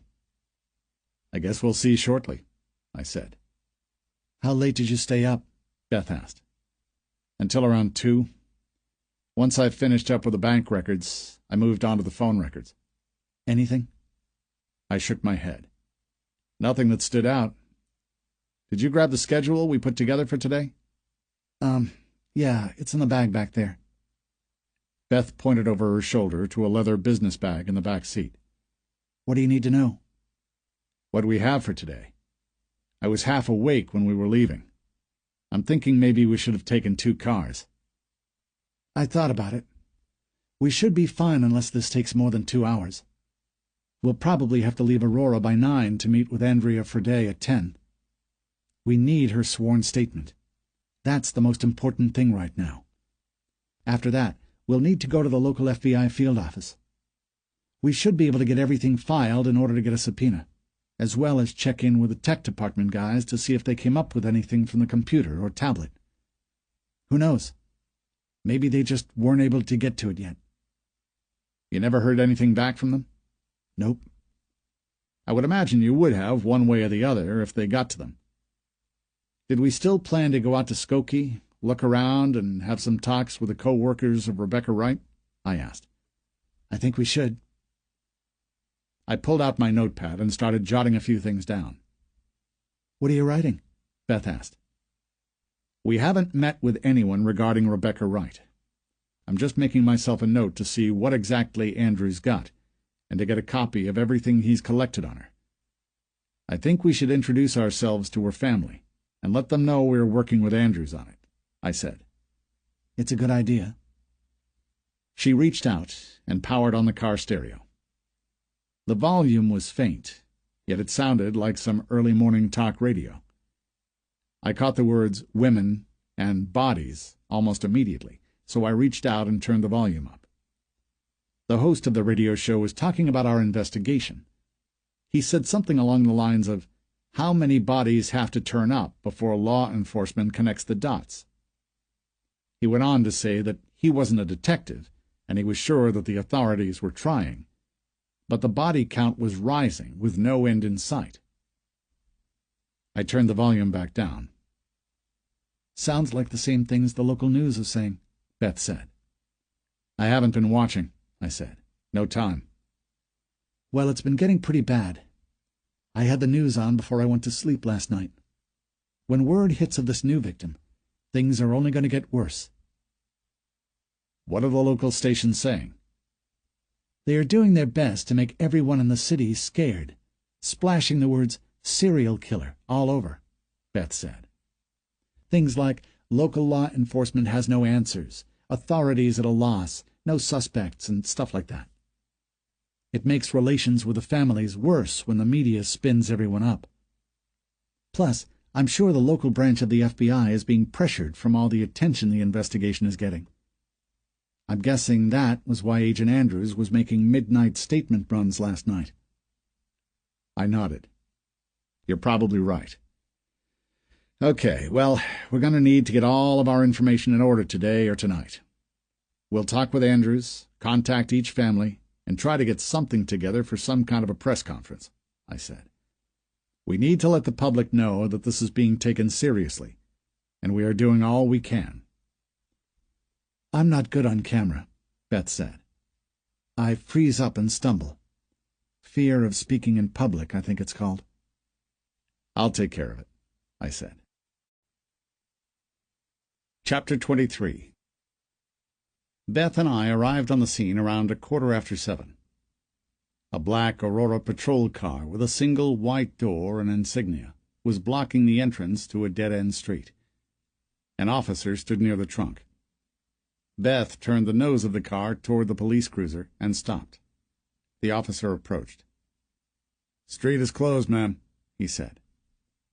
Beyond him and his car were more patrol cars, and a black government-issued Crown Victoria sedan parked in the lot of a tool-and-die factory to the right. Beth showed the patrol officer her credentials. "Where were the other FBI agent here?" He nodded and moved his car so we could pull through. To our left was a small church, looking as if it had been built in the early 1900s. A small home matching the style of the church stood behind it. Straight ahead of us, at the end of the dead-end street, was a maroon Honda Accord with the trunk open. A few officers stood at the back of it. A coroner's van was parked to the Accord's left. Beth drove the short street to the end and turned right into the factory's entrance.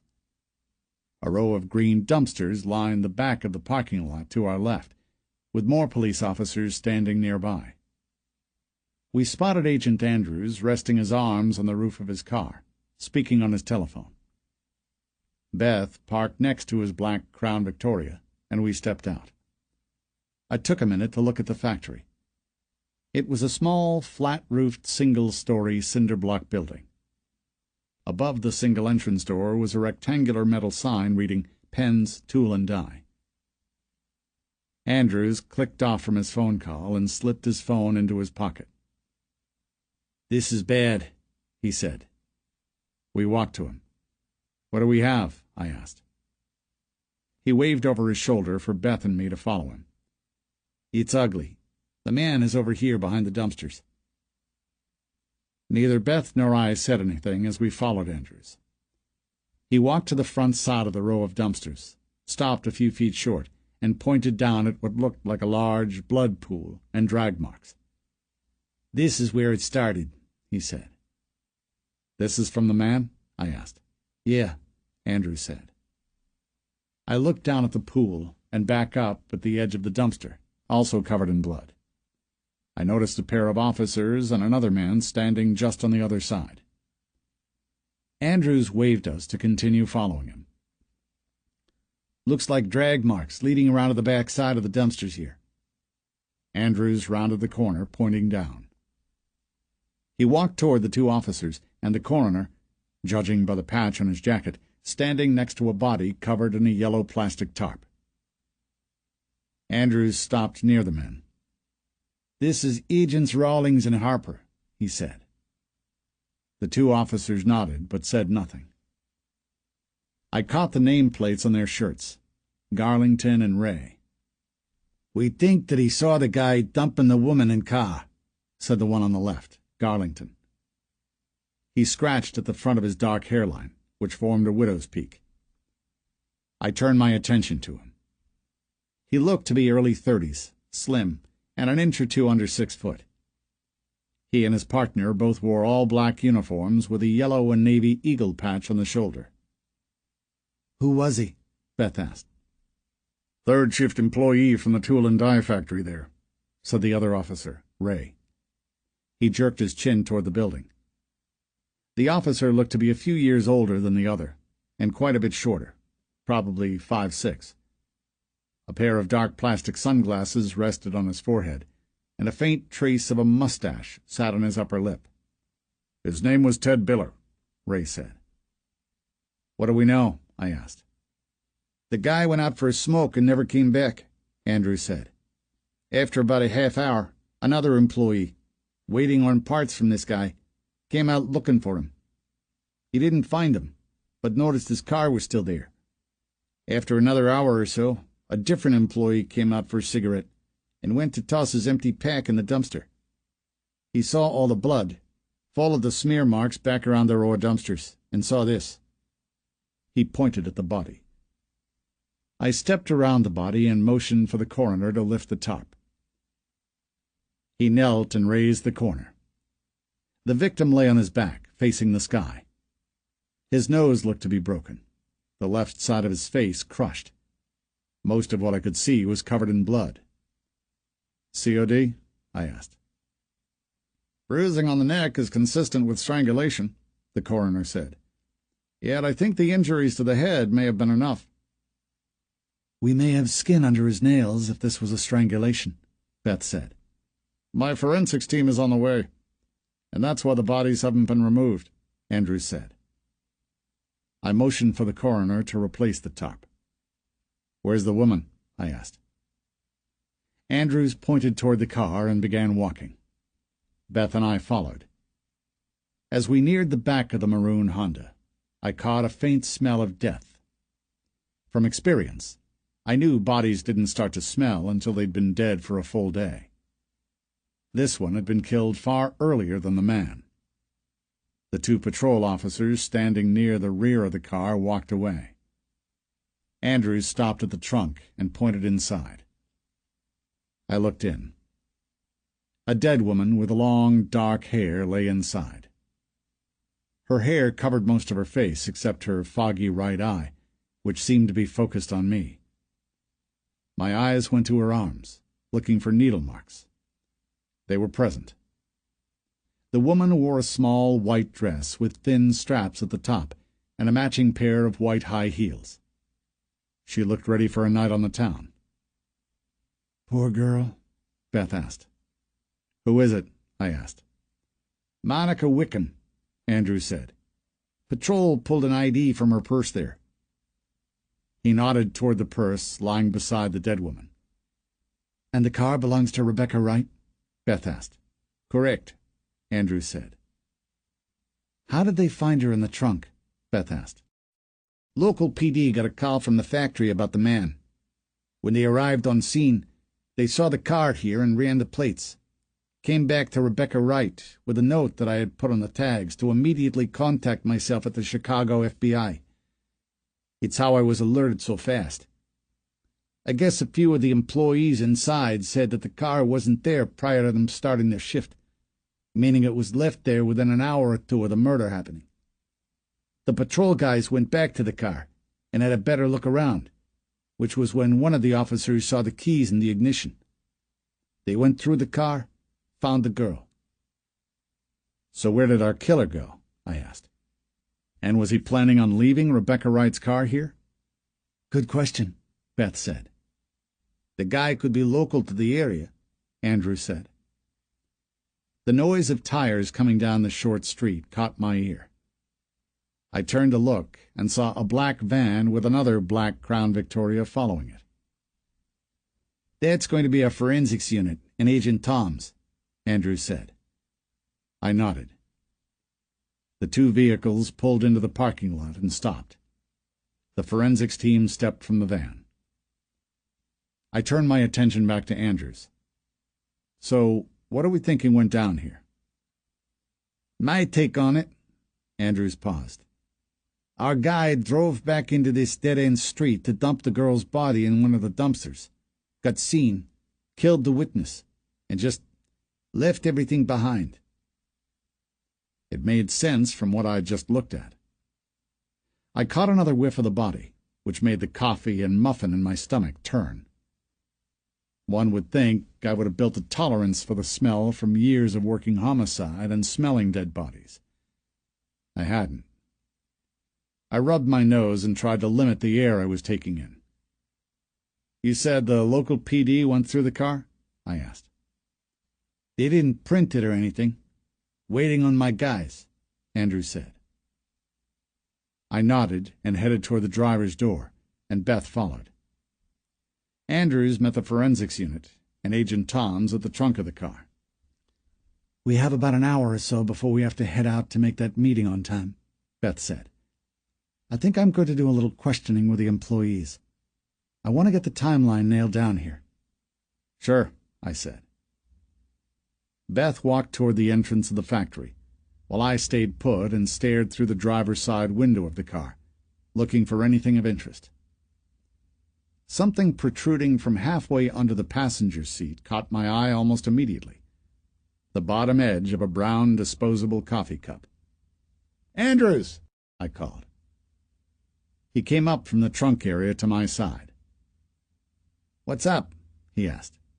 "Have one of your guys grab that." I pointed toward the passenger side floor. Andrews looked over my shoulder through the window of the car. "Reese, are you gloved up?" he asked. One of the forensics guys from the trunk area responded yes. "Open the passenger side and get that cup from the floor," Andrews said. The man walked to the passenger side, pulled the door open, and reached in. He grabbed the bottom corner of the cup with his gloved fingertips and removed it from the car. The disposable cup had a white plastic top and a cardboard sleeve. "Empty coffee cup," He looked at the top. "Lipstick on the rim." He headed for the trunk. Andrews and I met him at the back. "Let me get this in a bag," Reese said. He knelt, reached into his kit, and pulled a clear evidence bag out. He dropped the cup in and held it up before Andrews and me. I stared at the cardboard sleeve wrapping the cup halfway up. "Bean Grinders, Inc. Where is that?" "I'm looking," Andrews said.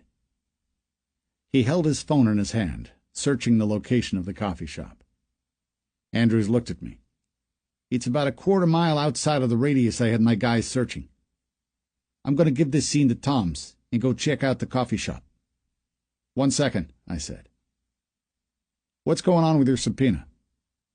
"It should be at the office. I haven't even gone in yet this morning." "How is it being served?" "Their legal department is downtown. I'm walking it in and leaving with the information in my hand," Andrews said. I thought for a moment. We needed to meet with Andrea Ferday in order to get the sworn statement to get another subpoena. Beth believed having 2 would be enough to secure subpoenas on each victim. We could get all the information and transcripts from classified OD in one shot. "Let me make a call, quick," I said. I pulled my phone and dialed Ball. He answered within a couple rings. "Ball," he said. "It's Rawlings." "I'm just waking up. What's going on?" "Another victim, and a deceased male that we believe could have been a witness to the body dump." Ball didn't immediately respond. I continued. "What I need to know is, if we have 2 sworn statements stating that the victims were using the classified site, is that enough to get a subpoena for them to release all the victims' information to us? That is, if they have it." "2 can still be a coincidence. It will end up being a judgment call by whoever is issuing the subpoenas. 3 or 4, and, well, that's a different story. If you want my opinion, take what you have this second and run with it." "All right. I'll call you back in a bit and fill you in on this scene and where we're at." "Okay," Ball said. I hung up. "Supervisor?" Andrews asked. "Yeah." Shit, I should have driven myself. "Well, what do you need?" "Ball, my superior in Manassas, says take what we have this second and run. Meaning, if that subpoena is back at the office, it should be served as soon as possible. I'm damn near positive that whatever information we get from classified OD will lead us to whoever is behind this. I'll see if Beth can take the meeting with Jasmine Thomas's friend solo. If she can do that, and you can get the subpoena taken care of, I can get dropped off at my hotel, get my car, and check out the coffee shop." "I'm good with that," he said. "Okay. So you have to go to the Chicago office to get the subpoena, correct?" "Correct." "But what time do your tech guys show up?" I asked. "About 8. "Can you make sure they get on that tablet, specifically, as soon as they get in?" I asked. "It's Kennedy Taylor's. We need to see if there's anything on it connecting her to the classified site." "I'll make sure it's the first thing they do." "Okay. Beth will have to go back to the Chicago office when she's done, in order to get the second subpoena. I'll meet her there when I'm done at the coffee shop. I'll give you a call when we're both there, if you're not back." "Sounds good. I'm going to find Tom's and let him know this is his scene." I nodded and headed for the factory to find Beth.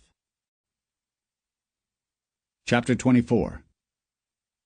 Brett sat in front of his computer. Though he'd showered and drunk multiple cups of coffee, it had done nothing to lift him from his sleep-deprived state. From Aurora, he'd taken 5 cab rides, waiting between a half-hour and an hour between each pickup. The final ride dropped him 2 miles from his house, and he walked the rest of the way. The total trip had taken him the better part of 7 hours. The travel time gave him hours to think. Brett had decided that he was done for a bit. The need fulfilled for the time being. The killing of the man was messy, and the thought of feds sniffing around was unsettling. Brett dug his fingers into his eyes and gave them a hard rub. He needed to get his focus. Brett let out a long breath and accessed his website's system files to begin the process of deleting anything related to him. The moment he logged in, he noticed a message alert at the top of the screen. He clicked on it. The message read, "Hey Tom, been a while. I wanted to see if maybe you wanted to have lunch this week. Mandy." The corner of Brett's mouth rose into a smirk. He'd taken the woman out for coffee prior to killing Angela Warmack.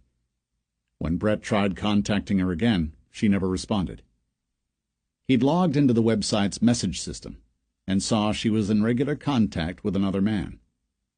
The two had sent each other dozens of messages a day, talking about dates they'd gone out on, enjoying time with each other, and things of that nature. "Looks like her budding relationship went south," Brett said. He scratched at his chin. The decision came quickly. He would leave it to chance. Brett typed, "Love to. Give me a call." He included the number of the prepaid phone he'd used to call the taxis. If she called, she would die. If she didn't, she would live. Brett continued deleting everything related to him across the website. Each different version of his personals ad, gone. Every message he'd ever sent to anyone, gone. The profile he'd used, gone. Any record of his username, gone. Brett logged out of the website's system files and left his home office. He needed to get to work. Chapter 25. Beth had dropped me at the hotel a half-hour prior and headed out toward Schaumburg to meet with Andrea Frede. Since I was going to be in the general area of Skokie, I planned to check out Rebecca Wright's workplace and speak with some coworkers when I was through with checking out the coffee shop. My cell phone's navigation said I was nearing Bean Grinders, Inc., driving north on Waukegan Road. The beacon on the app told me the address was on the right, before the next main street. I saw the crossroad in the distance, but didn't see any street parking. To my right was a long 3-story brick building. I was approaching an entrance that went under the building, where a sign read, "Public Parking." I slowed from the speed limit to check it out. Businesses were taking up the first floor, and I assumed apartments sat on the 2 stories above the stores. The sound of a horn startled me. I glanced into the rearview mirror to see the grill of a pickup truck a few feet from the back of my rental. I clicked on my directional to pull into the parking area. The truck following veered around me, and I glanced at him as he passed. The guy waved his hands in the air and yelled what sounded like, "Learn how to drive!" I shrugged it off and pulled under the building. What I'd assumed was a parking structure wasn't. After going under the apartments overhead, the entrance turned to the left and led to an outdoor parking lot behind the building. I found a spot, grabbed the file I'd brought, and stepped out. I glanced at the screen of my phone one more time and turned off the navigation. I walked back around the complex the way I'd pulled in, and found the coffee shop at the end of the row of businesses on the corner. I looked past the outdoor seating and through the windows as I neared the front door. The place was small, but all the seats were full. A huge banner across the window claimed, "Chicagoland's Best Coffee." I pulled the front door open to the sounds of bells attached to the doorframe and made my way to the front counter. A young woman looked at me with a smile. "What can I get for you? We're running a 2-for-1 on baked goods." "I actually need to see the manager or owner," I said. Okay. Give me just a second, and I'll get Vanessa." "Thank you." I stepped from the counter and looked over the offerings of coffee and coffee cups for sale while I waited. A coffee cup that said "Boss" on it caught my eye. I picked it up, gave it a look, and smiled. I set it back down and continued browsing. A moment later, I noticed the girl I'd spoken with pointing at me from behind the counter, while another woman, a bit heavy-set, stood next to her. The heavy-set woman approached. Her black hair was pulled back in a ponytail. She wore a tan apron over a black, long-sleeved blouse. I put her in her early 30s. I'm Vanessa, the owner. How can I help you?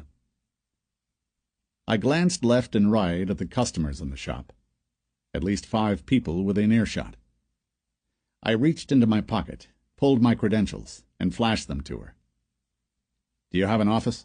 I asked. She looked confused, but nodded and waved me behind the counter.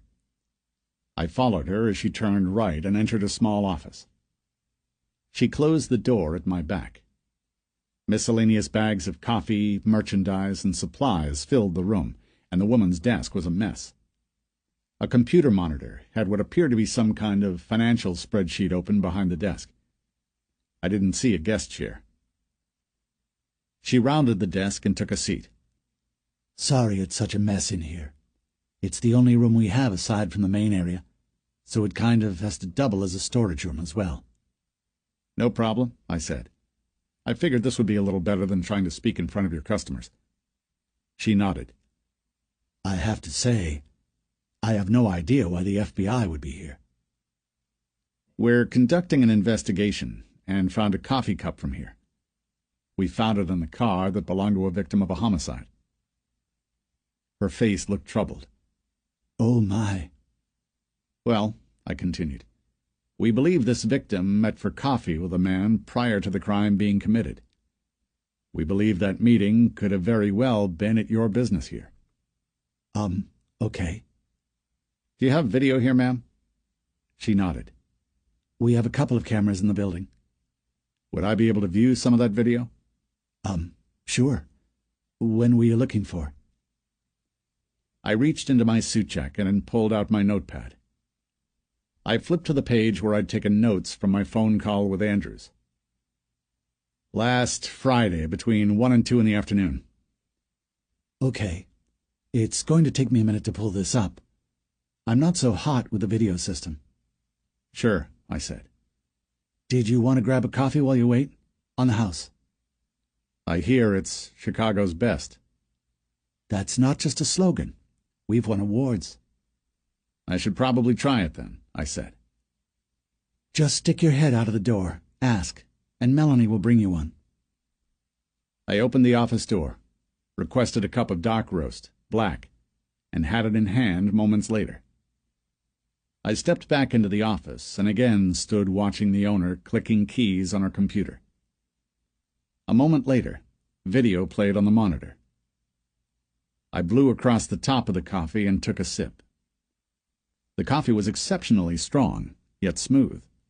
The best I'd had in quite a long time. The owner, Vanessa, didn't take her eyes from the computer. Well, how is it? "Excellent," I said. A hint of a smile crossed her face and disappeared just as quickly. The owner rolled her chair a foot back from the computer screen and waved me over. Here we go. Friday at 1 o'clock. I rounded the woman's desk and looked at the screen, which was divided into quarters. 1 camera was mounted on each counter, with 2 cameras for the indoor seating area. I opened my folder and pulled out the driver's license photo of Rebecca Wright. "This is the woman we're looking for." She looked at the photo, nodded, and fast-forwarded until someone approached the counter. We repeated the process for the first 10 minutes, then slowed to watch everyone in the business come, order, and sit or go in real time. At 17 minutes after 1 o'clock, a woman I figured to be Rebecca Wright appeared in the building. She walked to the counter, ordered, and paid cash.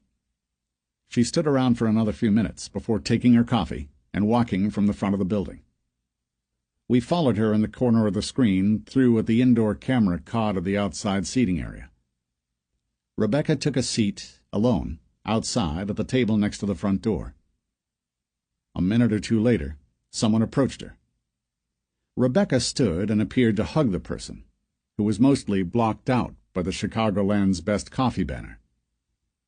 The person slid out a chair with his foot and took a seat on the other side of the table. All I could really see was that it appeared to be a male. He wore gray pants, and his hands were clasped together on the table's top. He appeared to be wearing a suit. The two sat for 20 minutes before Rebecca stood and appeared to hug the person again, and they both walked off. The man never entered the building, and never had a coffee. I watched the guy's hands the entire time he sat at the table. He never touched anything. "Shit," I said. The owner glanced up at me standing over her, looking at the screen. "Sorry," I said. "Do you think I could get a copy of this footage?" She scrunched her face. "I don't actually know how to do that." "How long does your system save video for?" She shrugged. "Until it's full? I honestly don't know." "Well, how long back can you access from today?" She clicked a couple of keys and looked at me. "Looks like a month or so." "Okay. I'm going to get someone in here who can make a copy of that footage, if that's all right." "That would be fine." I thanked her for her time and purchased the Boss coffee mug on my way out. I hopped into my rental car and dialed Beth, who answered right away. "Good timing. I'm just about to walk up to the condo that this Andrea lives in. Did you come up with anything out there?" "I have her on video meeting a guy." "Great," Beth said. "Except the guy never enters the building. You can't see much of him or his body. He never orders a coffee. And the owner doesn't know how to make me a copy of the footage." "Ugh," she said. "Not so great." "Correct. Not so great." "Can we get anything from it? Height, weight, hair color? Did you see the guy touch anything?" "He didn't touch a single thing. The height, weight, and hair I'm not sure on from the video I saw. I'll ask one of the tech guys back at the Chicago office if they can make a trip out here and copy the video either way. Maybe they can do something with it." "They should be able to at least copy it and look at it further," she said. "That's what I was thinking." "Are you heading over to Skokie to her employer now?" Beth asked. "Yeah. I'm not sure if there's going to be anything for us there, but I'm in the neighborhood, and it's worth a trip, I guess." "Okay. Let me get this interview done, and then I'll meet you back at the Chicago office." "Sounds good," I said. "See you in a bit." She hung up. I searched for the Skokie Public Works office on my phone and hit the button to navigate to it. My phone informed me the drive would be just 10 minutes. I followed the suggested route. Chapter 26. I flashed my credentials as I pulled into the Chicago FBI office. The stop at Rebecca Wright's employer had been less than fruitful. She'd worked in the records department with one other person sharing her office. The two women weren't close and didn't speak outside of work. Rebecca's supervisor allowed me to look around her desk. I didn't see anything out of the ordinary. I'd gotten in and out within 45 minutes. I found a parking spot on the lot and got out. I'd spoken with Andrews on the drive back. He was at the classified OD office downtown, waiting to speak with someone in their legal department. He said he'd have Agent Toms meet me in the lobby and take me over to the tech department, who'd apparently found something. I tried calling Beth on my way back to the field office, but the call went to her voicemail. I'd assumed she was still conducting her interview with Andrea Frede. I entered the building and walked across the FBI insignia toward the desk near the back. The same security guard from the other day greeted me at the counter. "Here for Agent Toms," I said. "Ah, he wanted me to give him a jingle when you arrived. Agent Rawlings, right?" he asked. I nodded. "Let me get him down here. 1 second." I glanced at the guy's name badge. Jerry. He picked up the phone, made a call, and hung up a few seconds later. "He'll be down in a second," Jerry said. "Sure, thanks." I leaned against the front counter and waited. I pulled back the sleeve on my suit jacket and checked the time. A few minutes after 11. I pulled out my phone. I'd missed 2 calls from Karen in the last few hours. I sent her off a quick text message that I'd gotten an early start, loved her, and would call her as soon as I could. The elevator doors at the side of the room opened, and Agent Toms headed my way. "The tech guys found something for you, I hear," he said. I turned to face him. "Yeah, that's what Andrew said. Know what they found?" He shook his head, causing his jowls to wiggle. "Let's go find out. They're in the other building. Figured I'd walk you over there instead of having you come up, then down, then walk you over there." "Fair enough." Agent Toms headed toward the doors at the side of the building opposite the elevators. I followed him outside and into the adjacent building. "Get anything else from out at that scene in Aurora?" I asked. "I just got back a little while ago. Left as soon as our forensics unit had finished with the bodies." He stopped in front of an elevator and thumbed the button to take us up. "Not sure if we got anything new, but the vehicle will be brought back to our garages here this afternoon for forensic processing. We have a few agents sticking around the area to do some door knocking, and Agent Bauer, who I left the scene with, will touch base with the family as soon as they arrive at the medical examiners." "Okay. So the family of the woman has been contacted?" The elevator doors opened, and we stepped inside. Toms pressed the button for the second floor. "The local medical examiner will contact the family for identification. After that, Agent Bauer will introduce himself to the family, collect their contact information, and forward it on to Andrews, you, and your partner for interviews." I nodded. The elevator let us out on 2. I followed Toms down the hall to the left. He stopped at a pair of frosted glass doors that simply said Technology Unit in black. He pushed the door open, and we entered. A large, white-floored room spread out before us. Workstations and rows of computer monitors filled the right and left walls. Each workstation appeared to have a bank of 6 computer monitors dedicated to it, 2 monitors high by 3 wide. A gray rectangular desk ran directly down the center of the room, covered with more computer monitors, power ports, and what looked like diagnostic equipment. A man glanced over at us as he connected a laptop computer to a port on the desk's top. At the workstations on my left and right, 4 men and 2 women sat. Blue FBI jackets hung on the backs of a few of their office chairs. Toms walked toward the back of the room. The far wall we approached was white and filled with windows and doors. Through the windows, I could see that each room was an individual lab. Toms turned right at the back of the room, walked down a short hallway, and stopped at an office door. He rapped on the door with his knuckles and pulled it open when someone inside told him to come on in. I entered the office behind Agent Toms. A man sat behind a desk, looking up at us. At his back was another wall of monitors in the same fashion as the workstations in the main office, 2 by 3. The man had dark hair that receded in the front. He appeared in his late 40s, and a graying goatee wrapped his mouth. He wore a blue dress shirt and patterned gray tie.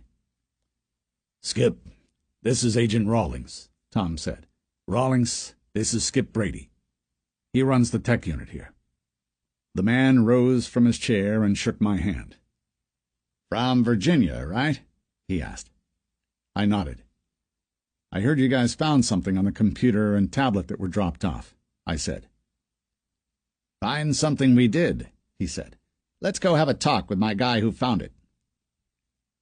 He rounded his desk and waved for Agent Toms and me to follow him from his office. We all walked the short hall back toward the labs.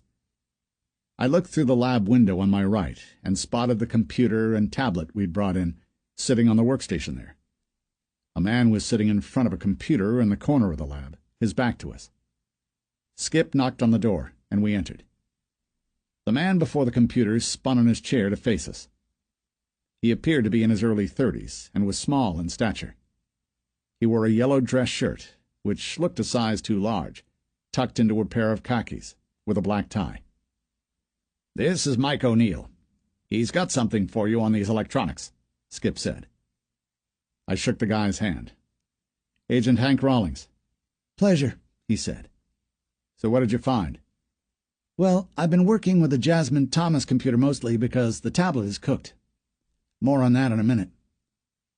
Find anything on the computer? I asked. Well, it works, and we have access to everything. I was left a note to be on the lookout for anything related to classified OD. I tried looking into that. There was nothing in her browsing history related to the site, but we do have something interesting. What's that? Well, Jasmine had one of these programs installed on a computer that remembers logins and passwords for all the sites she had accounts with. Which, these programs are about the worst thing ever, by the way. Trusting all your usernames and passwords for everything, including banking, to a third party just isn't smart. Aside from that, the program does have account information for classified OD saved in its memory.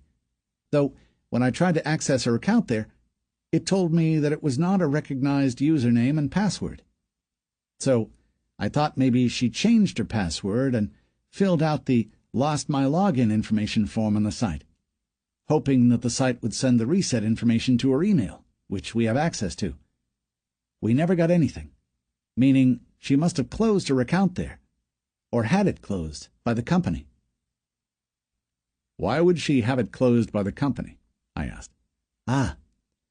Well, when people post fake classified listings and get reported, the place could close the account.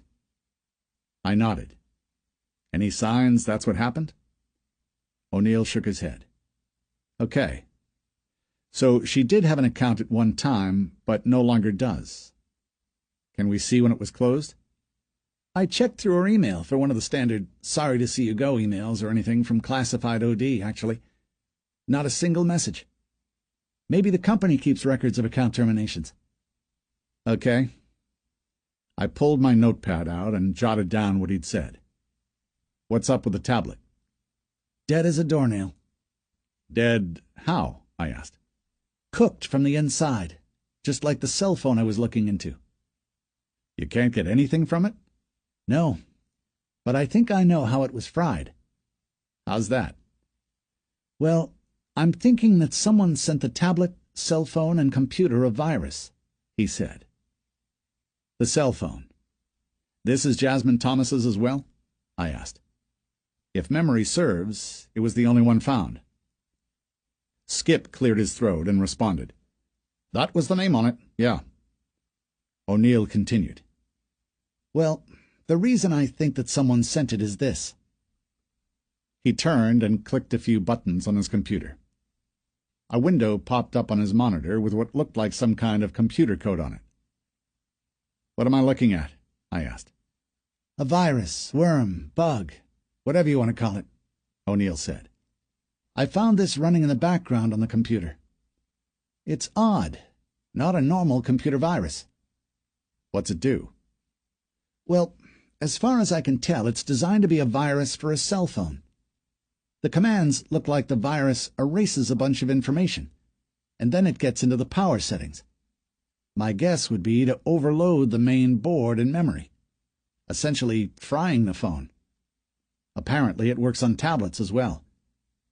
I opened the tablet up, and the damage looks consistent with the damage inside of the cell phone we have. Okay. So how do we find out where it came from, or who sent it? I asked. Well, that's significantly more difficult. If it's targeted to phones, I'd have to think it would be an attachment to an email or a text message. I guess it could have also come from an app or something else downloaded to the device. So we found something that we can't do anything with? I'm still looking into it, O'Neill said. I'm going to go through every piece of code on the virus that I can, and see if maybe I can see exactly what it is targeting, or how it is being installed on the devices. That, and I'm going to make some calls to see if anyone else may have some insight into it. I nodded. Okay. I looked at Agent Toms and Skip. You guys just want to let me know if there's a development with this? Sure, Tom said. I looked back at O'Neill. There's no way you can get the tablet back up and running? Even if I did, the memory is cooked. It's a paperweight, he said. Do what you can with the virus and computer. I should be bringing you another computer tomorrow. I have a meeting set up with a family member, and she's going to give us her daughter's, a victim's, laptop. Sure. I'll be watching for it. Thanks, I said. My cell phone buzzed in my pocket. I pulled it out and looked at the screen, which showed a text message from Beth saying, "Back at the FBI building." I looked at Agent Toms and Skip. "Should be all I need, I guess. My partner is back in the building. I need to find her and get going on getting a subpoena ready." "I'll walk with you back over there," Agent Toms said. "Skip, let me give you my direct number in case she gets something and I'm out chasing around," I said. "Sure," he said. I wrote my number down on my notepad and tore off the page for him. Chapter 27. Brett sat at his desk in a fog. He had a meeting in 20 minutes with a couple representatives of a local charity looking to finalize a donation. He needed sleep. Brett thumbed the button on his desk phone to ring Carrie. "Need something, sir?" she asked over the speakerphone. "A coffee. And cancel everything after these charity people. I'm not feeling well and I'm going to head home." "Okay. Did you want me to reschedule the appointments from this afternoon to next week?" "Whenever you can fit them in is fine." "Okay. You said no calls, but Tom has called up from legal twice. It sounded important." "What did he want?"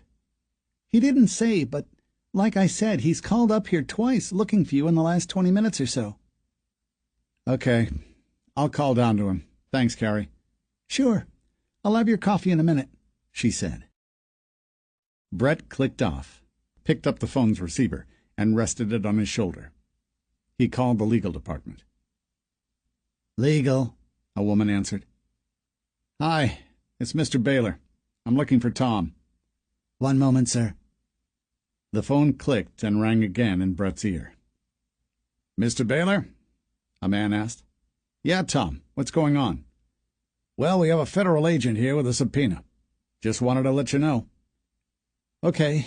What is the subpoena requesting?" Brett asked. "Records for all communication through the site on a woman. Name is Rebecca Wright." "Okay. Is everything being put together to satisfy the subpoena?" "Yeah. I made a call to the development department, and they are putting it together as we speak." "Sure. Just make sure the agent has everything he needs," Brett said. "Yeah, okay. 1 second, Mr. Baylor." Brett could hear him speaking with someone in the background. Tom came back on the phone. "Sorry about that. Michelle just came in. It looks like we have another 2 agents here now with another subpoena." "4?" Brett asked. "I haven't looked at it yet." "I'll come down. See you in a second." Brett hung up and stood from his desk. As he walked toward his office door, he heard a knock, and the door opened. Carrie, his secretary, stood in the doorway with his cup of coffee. She held it out toward him. "Mr. White and one of his colleagues are here." Brett gave her a confused look as he took the coffee. "From the charity, your 12 o'clock, Carrie said. "Can you reschedule them? It sounds like there is something going on down in legal that needs my attention." "They're sitting in the waiting area, sir," Carrie said. He let out a puff of air and slid past her in the doorway. Brett walked to the waiting area, where the visitors had taken seats. "I'm Brett Baylor," he said. "I just wanted to come and personally apologize. We're going to need to reschedule the meeting we had set for today. There's something urgent that requires my attention." An older man with short white hair and a mustache sat with one leg on top of his other knee. A portfolio folder rested on his lap. Well, we needed to get this taken care of before the fundraiser this weekend," Mr. White said. "Again, I apologize. Maybe my secretary can reschedule something for tomorrow." Brett stared at the man and the woman beside him, hoping they would accept the rescheduling and leave. The woman stood. She appeared to be in her 60s and annoyed. She had short, blonde, obviously dyed, hair, and wore a tan pantsuit. "We drove 3 hours. This should only take a minute." Her tone of voice had a ring of authority, as if she was used to getting her way. Sorry. Again, I apologize, Brett said. Mostly we just need your signature on this pledge, she said. I guess we could work out the rest by phone. She tried handing Brett the portfolio that she'd taken from Mr. White. She flipped the cover open and pointed to where he should sign. I'd want to look over the paperwork. I just don't have time at the moment, he said. For a signature? She asked. Are you serious? You've already seen the paperwork. Brett clenched his jaw. The woman was trying to strong-arm him. That was something he wouldn't stand for, not in his place of business. He tried to remain professional, though his mind was envisioning beating her to death where she stood. Brett cracked his neck from side to side. Ma'am, what came up requires my immediate attention. I'd like to reschedule. If we can't, I guess we'll just have to decline. Now, you can see Carrie for an appointment if you'd like, but I must be going. He left for the elevator. He had more important things to worry about at that moment. Brett rounded the corner and thumbed the elevator button to take him downstairs. He boarded the elevator and stepped out on the 46th floor. Legal. He walked down the hall and entered the office. Brett noticed people he assumed to be the federal agents, 2 men and a woman, sitting in the waiting area. He continued past to Tom's office, rapped his knuckles on the door, and entered. "Are those the feds in the waiting room?" he asked. "Hard to miss," Tom said. "And the second subpoena?" Brett asked. "It's for the same thing, but on a different woman. A Jasmine Thomas." Brett nodded. "One of the feds that just showed asked if he could speak with someone in the website development department as well. I figured I'd let you field that." "Sure. Get together everything they've requested. I'll go and speak with them regarding the site." "Okay. These names on the subpoenas, they are homicide victims. I recognize the one name from the news coverage," Tom said. Brett put on his best look of confusion. "I haven't been watching local coverage in a bit." "Yeah, big news.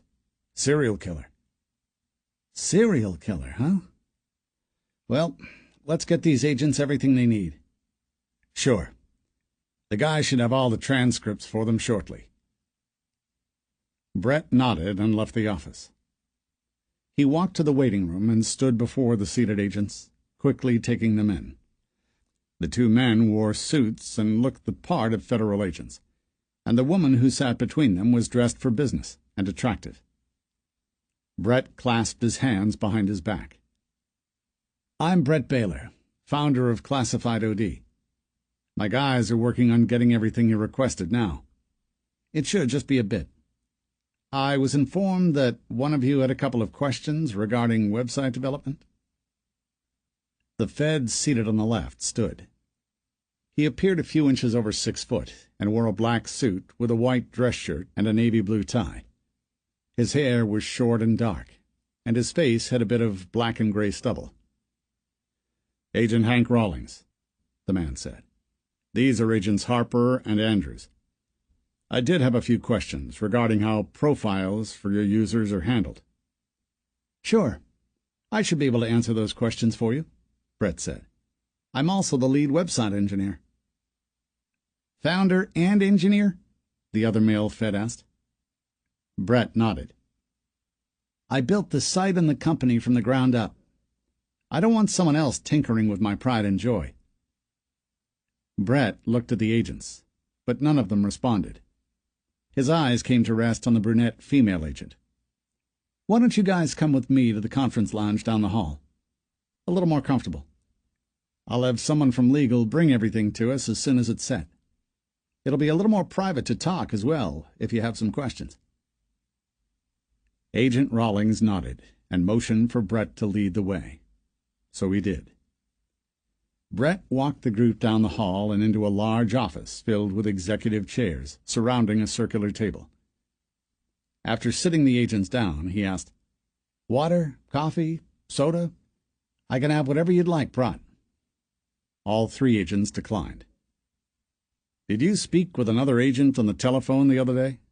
asked the Fed named Rawlings. Brett gave Agent Rawlings his attention. "I did. The agent I spoke with the other day, he didn't really give me the specifics of what information he was requesting." He paused. "The man who heads up the legal office said that he recognized the names on the subpoenas as two murder victims that have been all over the news. Was this the information that the other agent was referring to?" "It was," Agent Rawlings said. "I wish I would have known that. Forget subpoenas and the legal department. I sure as hell won't let my website be a place to facilitate things of that nature. What can I do to help?" "Release all the documents you may have for each victim," the woman agent said. "Absolutely. That goes without question, whatever you need. Do you know for certain that they were all users?" "We have a good idea that they were," she said. "Sure. Why don't you give me the names, and I'll have someone get you everything you need. As far as the profiles, what were your questions there?" Brett looked at the agent named Rawlings and waited for a response. Chapter 28. Andrews, Beth, and I entered a small conference room back at the Chicago FBI office. Mr. Baylor, at Classified OD, had searched each woman's name for us and provided us with everything they had. He informed us that once users deleted their profiles, they were gone for good. Aside from holding past users' personal information becoming a privacy-related issue, he explained that the company simply couldn't retain every user's information after they quit using the site. Doing so would take up too much space on their servers, costing the company excess money. We wouldn't be able to get anything on Jasmine Thomas, even though we had evidence on a computer that she had had an account at one time on the site. Mr. Baylor also let us know that the company didn't keep records of account termination dates. We took seats around the table, where Andrews dropped the file box Mr. Baylor had given us. He opened the top and pulled the smaller files from within. "So, we just got Monica Wickham, our latest victim, and Rebecca Wright?" I asked. "That's it," Andrews said. "Nothing on the others, unfortunately. Looks like there are a fair number of transcripts in here, though." "Well, let's dig in. See if we can find a smoking gun somewhere," Beth said. "How do we want to do it?" Andrews asked. "Write down all the usernames Monica and Rebecca were in contact with. If we find a match between the two, well, that's our lead," I said. "Are we just digging through these and trying to find messages that are from the personal section?" Andrews asked. "It looks like each of these pages have what segment of the website they came from listed at the top." I motioned for him to hand me some of the transcripts. "Everything. Personals and everything else." "Sure," Andrews said. He divvied up the transcripts, handing Beth and me each a stack, and then taking a pile for himself. I looked down at the sheets of paper. They belonged to Monica Wickham. Beth leaned over, tucked her brown hair behind her ear, and looked to see which woman I was working on. "I have her, too." "Have who?" Andrews asked. "Monica Wickham," Beth said. "Oh, yeah. Looks like it's about 50-50 on transcripts between the two women. I have transcripts from her as well," he said. "We'll get her done, and then move on to Rebecca Wright." Beth nodded, but said nothing. My eyes went back to the sheet in front of me. The date on the top corner of the first message was from 2 weeks prior. The information on the page was oriented with outgoing messages on the left and incoming messages on the right. I pulled out my notepad and jotted down the username of the person she was exchanging messages with. The conversation topic was an inquiry about a sale of a vehicle, which matched with the segment of the site that the message had come through. She appeared to be looking to buy a used car, due to the fact that the next few pages of messages were of a similar topic, her inquiring about the vehicles and trying to arrange times she'd be able to view them. The responses included a few addresses and first names. I wrote them down. Anything from the personals? Beth asked. I scratched the side of my cheek, feeling stubble that needed to be shaved. Not yet. Looks like she was trying to buy a car, from what I'm seeing here. And rent a new apartment, Beth said. These sheets look like they're all from the website's housing and for rent section. I have some back and forths here that are from the personal section of the site, said Andrews. I have 3 different users that she was corresponding with. Mike Money 12, Right Guy with a W for right, and a Lady Killer 75. Beth and I both looked up at Agent Andrews. Lady Killer? I asked. Yeah, he said. Think it's that obvious? It would be pretty bad if it was. Keep looking, I said. Sure. I'm writing the handles down. The classified OD owner gave us a profile sheet for each person included in each correspondence. The real names for these guys should be in there, Andrews said. I went back to my stack of papers and continued writing down usernames. We finished with Monica Wickham's transcripts in about an hour. The bottom of my pile of papers had some messages back and forth that had come through the personal section. The Lady Killer 75 handle was the only person she had been speaking with in my stack of transcripts. Apparently, they were getting to know each other. The man asked about her family, brothers and sisters, where she worked, religion, and things of that nature, and she asked him about similar topics. Nothing from Beth's pile of transcripts had anything other than Monica searching for an apartment or trying to buy miscellaneous items. She apparently had used the website to buy everything from shoes to furniture. Between Andrews, Beth, and I, we created one long master list of every username she had contact with. Then we moved Monica's files off to one side and began on Rebecca Wright. Andrews again went through the process of splitting up the transcripts and handing them out. I took my stack of papers and glanced at the first sheet. The messages had come from the personal segment. I flipped through the first couple of pages, looking to see if any of the names matched up with the 3 we had on Monica. They didn't. Before I flipped to the 4th page, Beth piped up. Lady Killer 75. She slammed her finger down to the name on the page. Both women spoke to him. I leaned back in my office chair and ran my fingers through my hair. I nodded to Andrews. Dig up the guy's profile sheet before we get any further into this. Andrews dug through the file box and brought out a separate file. He began flipping through the papers, which I assumed to be the profile sheets. The stack of papers looked about an inch thick. Beth and I waited, watching him as he flipped from one page to the next. He stopped and yanked a paper out. Got it. What's his name? I asked.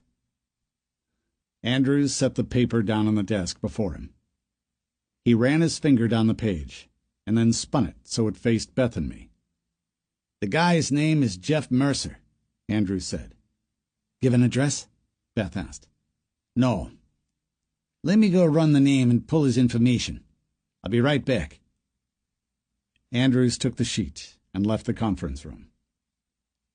I grabbed my notepad sitting next to me on the table and began flipping through pages. What are you looking for? Beth asked. I'd written some names down. Hold on. I flipped through my notepad until I found my notes from the interviews with Jasmine Thomas's mother, and my notes from the interview with the family of Kennedy Taylor. I found the page and ran my finger down the notes. Here we go. I stared at what I'd written and shook my head. What?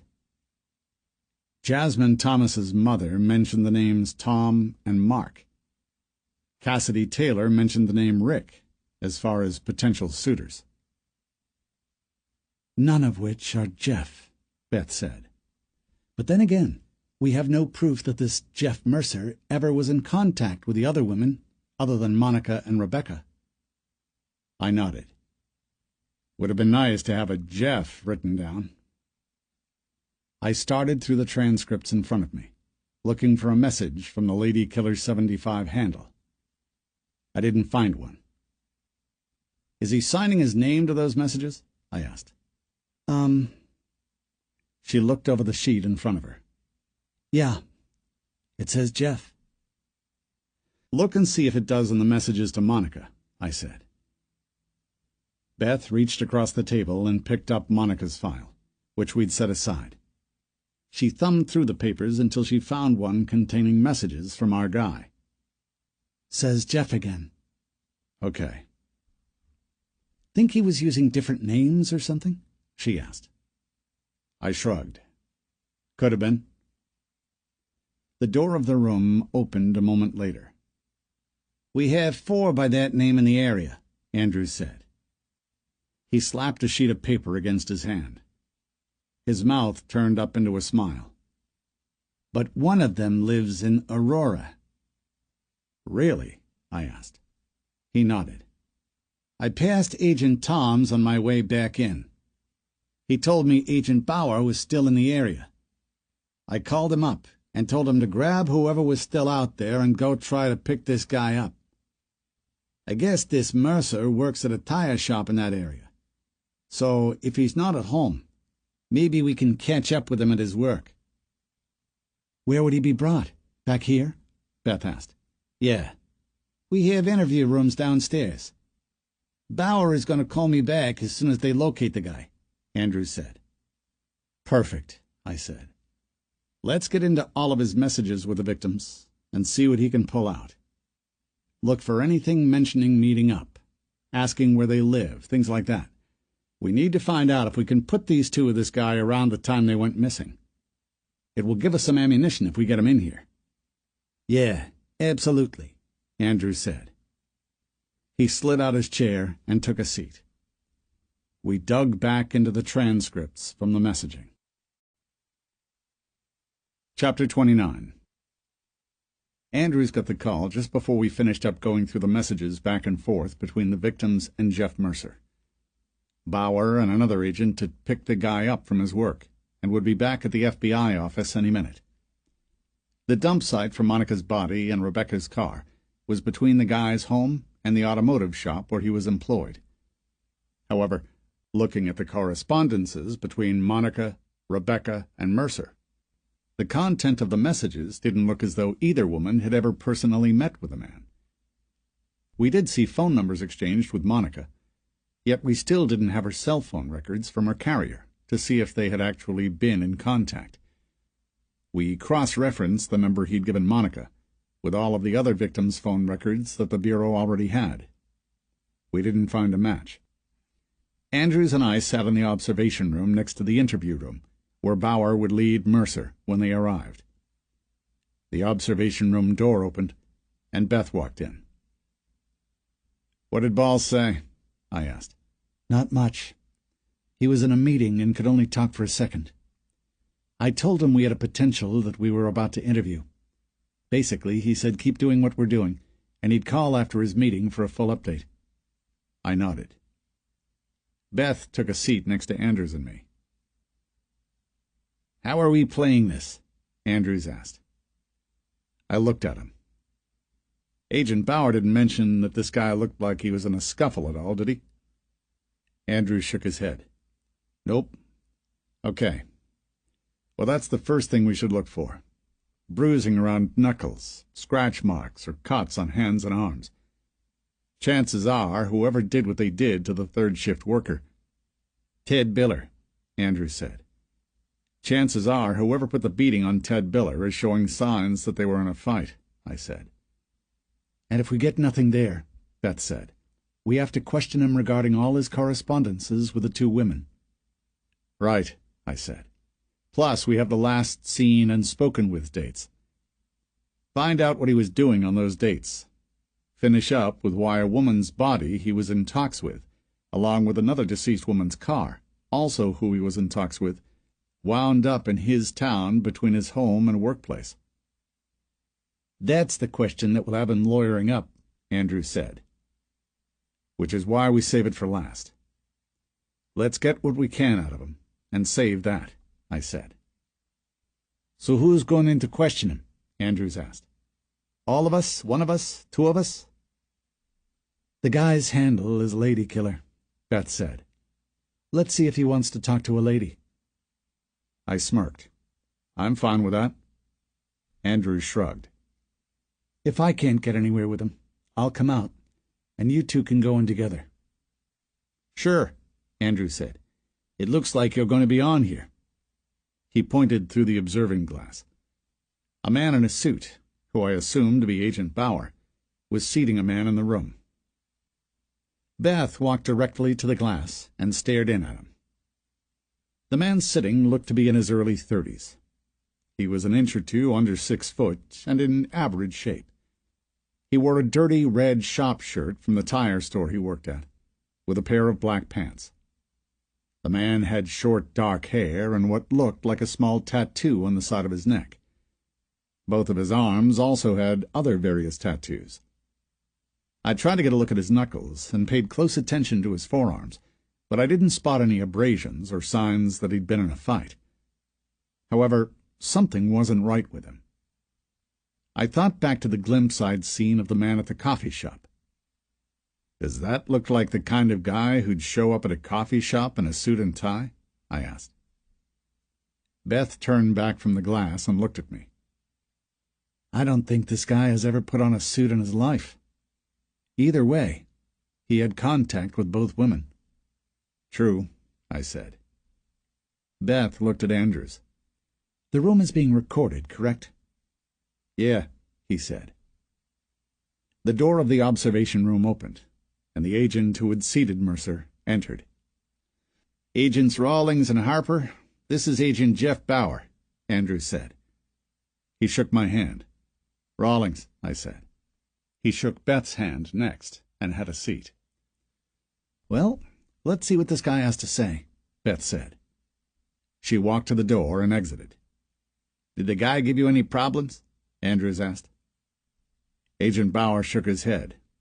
He seemed more scared than anything. I told him we'd like to ask him some questions regarding an investigation, and he came along quietly. He never even asked why. Never asked how he was supposed to get home. Nothing. Interesting, Andrews said. Probably guilty of something. Beth entered the room and took a seat across from the man, her back to us. I glanced over at Andrews, who was fishing his cell phone from his pocket. He stared down at the screen and then looked at me. Press conference tomorrow morning at 9, he said. I nodded. Then my attention went back to Beth inside the interview room. She arranged her folder and cleared her throat. I'm Agent Beth Harper. You're Mr. Jeff Mercer, correct? He nodded. Can you please give me a verbal answer? The room is being recorded, and we need audio as well as video, she said. Yes, Jeff Mercer, he said. First, do you know why we asked you in today? I don't know. Well, if you had to guess, Beth said. I watched as he squirmed in his chair. Shit, I don't know. Because of what I've been doing online. I looked over at Andrews, who leaned forward in his chair, staring through the glass into the observation room. And what is that exactly? Beth asked. Mercer didn't respond. Mr. Mercer? Beth asked. Look, it wasn't even that much money. A ton of people do it. A couple $100, maybe 1,000 at the most, he said. I mean, is it that serious that the FBI wants to talk to me? Should I have a lawyer? Who said something? That Debbie chick? Beth cleared her throat. No, not Debbie. I have to say that it sounds like you're confessing to something. I'm not confessing to anything. I don't even think it's illegal. What exactly is it? Beth asked. Just some, whatever, talking to people, asking for help. I don't follow, Mr. Mercer. You're going to need to explain to me precisely what you're talking about. He jerked his head back. Well, if you don't know, I'm sure as hell not going to tell you and incriminate myself. Right, Beth said. Why don't we just circle back around to that in a second? Mercer didn't respond. Beth opened the file she'd taken in with her. She slipped out a few pieces of paper. "I'd like to show you a few things, and then get your response." "Yeah, whatever," he said. "These are some transcripts of messages you had sent and received with a Monica Wickham." Beth slid one of the papers over to him. "This is you, correct?" "Yeah, that's me," he said. "So what?" "We'll get to the so what part in a minute." Beth took the sheet away from him and pulled out another. "Now, this is the same thing between you and a Rebecca Wright." "Okay," he said. "I talk to a lot of girls online. It's what I do." "It's what you do?" Beth asked. Mercer let out a grumble and adjusted himself in his chair. "Fine," he said. Mercer let out a huge breath. "I try to get money out of women I meet online." Beth folded her arms on the table in front of her. "Expand on that." "I contact just about every woman in the personal section. I try to build friendships with them, but it often turns into more, just online. I never meet up with them in person. I make excuses why I can't see them when they ask to meet up. It's usually a money-related excuse. The women that offer to help out with money, well, I take it and make up more excuses for more money." "Right," Beth said. "So you were trying to scam these two women, is what you were saying?" "I don't know if I'd call it that, but—" "No, I'm pretty sure scam is the right word for it," Beth said. "So you claim that you've never met either of these two women in person?" Mercer shook his head. "Never. You should be able to see in those messages that we never got to the point of asking each other to meet up. Even if they asked, well, then I would have run my pitch about money." Beth wrote something down. "Can I ask what you were doing last night?" Working until 6-ish. Stopped at home for about an hour, and then went to a concert. I was at the concert until about midnight, and then I went out to a couple of bars with some friends until bar close." "And these friends, what are their names?" Are you really going to call people and check?" Mercer asked. "You better believe it," she said. Mercer's shoulders sank. He rattled off a bunch of names, then pulled out his phone and gave Beth a handful of phone numbers. "Here, look." Mercer passed his phone to her. "Scroll to the right. Photos from the concert last night and a couple from the bar after." Beth briefly looked at the phone and slid it back across the table to him. "Okay," Beth said. "And after bar close, you did what exactly?" Mercer put his phone back into his pocket. "Got dropped off at my house and passed out." "Anyone who can verify all of that?" Beth asked. "Sure. Everyone I went out with and my wife when I got home." "Your wife?" Beth asked. Mercer nodded. "Yeah. She was pissed. Waited up for me so she could read me the riot act for coming in late, drunk." "Does she know about your online ventures?" "No, and I'd prefer if it stayed that way. I don't cheat on her. I never meet the women I contact, ever." "Right," Beth said. "Give me a minute, and I'll be back with you." "Yeah, okay," Mercer said. Beth stood from her chair, grabbed her notes, and left the room. The door for the observation room opened a moment later. Beth walked in, closed the door, and leaned back into it. "Well?" "What were the pictures he showed you?" I asked. "They were posted on a social media site. Him and some other people with a stage and band in the background. The date was last night," Beth said. "Okay. The friends' names and numbers?" Beth tore the page of notes from her notepad and handed it to me. "I'm going to get back in touch with the owners of Classified OD and get this guy's transcripts. We'll see if, in fact, he's running his woman scam deal," Andrew said. "What do your guts say? Our guy or no?" Beth asked. "I don't think so. Let me call these people quick to verify that he was with them, I said. Okay, Beth said. I'm going to head back in and get his whereabouts on the other dates, as well as what concert he was at last night. He's a talker. I'll keep him talking while you guys check some things out. Sounds good. Andrews picked up the phone in the room to call classified OD. I rocked back in my chair, but said nothing. I slid out my cell phone and dialed the first number on the sheet. Chapter 30. Brett's cell phone vibrated and buzzed across the nightstand next to his bed. He cracked his eyes open, let out a grunt of frustration, and reached for it. The number on the screen showed the call was coming from the legal office. Brett scooted himself up against his headboard to a sitting position and clicked talk. "Brett Baylor," he said. "It's Tom. One of the feds that was in here earlier is calling back. He's looking for you. I told him you were out of the office for the rest of the day." "What did he want?" "He didn't say.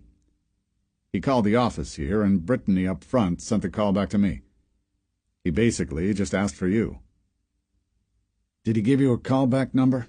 Brett asked. "Yeah, he did. Do you want it?" "Sure. Hold on." Brett slid open the drawer on his nightstand and pulled out a pen and paper. "Okay, what is it?" Tom gave him the number. "I'll give the guy a call back and see what he wanted. Which agent was it?" Brett asked. "Agent Andrews." "Okay, thanks, Tom." Brett hung up, rubbed his eyes, and rolled out of bed. In the bathroom, he splashed some water over his face, and then he headed down the hallway to his home office. After taking a seat in front of the computer, he woke it up by wiggling the mouse. He caught the time in the bottom right-hand corner of his desktop. 4:08 p.m. The hour-and-a-half nap he'd had would have to do for the time being. Brett dialed the Fed back and cleared his throat as the phone rang in his ear. "Agent Andrews," a man answered. "Hi. Brett Baylor calling back," he said. "Hello, Mr. Baylor. We were wondering if you could give us a hand with a bit more information." "Absolutely, if I can. Though I won't be back in the office until tomorrow." "Well, let me tell you what we need, and we'll take it from there," the agent said. "Sure." "We went through the woman's transcripts you'd sent us off with and found a common user that both women were speaking with." "Okay. That's a good thing, right? I mean, as far as your investigation goes?" Brett said. "Well, we're getting somewhere, so that's something. The thing is, we have the man in for questioning as we speak, and we're trying to check out his alibi. We'd like his transcripts to see who else this man was in contact with and the nature of the conversations." Brett was quiet for a moment. He knew as soon as he gave the FBI Mercer's transcripts, he'd be cleared. Brett began to second-guess his idea of giving the feds a suspect in the first place. Brett said. "Well, I'd have to be there to get them for you. I don't have access to the system at the moment, and in order to get them from the system files, they would need to have administrative access, which only I and my development manager have. The problem is he's on vacation. Tell you what, I'll be back in the office tomorrow morning. I can get it put together and either faxed over to you or emailed as soon as I get in. Will that work?" The agent let out a breath. If that's the soonest we could get it." "Yeah, unfortunately it's going to be. I'm on duty for my son's soccer game. That means hauling the whole gang around, pizza after, the works." "Do you have children?" Brett asked. "I do. 2 daughters. I know how it goes. That's fine. As soon as you can get it to us in the morning, that would be fine." "Sure. I'll call this number and get the information as far as where to send it in the morning." "I'd appreciate it, Mr. Baylor," the agent said. "Yep, no problem," Brett said. "We'll talk in the morning. Have a good evening." Brett hung up and dropped his phone onto his desk. Shit. Brett scratched at his hairline in the front, trying to think of what to do. He debated going into the system files and creating messages to seal Mercer's fate. It was an option. However, that would give the feds further cause to look into his company, something Brett had no interest in, but there was always a chance they could find something if their tech guys started sniffing around. Aside from that, classified OD would be dragged through the mud in the press, giving the company a bad image, which meant angry shareholders. In the morning, Brett would give them what the agent had requested, and hoped that would be the end of it. Brett grabbed his phone and headed back for the bedroom. He heard a phone ring as he walked down the hallway, not the one that he was holding.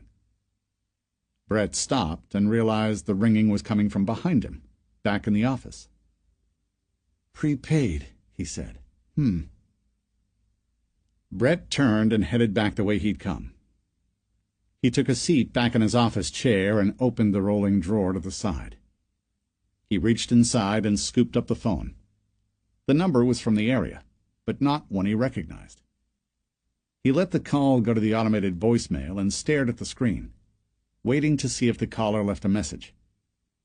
A moment later, the voicemail icon lit up in the top left of the screen, so he hit the button to check the message. "Hey, it's Mandy. I hope I have the right number.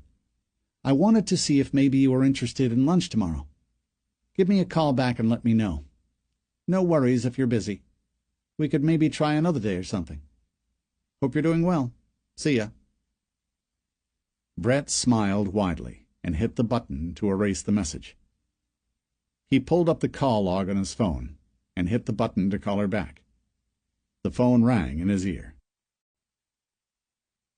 Chapter 31. Beth and I got back to the hotel around 7 o'clock.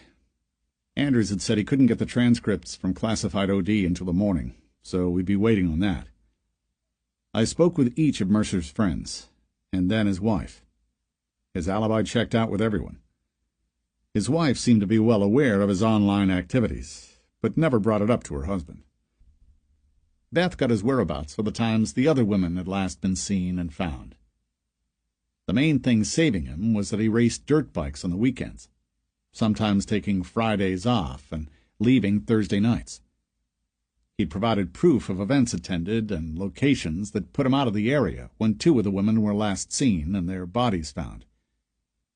The logistics of him having committed the crimes and traveling for his racing just didn't line up. We still planned to go through the transcripts when they showed up, but Mercer wasn't looking like our guy.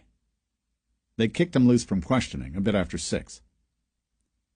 Beth sat in my room on the wing-back chair, one leg resting on her other knee. She was jotting down notes in her notepad. "What time were you meeting with Angela Warmack's mother tomorrow?" I turned in my desk chair and faced her. 10. I rolled my head to the side. "Shit." "Shit what?" Beth asked. I let out a breath. Andrews wanted to do that press conference at 9. Son of a bitch. "I'll handle everything with her if you need to be with Andrews at the press conference." "Are you sure?" "Yeah, that's fine. Where does she live?" "Hold on. I'll get you the address." I spun back in my chair and found it in my file, then walked it over and handed it to Beth. She took the piece of paper and found the address. "Oh, okay. Bolingbrook. That's about an hour from here. No problem." "You sure you don't mind?" I asked. "Anything that keeps me away from speaking under pressure, I'm fine with." "All right." "So she's giving us a computer?" Beth asked. "She said she would, yes. The mother's name is Hillary. Same last name, Warmack. I'll send you with my notes from the phone call I had with her as well, so you can see what we talked about and see if there's anything you want to follow up on." I walked back to the desk, grabbed my notepad, and flipped through the pages until I found the notes from the phone call. I ripped the 2 pages out and walked them back to Beth. She slipped the papers into a folder and closed the top as I went back to my desk. "What the tech guys found is bugging me," Beth said. "How's that?" "Well, From what you described when we were driving over to the classified OD office, the virus could kill cell phones and tablets and erase histories. That's what the tech guys said, yeah, I said. And there was also login information from Jasmine for classified OD on her computer, but the credentials no longer worked. Right, I said. Well, who is to say that the virus, or person behind the virus, couldn't have deleted their accounts at classified OD? Fair question.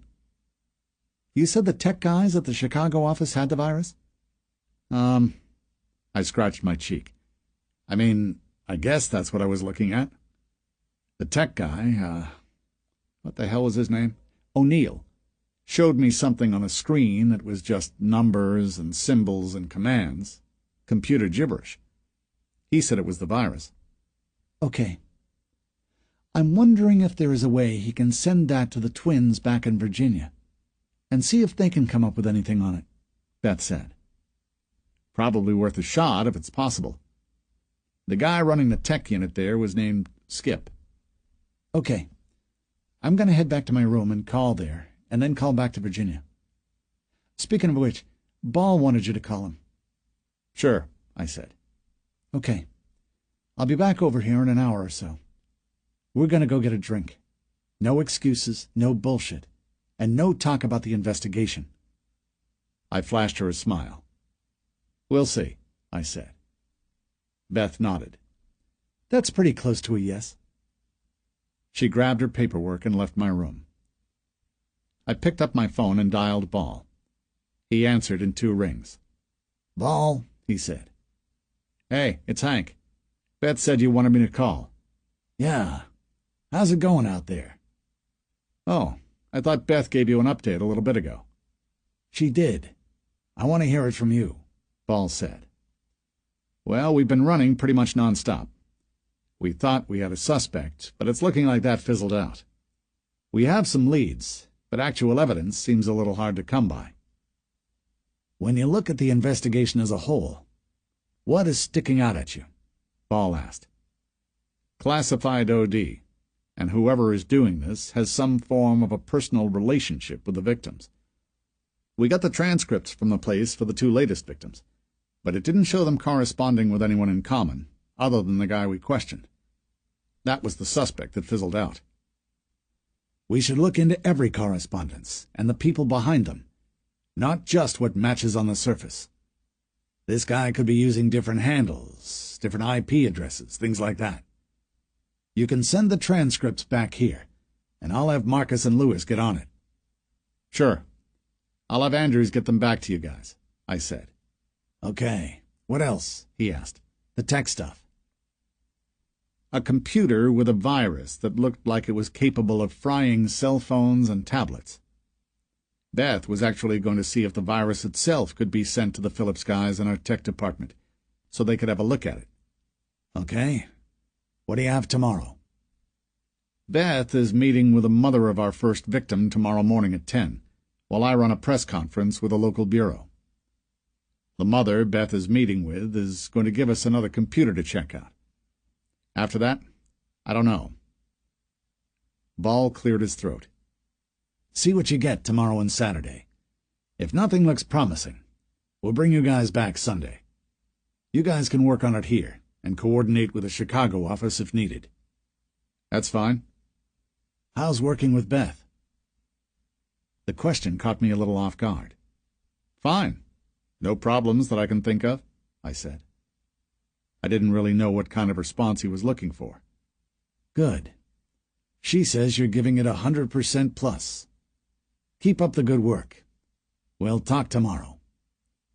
Okay, we'll see you, I said, and hung up. His keep up the good work comment frustrated me. I didn't feel as though I was getting anywhere. 2 bodies had been found since we'd been on the investigation, and we still didn't have a sniff of a suspect. That didn't qualify as good work in my book. I let out a breath and dialed Karen. Hey, Karen said. Remember me? Sorry, I've been busier than hell. Dead bodies, driving, interviewing, questioning, checking. Yet here I am at the end of the day with squat to show for it. If this guy was easy to catch, he would have already been caught, Karen said. I didn't respond. You know I'm right. Say it. You're right, dear, I said. How's home? Okay. I miss you, though. Any idea how long you're still going to be there? Actually, yeah. I just got off the phone with Ball. He said he was bringing us back on Sunday.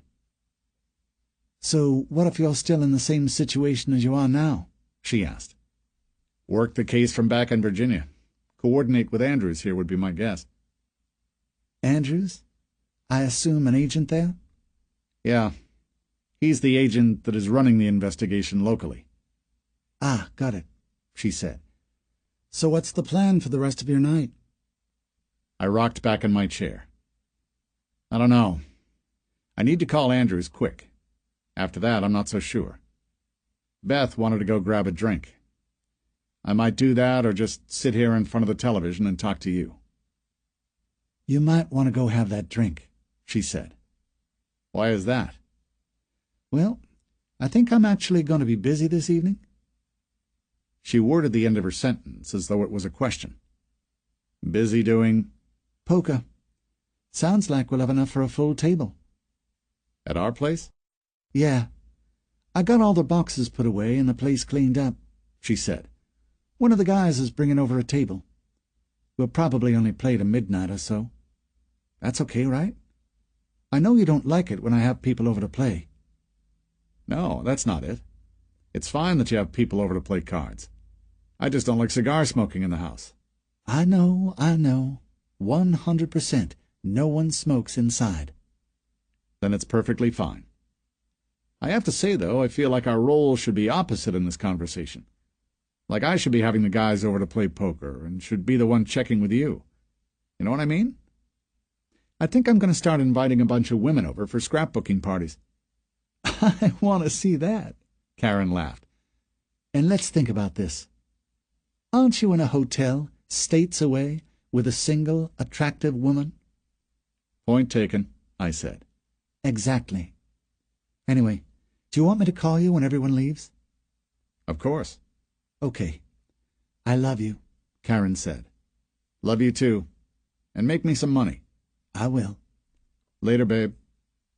I hung up and dialed Andrews. Chapter 32. The start of my morning had been a complete blur. I spoke with Beth briefly before I headed out, fought through traffic, talked to Ball, spilled some coffee on myself, and got to the Chicago FBI building. Beth was going to give me a call when she finished interviewing Hillary Warmack. I'd met with Agent Andrews and Ted Springfield, the Chicago FBI officer's PR manager, a bit before 9 o'clock. We went over what would be included in the press release before delivering it to a packed and unruly media room. The reporters' questions were flying. All we could tell them was we were actively working the case and following up on every lead. It hadn't been enough for their liking. I followed Andrews back up to and through the Serial Crimes Unit and to his office. I took a seat in one of his guest chairs. Andrews rounded his desk and sat down. He rocked back in his chair, unbuttoned the top button on his light blue dress shirt, and loosened his red-patterned necktie. He clasped his hands behind his head and let out a deep breath. Well, that went about how I thought it would. I shrugged. I mean, what can we really say other than we're following leads, doing everything we can? The press, and pretty much everyone else, don't want to hear anything other than we have someone in custody. Until those words get spoken, from the outside, it won't look like we're doing enough. I know, Andrews said. I just wish we had more to give them. The public being scared is a bad thing. I nodded. Those profiles from the people that were in contact with Rebecca and Monica, which you sent off, got back to my home office. I spoke with my supervisor. My team back there is looking into them. Andrews nodded and leaned forward in his chair. He hit a flashing red button on his desk telephone. Then he picked up the receiver, held it to his ear, and pressed a button on the phone's base. I could hear the faint sound of a message playing in his ear. Andrews clicked the button to hang up, and then dialed a 3-digit number. An internal call, probably. He looked at me. "We may have something here." "Okay, what?" He held his finger up at me to hold the question. "Yeah, Skip. What did you guys get?" Andrews asked. I watched as Andrews nodded along, as Skip, the lead in their tech unit, informed him of something. "And you're certain?" Andrews asked. 100%? Okay, we'll talk in a bit." Andrews hung up. "The virus originated through the classified OD messaging app." "How do they know that's where it came from?" "I didn't get into it with him." "Okay. I'm sure it could be attached to a message or something. It's a bit more information, but we kind of already figured whoever was doing this was using the site." "No. He said the message originated through the app itself," Andrew said. "It wasn't an attachment." "Okay." I rubbed the back of my neck. "This place just keeps turning up. There's got to be a reason." "Exactly. Speaking of which, I never got a call from Mr. Baylor this morning. He was supposed to send me over the transcripts from Mercer. He said he'd do it as soon as he got in. He also said he'd call me, which he hasn't." A thought was bubbling in my head. Well, wait. If it came through the messaging application for the website, why were there no transcripts on the other women? I find it a bit coincidental that 3 of 5 deceased women all canceled their accounts right before going missing. I have to agree with you there. Let me try calling Baylor and see what he says. Who knows? Maybe he doesn't start until 10 or something. Andrews picked up his desk phone and dialed. A moment later, he clicked off. Voicemail.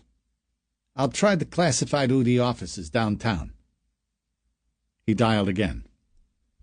Yes, this is Agent Andrews, looking for Brett Baylor."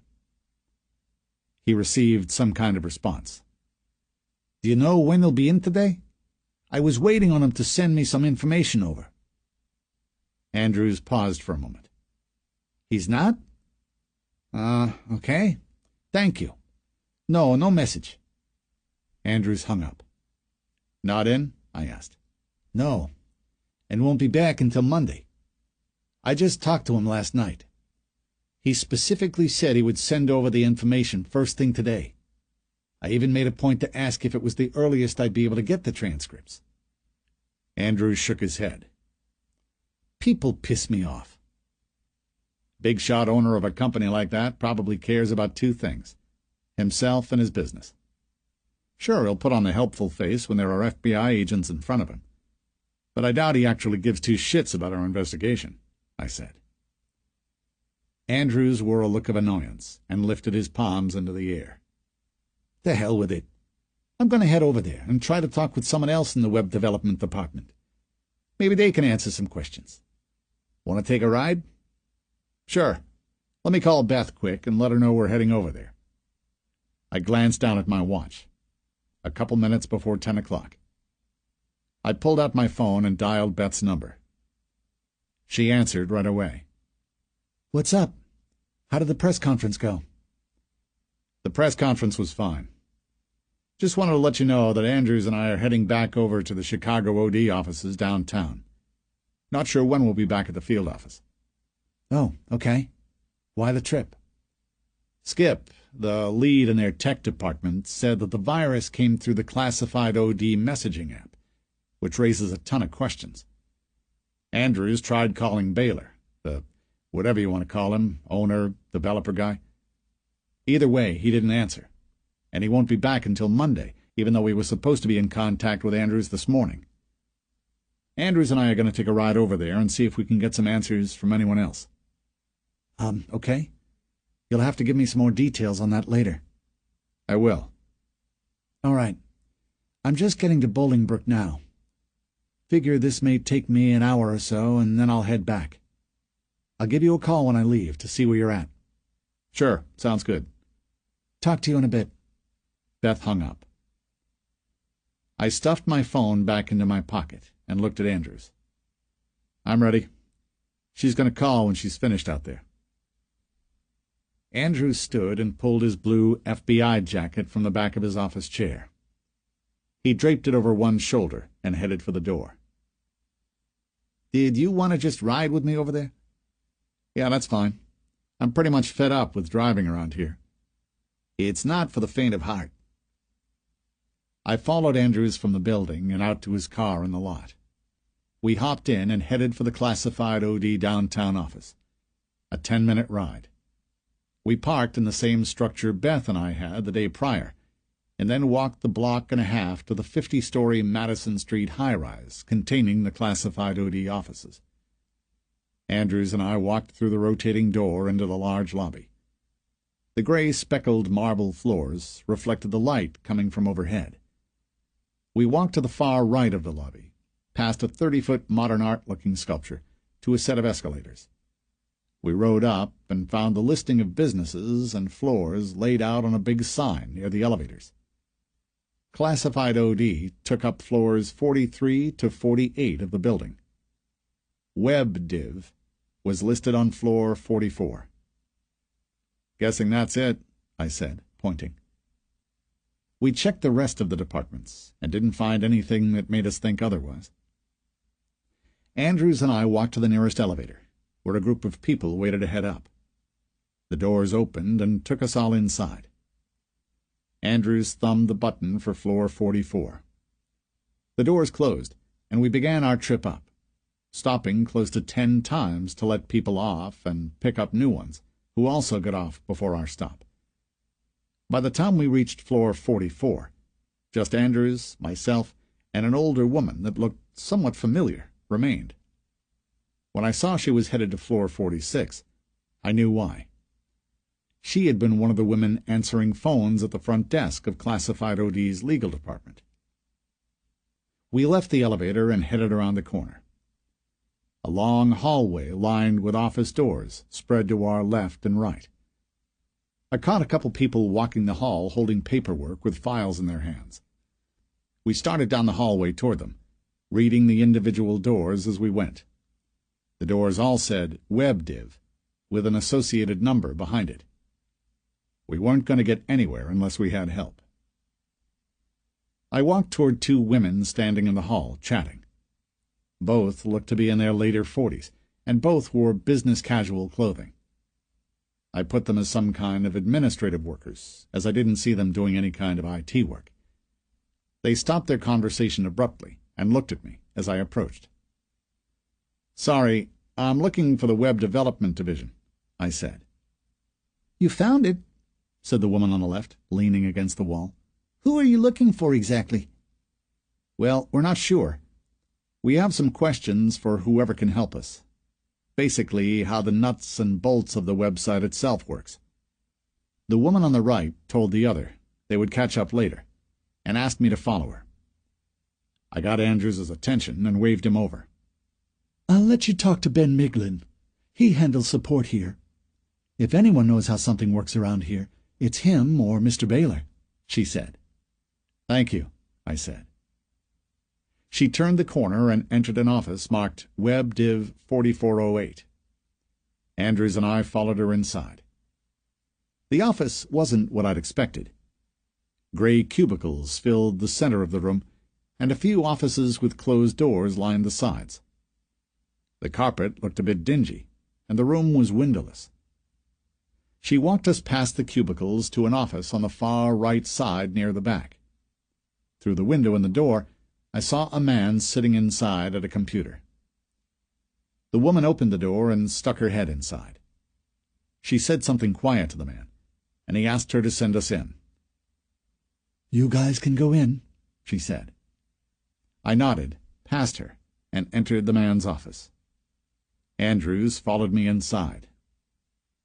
"What, can I help you gentlemen with?" he asked. "Agents Andrews and Rawlings with the FBI. We had some questions maybe you could help us out with," I said. Chapter 33. Brett gave his neck a small squirt of cologne and looked at himself in his bathroom mirror. He bared his flawless teeth at his reflection while he styled his hair. Brett was just about set. He had a lunch date with Mandy at 1, but needed to be out to her house by noon or so to pick her up. His cell phone rang on the bathroom counter. The office was calling him. He'd called Carrie and said he wouldn't be in and didn't want to be disturbed. Apparently, she couldn't follow directions. Brett clicked talk. "I said no calls," Brett answered. Mr. Baylor?" a man asked. "Yes?" "It's Tom from legal. Carrie just put me through to you." "Yeah, Tom. What can I do for you?" "Well, my secretary just popped in my office and said that 2 of those FBI agents that served us subpoenas were in the building again." "Ah, damn it," Brett said. "I completely forgot. I was supposed to get some information for them put together and sent over this morning. Let me call the agent I spoke with. I appreciate you giving me the heads up." "No problem," Tom said. Brett hung up, found the number for the agent, and dialed. He walked from the master bathroom to his home office and took a seat behind his desk. "Agent Andrews," a man answered. "Hi, Brett Baylor. I have to apologize. I got everything set with my intern to call you and send you those documents this morning. I'm just finding out now that he didn't." That was a lie, but Brett figured it sounded believable enough. "Okay, well, we're actually here now with—" The agent asked someone what their name was again.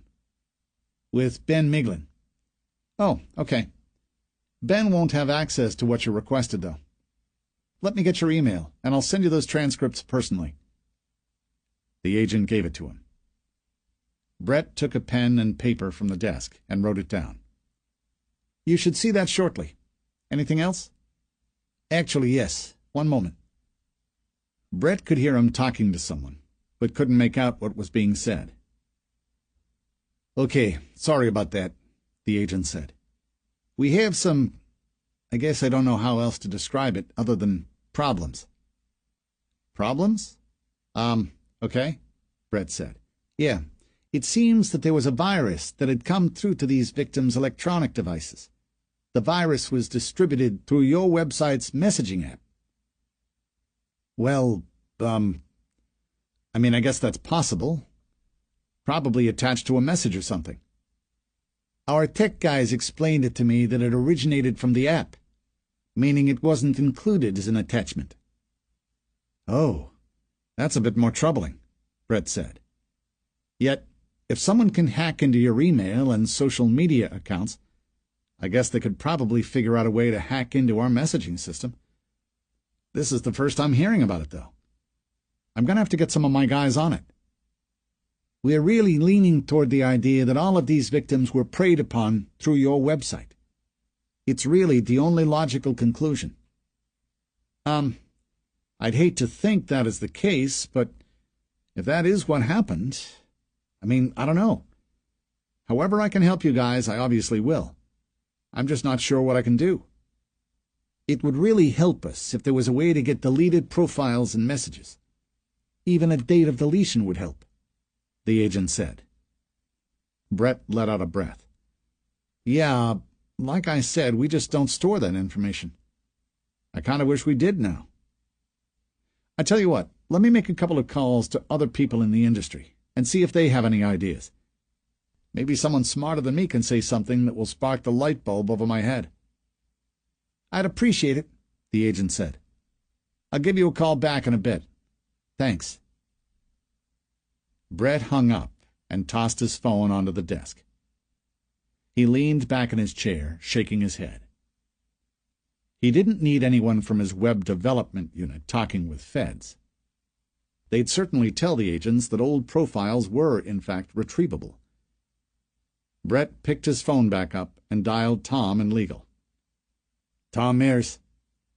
"It's Brett. Those agents are now on the web development floor doing who knows what. Find them and shoo them out of the building. Tell them to get warrants if they give you any issues." Okay, Tom said. "Can I ask why the sudden change of heart?" I mean, it seemed like you wanted to go above and beyond, helping them yesterday. Of course. If I'm there, it's one thing. I'll do what I can. But I'm not going to let them just come in and take up my team's time with whatever they are doing, wandering around unattended and asking my staff questions. Completely understandable. Need a call back? Tom asked. No. Okay, I'll take care of it. Thanks, Tom. Brett hung up. Chapter 34. Andrews clicked off from his phone call and slipped his phone back into his pocket. He scratched at the side of his short blonde hair and looked at Ben Miglin, who sat at his desk, staring back at us. "What can you tell us about closed or terminated accounts?" Andrews asked. "What do you want to know?" Miglin asked. "Just an overview on how they are handled from the moment they are closed or terminated." Miglin cleared his throat. "Well, general closed accounts, meaning closed by the user, get compiled into a batch. We send out an automated email to them at the end of the month in which they were closed with a survey. It asks why they left and invites them to come back." I had an immediate question, but allowed him to continue. "Terminated accounts are kept on file by the IP address, so if the user tries to sign up again, they can get auto-denied." "So there are records of both?" I asked. He nodded. "Of course."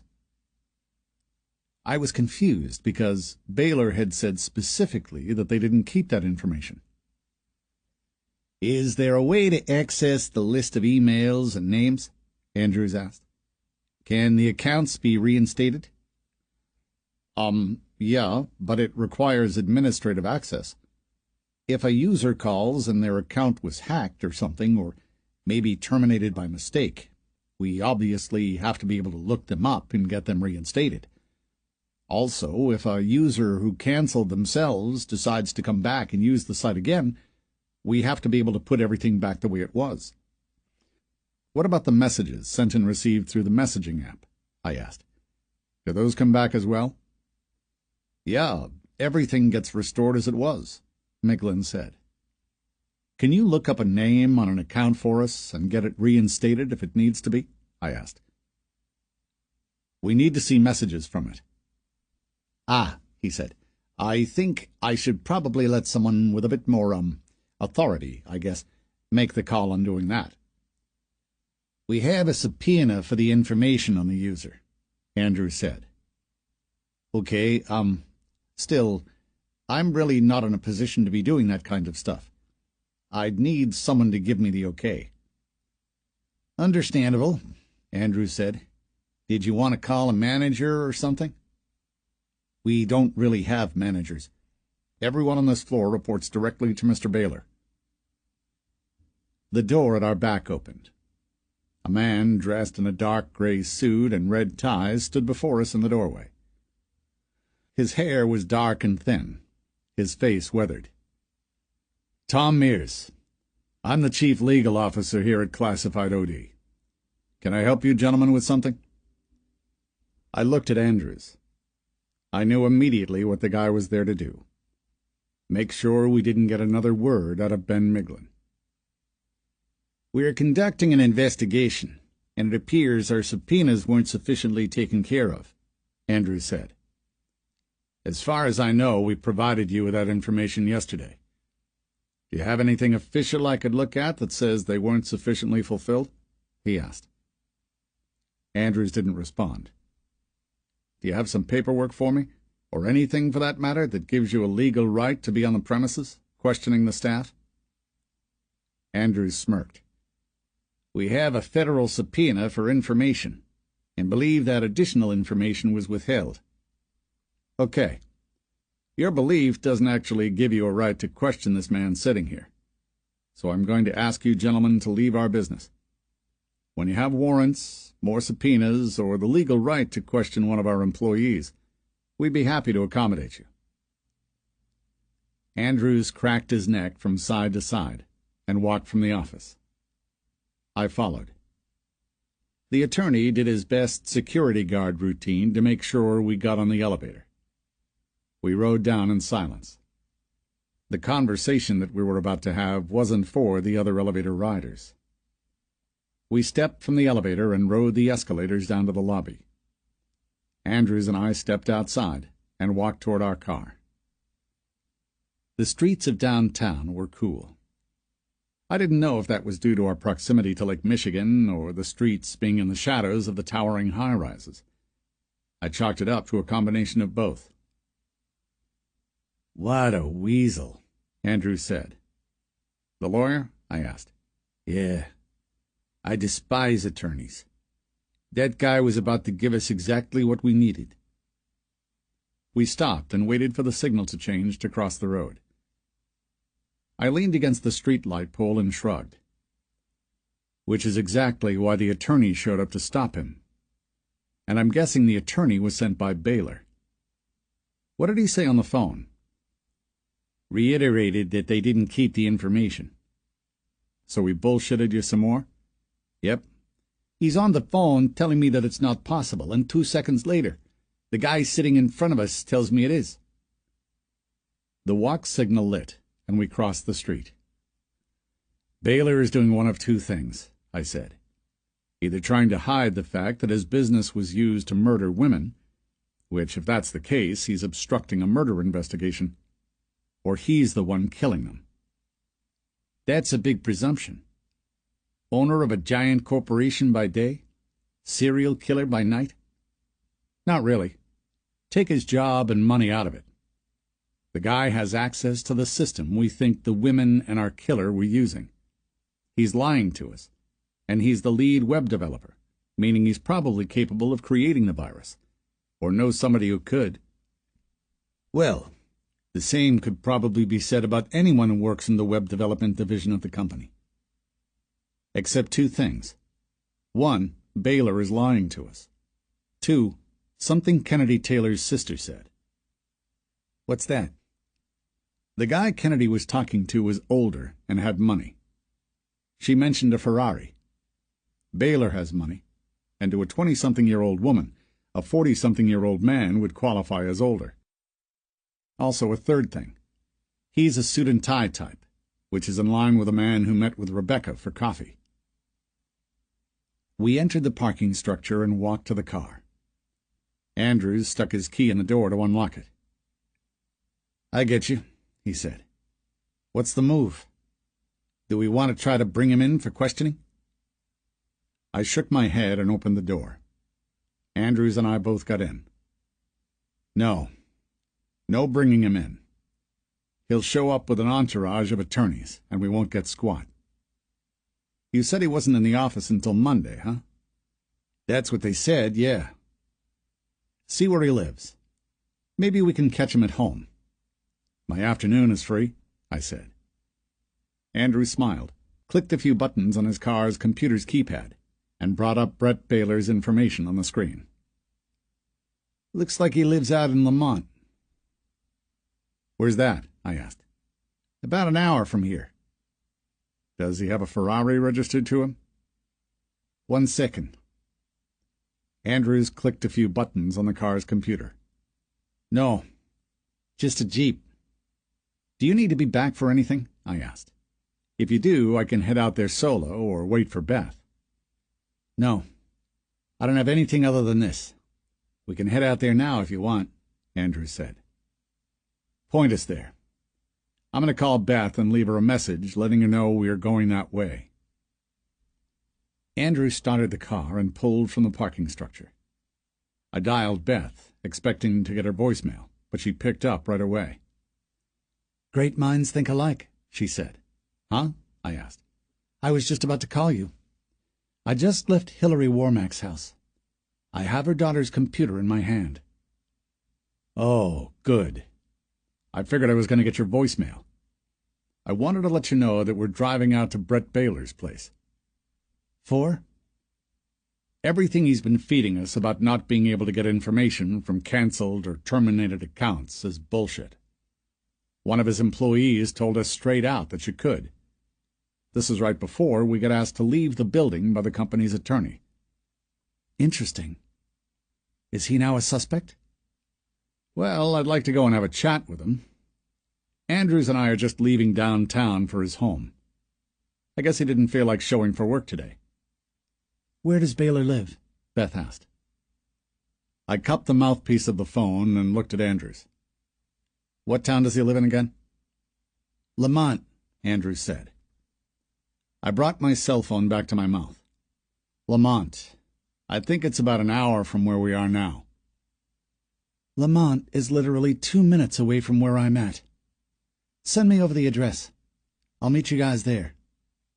"Okay. Don't approach him until we get there." "Yeah, I'll wait. No problem," she said. "We'll see you in a bit." I hung up.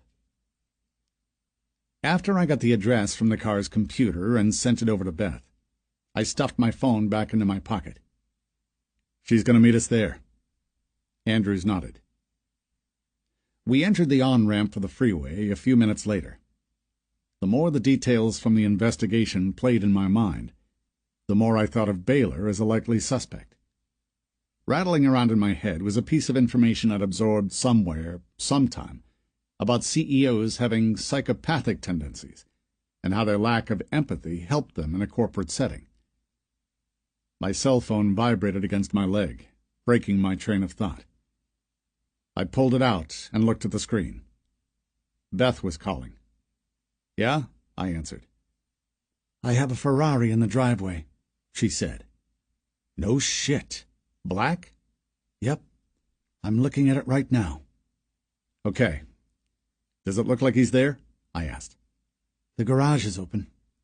I didn't see him, though." "All right. We'll be there in, 40 minutes, Andrews?" He looked at me. "A bit less." "Less than 40 minutes, Beth," I said. "Okay," she said. I looked back at Andrews. "There's a black Ferrari in the driveway." "I'm getting more agents out there," Andrews said.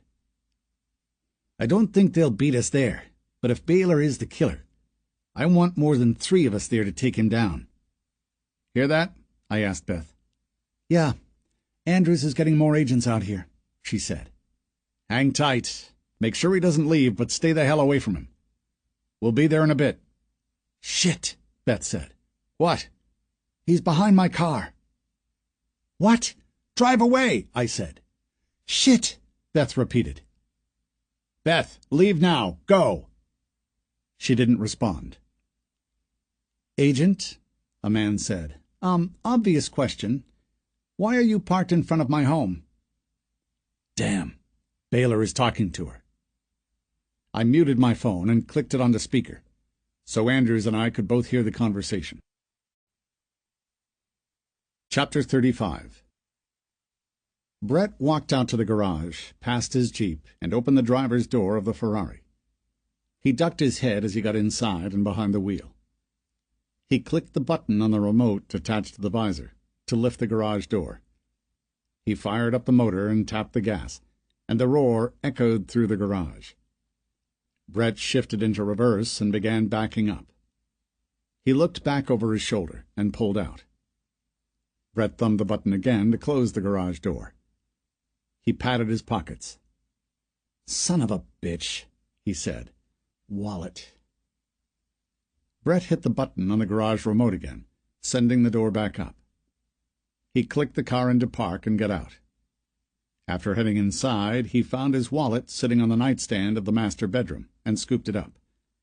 Then he headed back through the house and out through the open garage door, and something caught his attention from the corner of his eye. A car had parked just outside the front gates of his property. Brett's was the only house on a dead-end road. He craned his neck and then took a few steps toward the front of the house. Brett's house was on a bit of a hill, sitting higher than the street below. The front gates were 100 yards down the driveway. The farther Brett walked toward the front door of the house, the better his view became. The car was a newer blue sedan. Brett started down the driveway toward the street. The rear of the car came into full view. He stood at the edge of his front gates and looked through the back glass of the car. A single person was inside, a woman. Brett walked around the side of the gate and hopped a short cement wall with a stone facade that surrounded the front of his property along the street. He noticed a sticker from a rental car company applied to the corner of the trunk lid and walked to the driver's side. The woman inside was a brunette. She was talking on the phone. Brett banged his knuckles on the window. The woman's head quickly turned to look at him, and she tossed the phone on the passenger seat of the car. Brett yanked his head back in shock. The driver was the female FBI agent he'd seen the day prior. She lowered her window. "Agent," Brett said, obvious question. Why are you parked in front of my home?" "Oh, hello, Mr. Baylor." Brett waited for the agent to reply to his question. She didn't. "Again, I have to ask the nature of your visit," Brett said. The woman seemed to stumble for words. "I just wanted to follow up with you on a few things." "Those things being?" he asked. "Just a few discrepancies regarding what you have told us and what an employee had told the other agents that visited your office. That is, before they were asked to leave by your corporate attorney." "Asked to leave?" he asked. The woman nodded. "Well, that order didn't come from me. I haven't been in today and haven't spoken to anyone on my staff aside from my intern, and that was me chewing him out for not getting a set of transcripts over to one of your other agents." "Okay," she said. The woman went quiet. Brett wondered why she seemed to be stalling, sitting inside the car. "Are you going to get out and ask me these questions, or what? Did you want to go up to the house? I'm kind of pressed for time." I actually need a few minutes here. I need to make a couple of phone calls," she said. "Well, I'm going to have to ask you to schedule something with my secretary then. I have a lunch meeting that I need to be at." The woman shut off the car and grabbed her phone and a file from the passenger seat. She opened the driver's door and stepped out. "I guess my calls will have to wait then. This is time sensitive." Brett shook his head and started for the house, but the woman lingered at the end of the driveway. Brett stopped and looked back at her. "Are you coming?" She looked reluctant, but started walking his way. He spoke to her over his shoulder. "How long is this going to take?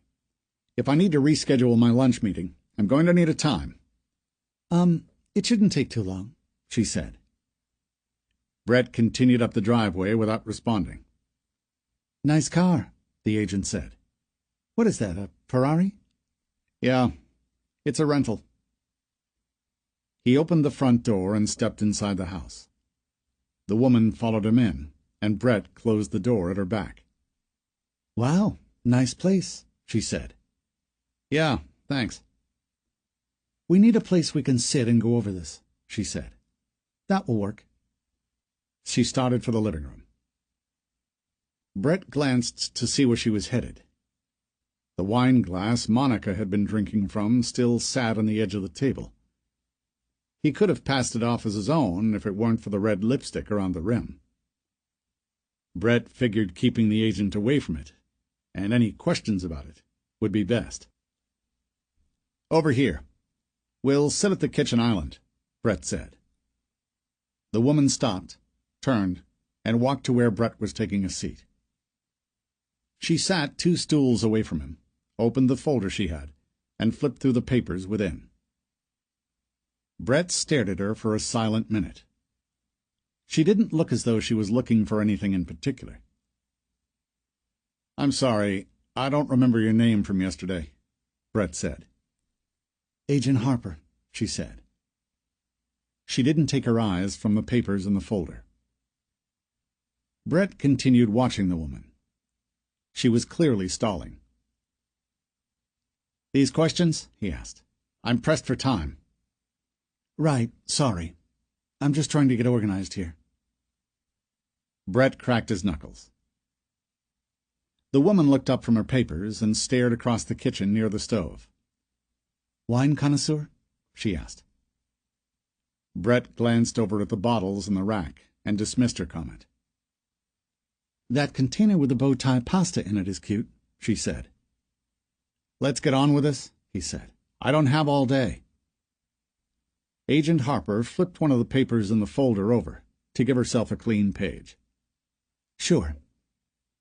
Tell me why one of your employees would say that terminated and canceled accounts are in fact retrievable, when you have told us on multiple occasions that they aren't." She held a pen against the paper, waiting for an answer. "He's mistaken. You used to be able to, but we made some changes a while back to increase our bottom line a bit. The costs associated with storing all the information were too high to justify continuing in that way," Brett said, lying blatantly. "Right." The woman wrote something down on the paper. "When were these changes made?" "Second quarter of this year." "Second quarter is when?" "April to June." "So, just before these women became victims?" Brett shrugged. "Yeah, I guess." The agent cocked her head to one side. She tucked her brown hair behind her right ear. "Strikes me as odd. The timeline there is coincidental." "Yeah, I don't know. What are you insinuating? That a financial move by my company to help the bottom line was done to destroy information from these women?" "I just said that it was odd. So you're saying that there definitely isn't a way to reinstate closed accounts?" "That's what I'm telling you." The woman scooted around a bit on the stool. She flipped the folder closed. "Maybe the living room would be better. These stools are kind of hard." She stood, took the file, and started for the living room. Brett shook his head as the woman looked from side to side. She was taking in everything in the room. Something was off. He thought of all her actions since he saw her parked in front of his home. Her stalling, her questions about the wine and pasta, the car, the fact she was even there. Brett rose from his stool and followed. The agent stopped in the center of the living room. "Have some female company lately?" She nodded toward the wine glass. "Looks like someone spilled a bit." She reached inside her blazer with her right hand. He took several lunging steps toward her, his feet thumping. The agent dropped the file she carried, the papers inside falling from within and floating through the air to the floor.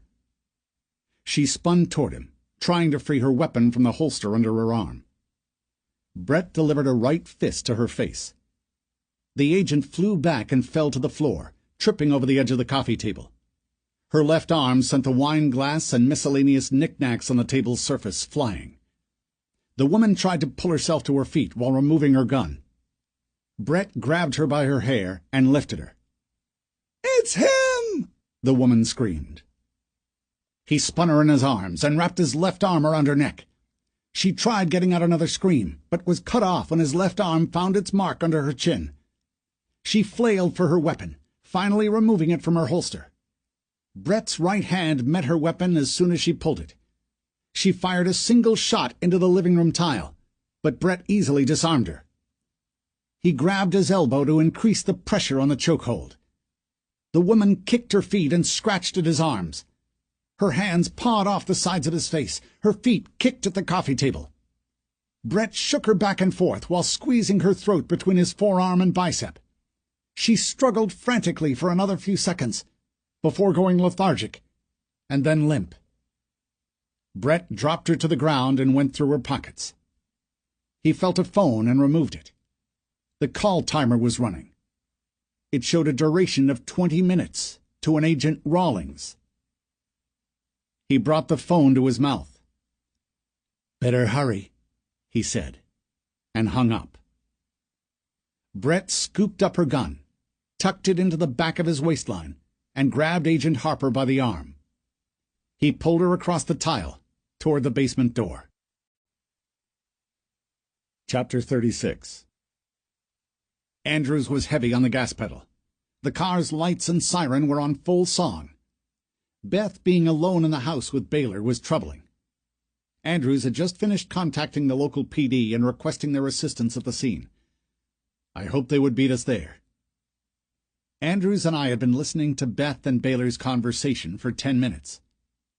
Her voice sounded different, hesitant or downright scared, I didn't know which. She'd never mentioned that we or other agents were on the way. However, she'd been making obvious comments about things she'd seen inside the home. "How far away are we?" I asked. 10 minutes yet," Andrews said. "She needs to back off a bit. She's questioning things that she shouldn't be questioning." Andrews' radio came alive. We heard the local PD being dispatched. The sound of the radio blocked some of what Beth was saying to Baylor. It sounded as though she mentioned wine again. "This guy is going to know something is up if she continues much more," Andrews said. As soon as the words left his mouth, we heard static and rustling noises coming from Beth's end of the call, and she screamed, "It's him!" "Shit!" I said. What followed next was worse. Andrews and I heard what could only have been a gunshot. Neither of us spoke. We heard more muffled sounds coming from Beth's end of the call. I looked down at the screen and clicked the button to unmute the call. "Beth?" I asked. "Better hurry," a man's voice said in response. The line went dead. Andrews stared at me. "Get everyone there now," I said. Andrews got on the phone and started dialing as the car's transmission downshifted and the motor revved. After Andrews made the calls, we didn't speak until we slid to a stop in front of a pair of gates and Beth's rental car. I looked around. Aside from Beth's car, there was nothing. No local PD and no other federal cars. We were the only ones there. "Where the hell is everybody?" I asked. "On their way." He pulled his service weapon and bailed out of the driver's side of the car. I did the same on the passenger's side. Andrews and I rushed toward Baylor's property. Halfway up the driveway, the full house came into view. A giant single-story brick home with 4 individual garage doors facing the driveway. The Ferrari was sitting near an open garage door. Andrews stopped short and pointed toward the front door. We rushed to it, him covering me while I tried the handle. Locked. The door was big and looked to be crafted from hardwood. We went for the open garage door. I covered Andrews as he stayed low, entering the garage. "Looks empty," he said. To our immediate right was a white 4-door Jeep that looked to be set up for off-road duty. On our left were garage bays filled with lawn mowing equipment and a 4-wheeler. We went farther in, past the Jeep. On the right-hand side wall was a flight of stairs leading down, and a door that I assumed headed inside stood just next to the stairwell. I checked the door leading in. Open. "Let's go," Andrews said. I nodded and pushed the door open, and we went in. A large foyer spread out before us. The big, locked front door was 20 feet to my right. To my left, a huge living room with a vaulted ceiling. The back of the room was glass and looked out onto a patio attached to the back of the house. Beyond the patio was a woods. My eyes came back to the living room itself, and I noticed papers scattered across the floor. The living room coffee table was off-center, and the items on top of it strewn about. The papers and state of the coffee table suggested a struggle. I pointed toward the area. Andrews nodded. My head swiveled left and right. The house was silent. I heard nothing and saw no movement from anywhere. We went farther in, weapons drawn and ready. I took quick, crouched steps to the kitchen, cleared it, and went back through to Andrews covering me in the living room. We moved from the living room to search the rooms coming off of the hall. The hallway contained 5 doors, all open. I quickly cleared the first 2, a bathroom and a home office. The following 2 rooms on the left and right were also empty, both spare bedrooms, one of which looked to be themed for a young boy. We continued to the final door and entered. A large master bedroom suite spread out to our left and right. The windows on the left of the room faced the driveway, and to our right was a patio area with walkout doors. We walked through and checked the large closet and master bath. Both empty. "That flight of stairs in the garage probably led down to the basement," Andrews said. We worked our way back through the house, still seeing no one. "One of these doors has to lead down," I said. The second door we tried near the kitchen led down a flight of stairs. The lights were on below. Andrews and I took the stairs down quietly. We rounded the corner to the right. A large game room took up the area, with a pair of pool tables in the center and dartboards against the wall. A bar was to my right, and a theater area next to it. The room was empty. We continued through to a door at the back. Andrews reached for the knob and pushed the door open. We entered a short hallway. To our right was a home gym loaded with fitness equipment, but empty of people. A cedar door to our left led to a sauna. We continued to the door at the end of the hall. Andrews opened it to a large, dark room. He reached inside along the wall for a light switch. As soon as the lights came on, my eyes immediately shot to the left. In the wide-open storage area, a woman lay in her undergarments upon a silver table near a wash basin. Beth. The cement wall behind her was covered with pieces of paper. Andrews stepped into the room and swung his weapon left and right. The room was empty aside from miscellaneous items in totes, a washer and dryer, and Beth. I holstered my weapon. Andrews and I ran to her. "Shit," I said. Her body looked pale. I noticed bruising around her neck and swelling on the right side of her face. Beth lay with tubes coming from her neck, legs, and arms. Blood was flowing freely from her, through the tubes, to a drain in the floor. I jammed 2 fingers next to a tube on the right side of her throat. Her skin was cold and clammy. Through my fingertips, I felt a weak pulse. "She's still alive. Get paramedics here now," I said. "I'm getting these tubes out of her." Andrews pulled his phone from his pocket. I grabbed the 2 needles and tubes attached at her legs and slid them out. Then I went to her arms, and then to the tubes along the sides of her neck. The gauge of the needles was large. Blood continued to pour from the entry points of the needles after they were removed. "I'm not getting any signal," Andrews said. "I need to get outside and call." "Go!" Andrews jogged to the door on our right. He opened it, walked through, and disappeared. It must have been the one that led into the garage. I stuck my fingers over the holes in the sides of her neck, trying to limit the blood loss. My eyes went to the right, where blood was pooling near her legs. "Shit!" I said. "Hang on, Beth." I took a hand from the side of her neck and tried shaking her head by the chin. She didn't respond, and as soon as my hand left the side of her neck, the blood began to flow again. I needed to get something on the wounds. My eyes darted back and forth around the room, and I caught a clear view of the papers and photographs covering the wall. A few of the girls' faces on the photos looked familiar.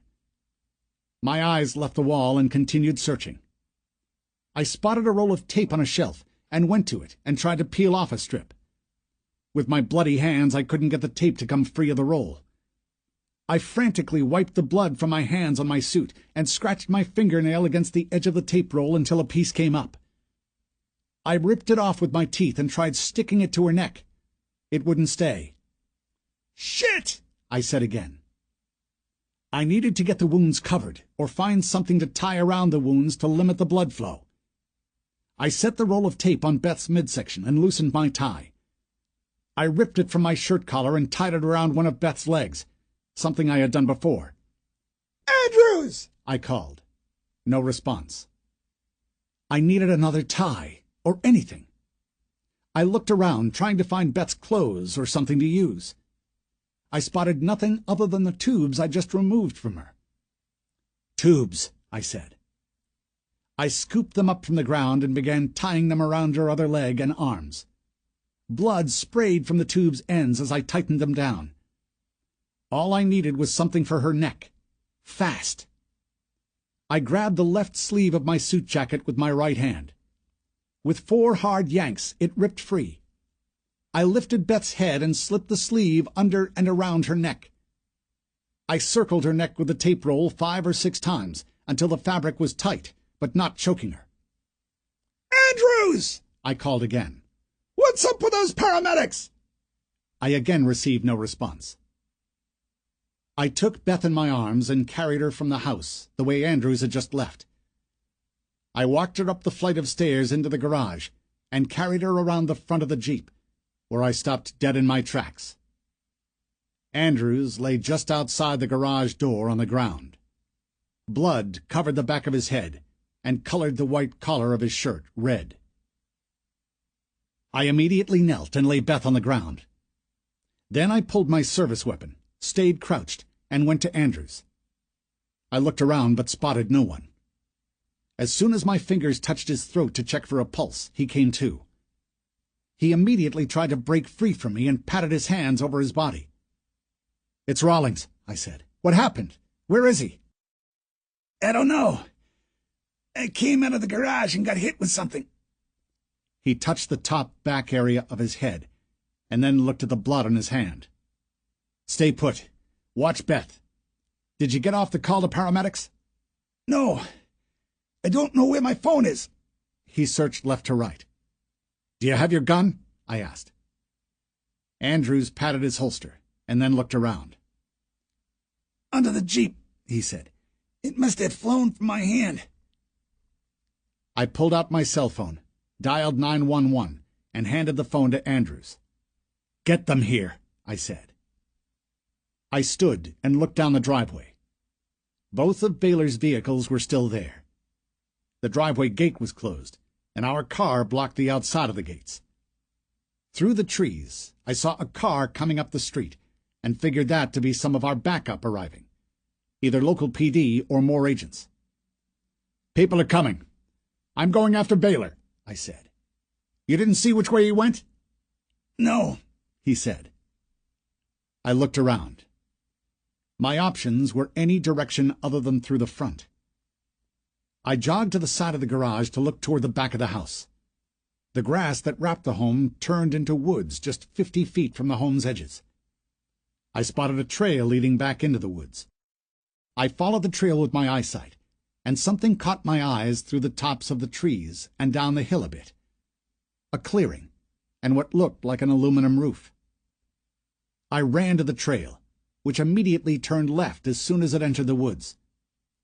Straight ahead, down the hill, I had a clear visual on the building. A red pole shed with multiple garage doors facing the trail, which was grass and mud under my feet, but turned into a gravel service road of some sort at the front of the building, and continued on in the other direction.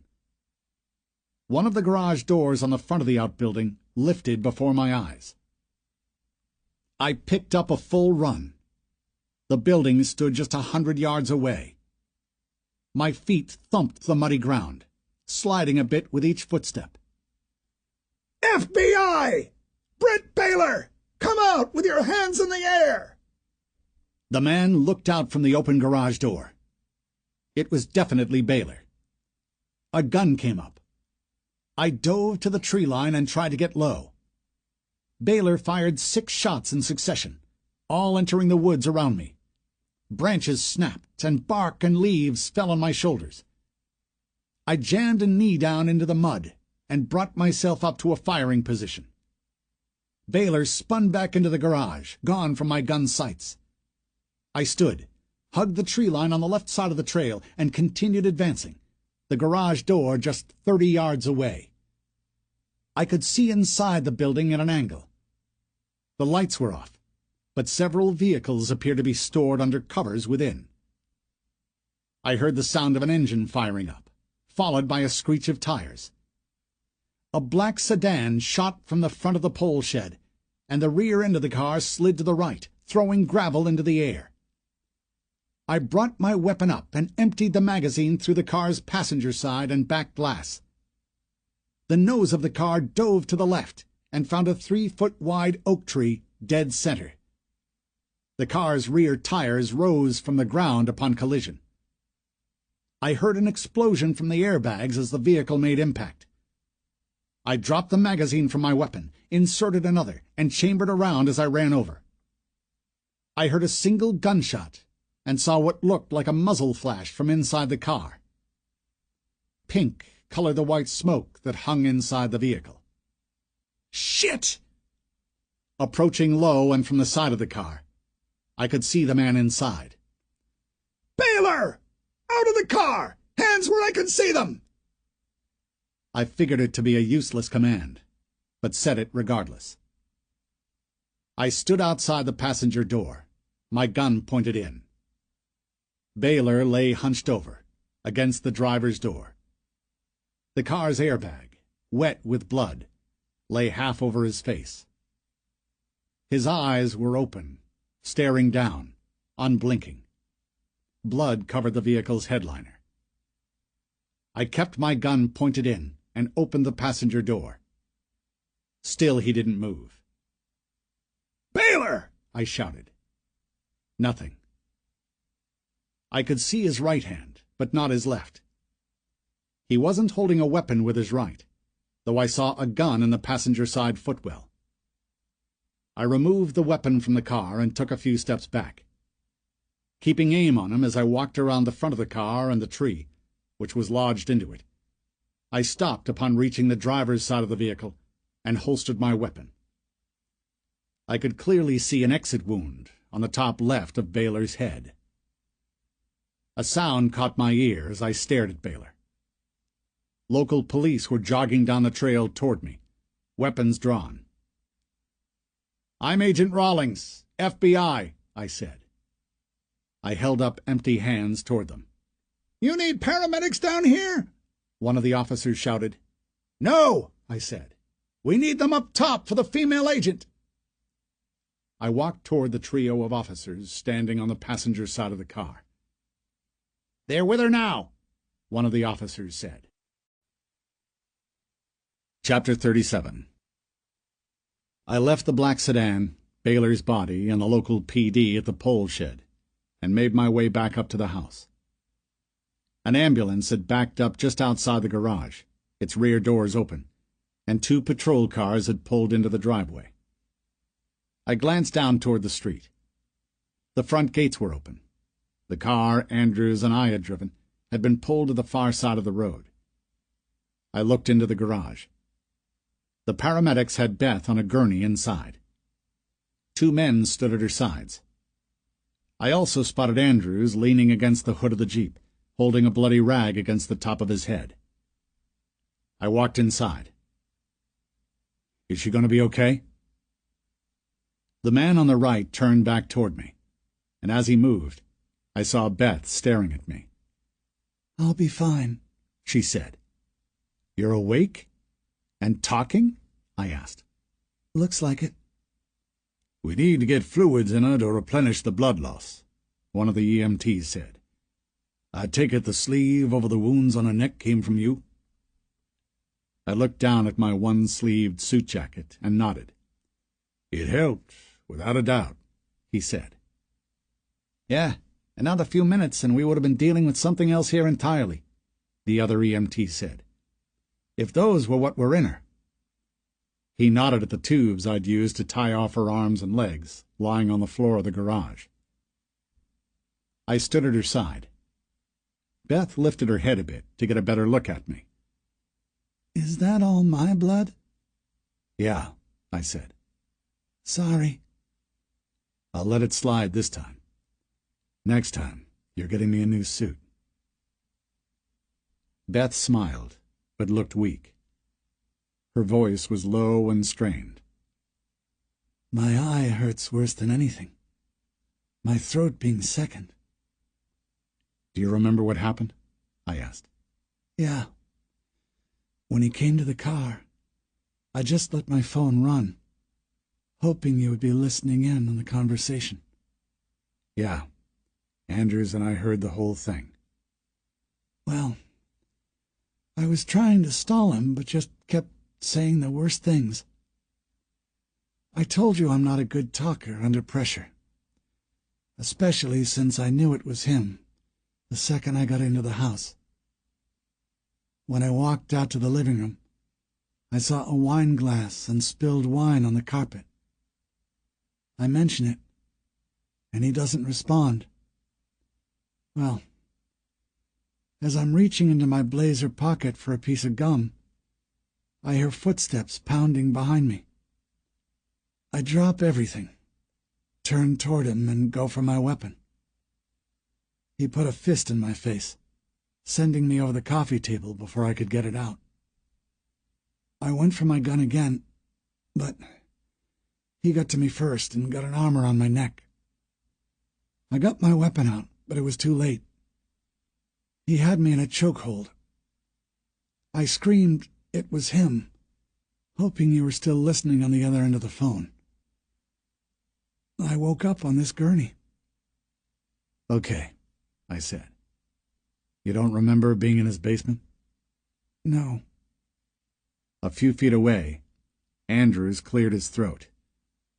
Good. Don't. I heard one of the officers' radio say he was dead, Beth said.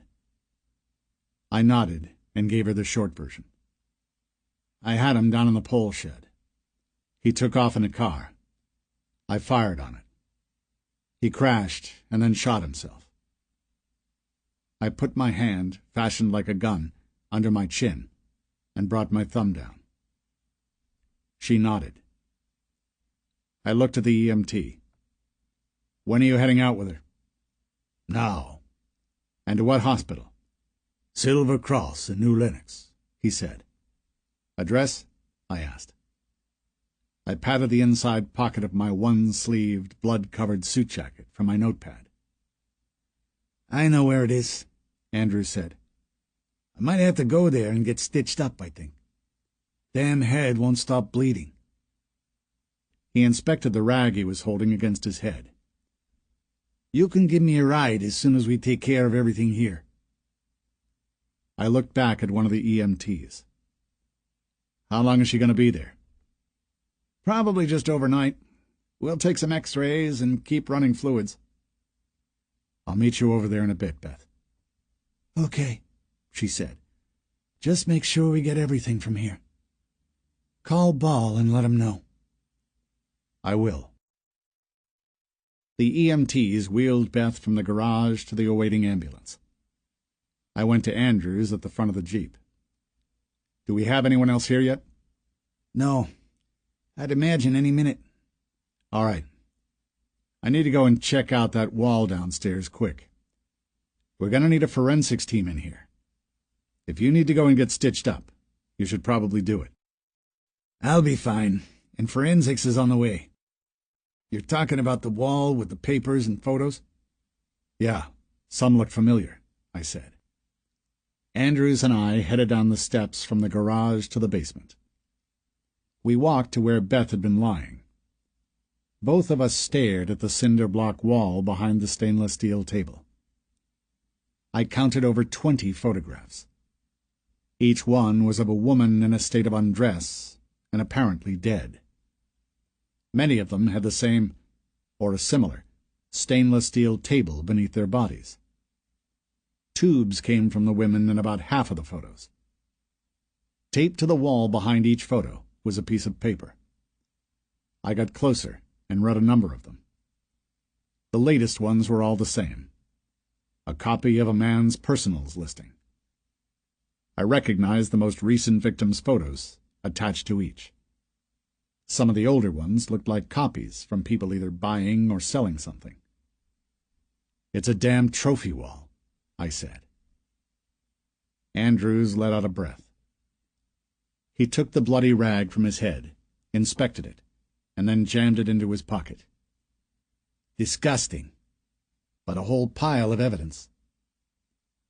I moved to the left to inspect some of the older photos and listings. My eyes caught a date at the bottom corner of a photo. I looked left to right. Some of the photos were dated, and some weren't. I found the oldest date I could. 1994. Andrews turned toward me, taking his attention from the items sitting upon the shelves next to the wash basin. I don't think the classified website started until the early 2000s. Yeah. These older ads look like something you would post on a corkboard. We have some that looked like they were clipped and copied from a newspaper. So he's been at this for a while, just changing to keep with the times. Guess so, I said. Are there names on any of the sheets behind the photos? No, it doesn't look like it. We're going to have to try to find out who these older ones are. Anything over there? A couple of cell phones, miscellaneous garbage on the top and bottom shelf, bleach, gloves, a Polaroid camera with a photo sticking out of it on this one. He lifted his chin to get a better look at the picture. The photo is of Beth. We might have interrupted him when we came in. Just a damn good thing we got here when we did. Did the forensic team give you an ETA? They should be here any minute. Okay. I stepped back from inspecting the wall. Let's leave all of this for them and step outside. We headed back out through the garage. Agent Toms was standing with a group of patrol officers in the driveway. Andrews and I walked over. Is Agent Harper going to be okay? Toms asked. It looks like it, I said. So the gazillionaire owner of classified OD is our serial killer? Without a doubt, I said. How does that happen?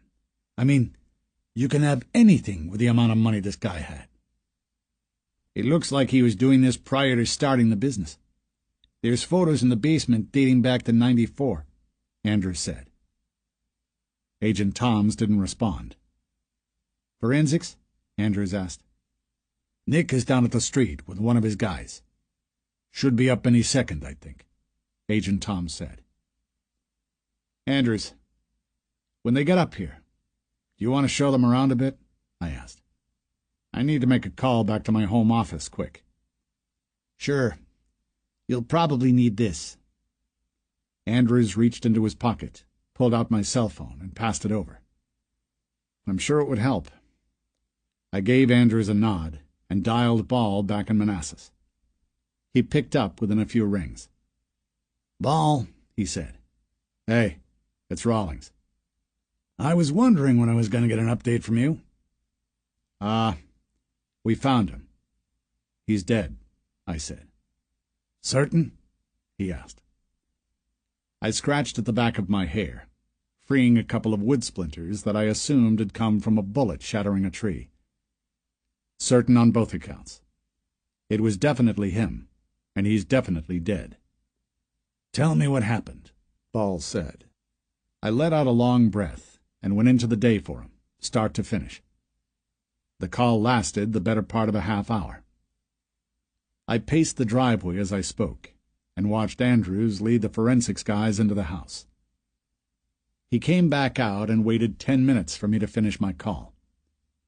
The bloody rag he had been holding against his head earlier made a reappearance. When I finished, I clicked off from Ball and gave my attention to Andrews. Forensics guys have it under control. Everything from the place will be gathered and taken back to the field office, Andrews said. I'm going to leave the scene with Agent Toms. Think I could bother you for that ride to the hospital? Chapter 38. Wednesday afternoon, I sat in front of my desk computer. Beth and I had flown back the previous Sunday, as planned. Ball told her to take a few days off at the beginning of the week, which she refused. My week had been mostly spent going through everything we'd received from Baylor's houses. The trophy wall we'd found in Lamont, full of photos and classified listings, wasn't his only one. We had matching trophy walls in the basements of his home outside St. Louis, and another in a Columbus, Ohio suburb. We had photos of 54 deceased women. Only 15 had been killed via the tubes and blood draining. Others were strangulation, knife wounds, and blunt force trauma. He'd given us most of the information we needed to place identities on the victims. All the listings that it seemed he had responded to were identified. Each had an address, email, or phone number to contact. The ones giving us a bit of trouble were the ones where people had responded to his listings, though we were beginning to see a little light at the end of the tunnel by working with missing persons departments and running license plates. The vehicles in Baylor's shed all belonged to prior victims. 7 cars total. The car he'd crashed into the tree belonged to the late Kennedy Taylor. Altogether, Beth and I had positively identified over 40 victims going back to the early 2000s. However, who knew how many lives Baylor had actually taken? Andrews had been making a point to dig into Baylor himself. He'd interviewed Baylor's ex-wife Monday and sent me a copy of the lengthy statement she'd given. While she'd had no idea he was actually capable of the acts he'd committed, she included the reason behind the divorce. She believed he'd been drugging her regularly. Her statement read that she would often wake up in the morning, feeling weak, with no recollection of the previous night. Aside from waking up in a fog, she'd have what looked like track marks on her arms and legs. As soon as she distanced herself from Baylor, both of the frequent occurrences discontinued. As to why she didn't go to the authorities, she claimed that she couldn't prove anything and needed his money to provide the best life possible for their child. That was a reason, I guess, but not one I was fond of.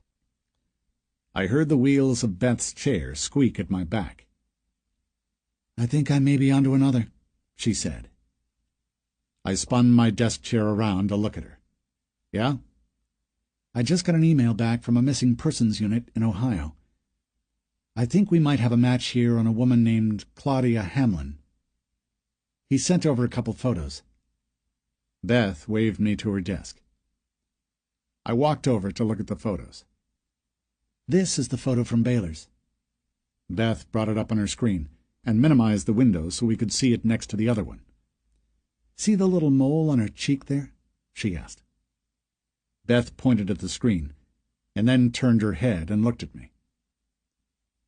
The bruising around Beth's eye was black, but fading to a shade of green. "Yeah, I see it," I said. I looked back and forth between Baylor's photo and the other. That does look like a match. What did they say as far as when she went missing? Late 90s. They basically have nothing, though. The missing persons report was filed by a mother who lived out of state. What was Baylor's listing that accompanied the photo? Hold on. Beth turned back to the computer screen. Looks like a newspaper ad for workout equipment. A treadmill. Okay. I'd say try to get a hold of anyone the missing girl had contact with. Friends, family, whatever. And try to see if they remember her mentioning anything about shopping for such a thing. Click back to the photo from Baylor. Beth brought it up. Damn. No date on that one.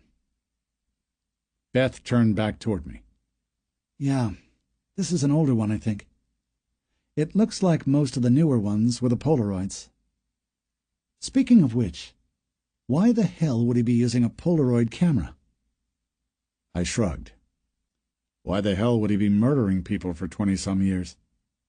Good point. My eyes dropped to her neck. The bruising was virtually gone. Looks like you're healing up. I pointed to my neck and then my eye. Bruising is looking better. She nodded. Makeup helps, but it can't go away soon enough. You wouldn't believe the stares I've been getting, walking around with a black eye. Yeah, I would. I'd have to say that was probably my most uncomfortable airport visit and plane ride in my life. The looks I was getting from people were not good. The stewardess, asking you if you needed to talk to someone, was the icing on the cake. Beth smiled. I told her the truth. Yeah, I don't think she was buying your story. I half expected to be greeted by police when I stepped off of the plane. Oh, come on, it wasn't that bad. My cell phone buzzed in my pocket. I slid it out and looked at the screen. Let me know what you get on the friends and family front about that treadmill. This is Karen. Third time she's called. Seems like her new position offers a lot of desk time for her to check in on me. Beth smiled and nodded. She went back to her computer screen. I clicked talk and headed from the SCUH office to grab a coffee. "Hey," I said. "Hey, you. I called a couple times," Karen said. "Are you busy?" "I'm just getting things taken care of and going through the case we worked. Still trying to get identities for all these victims." "How's it coming?" she asked.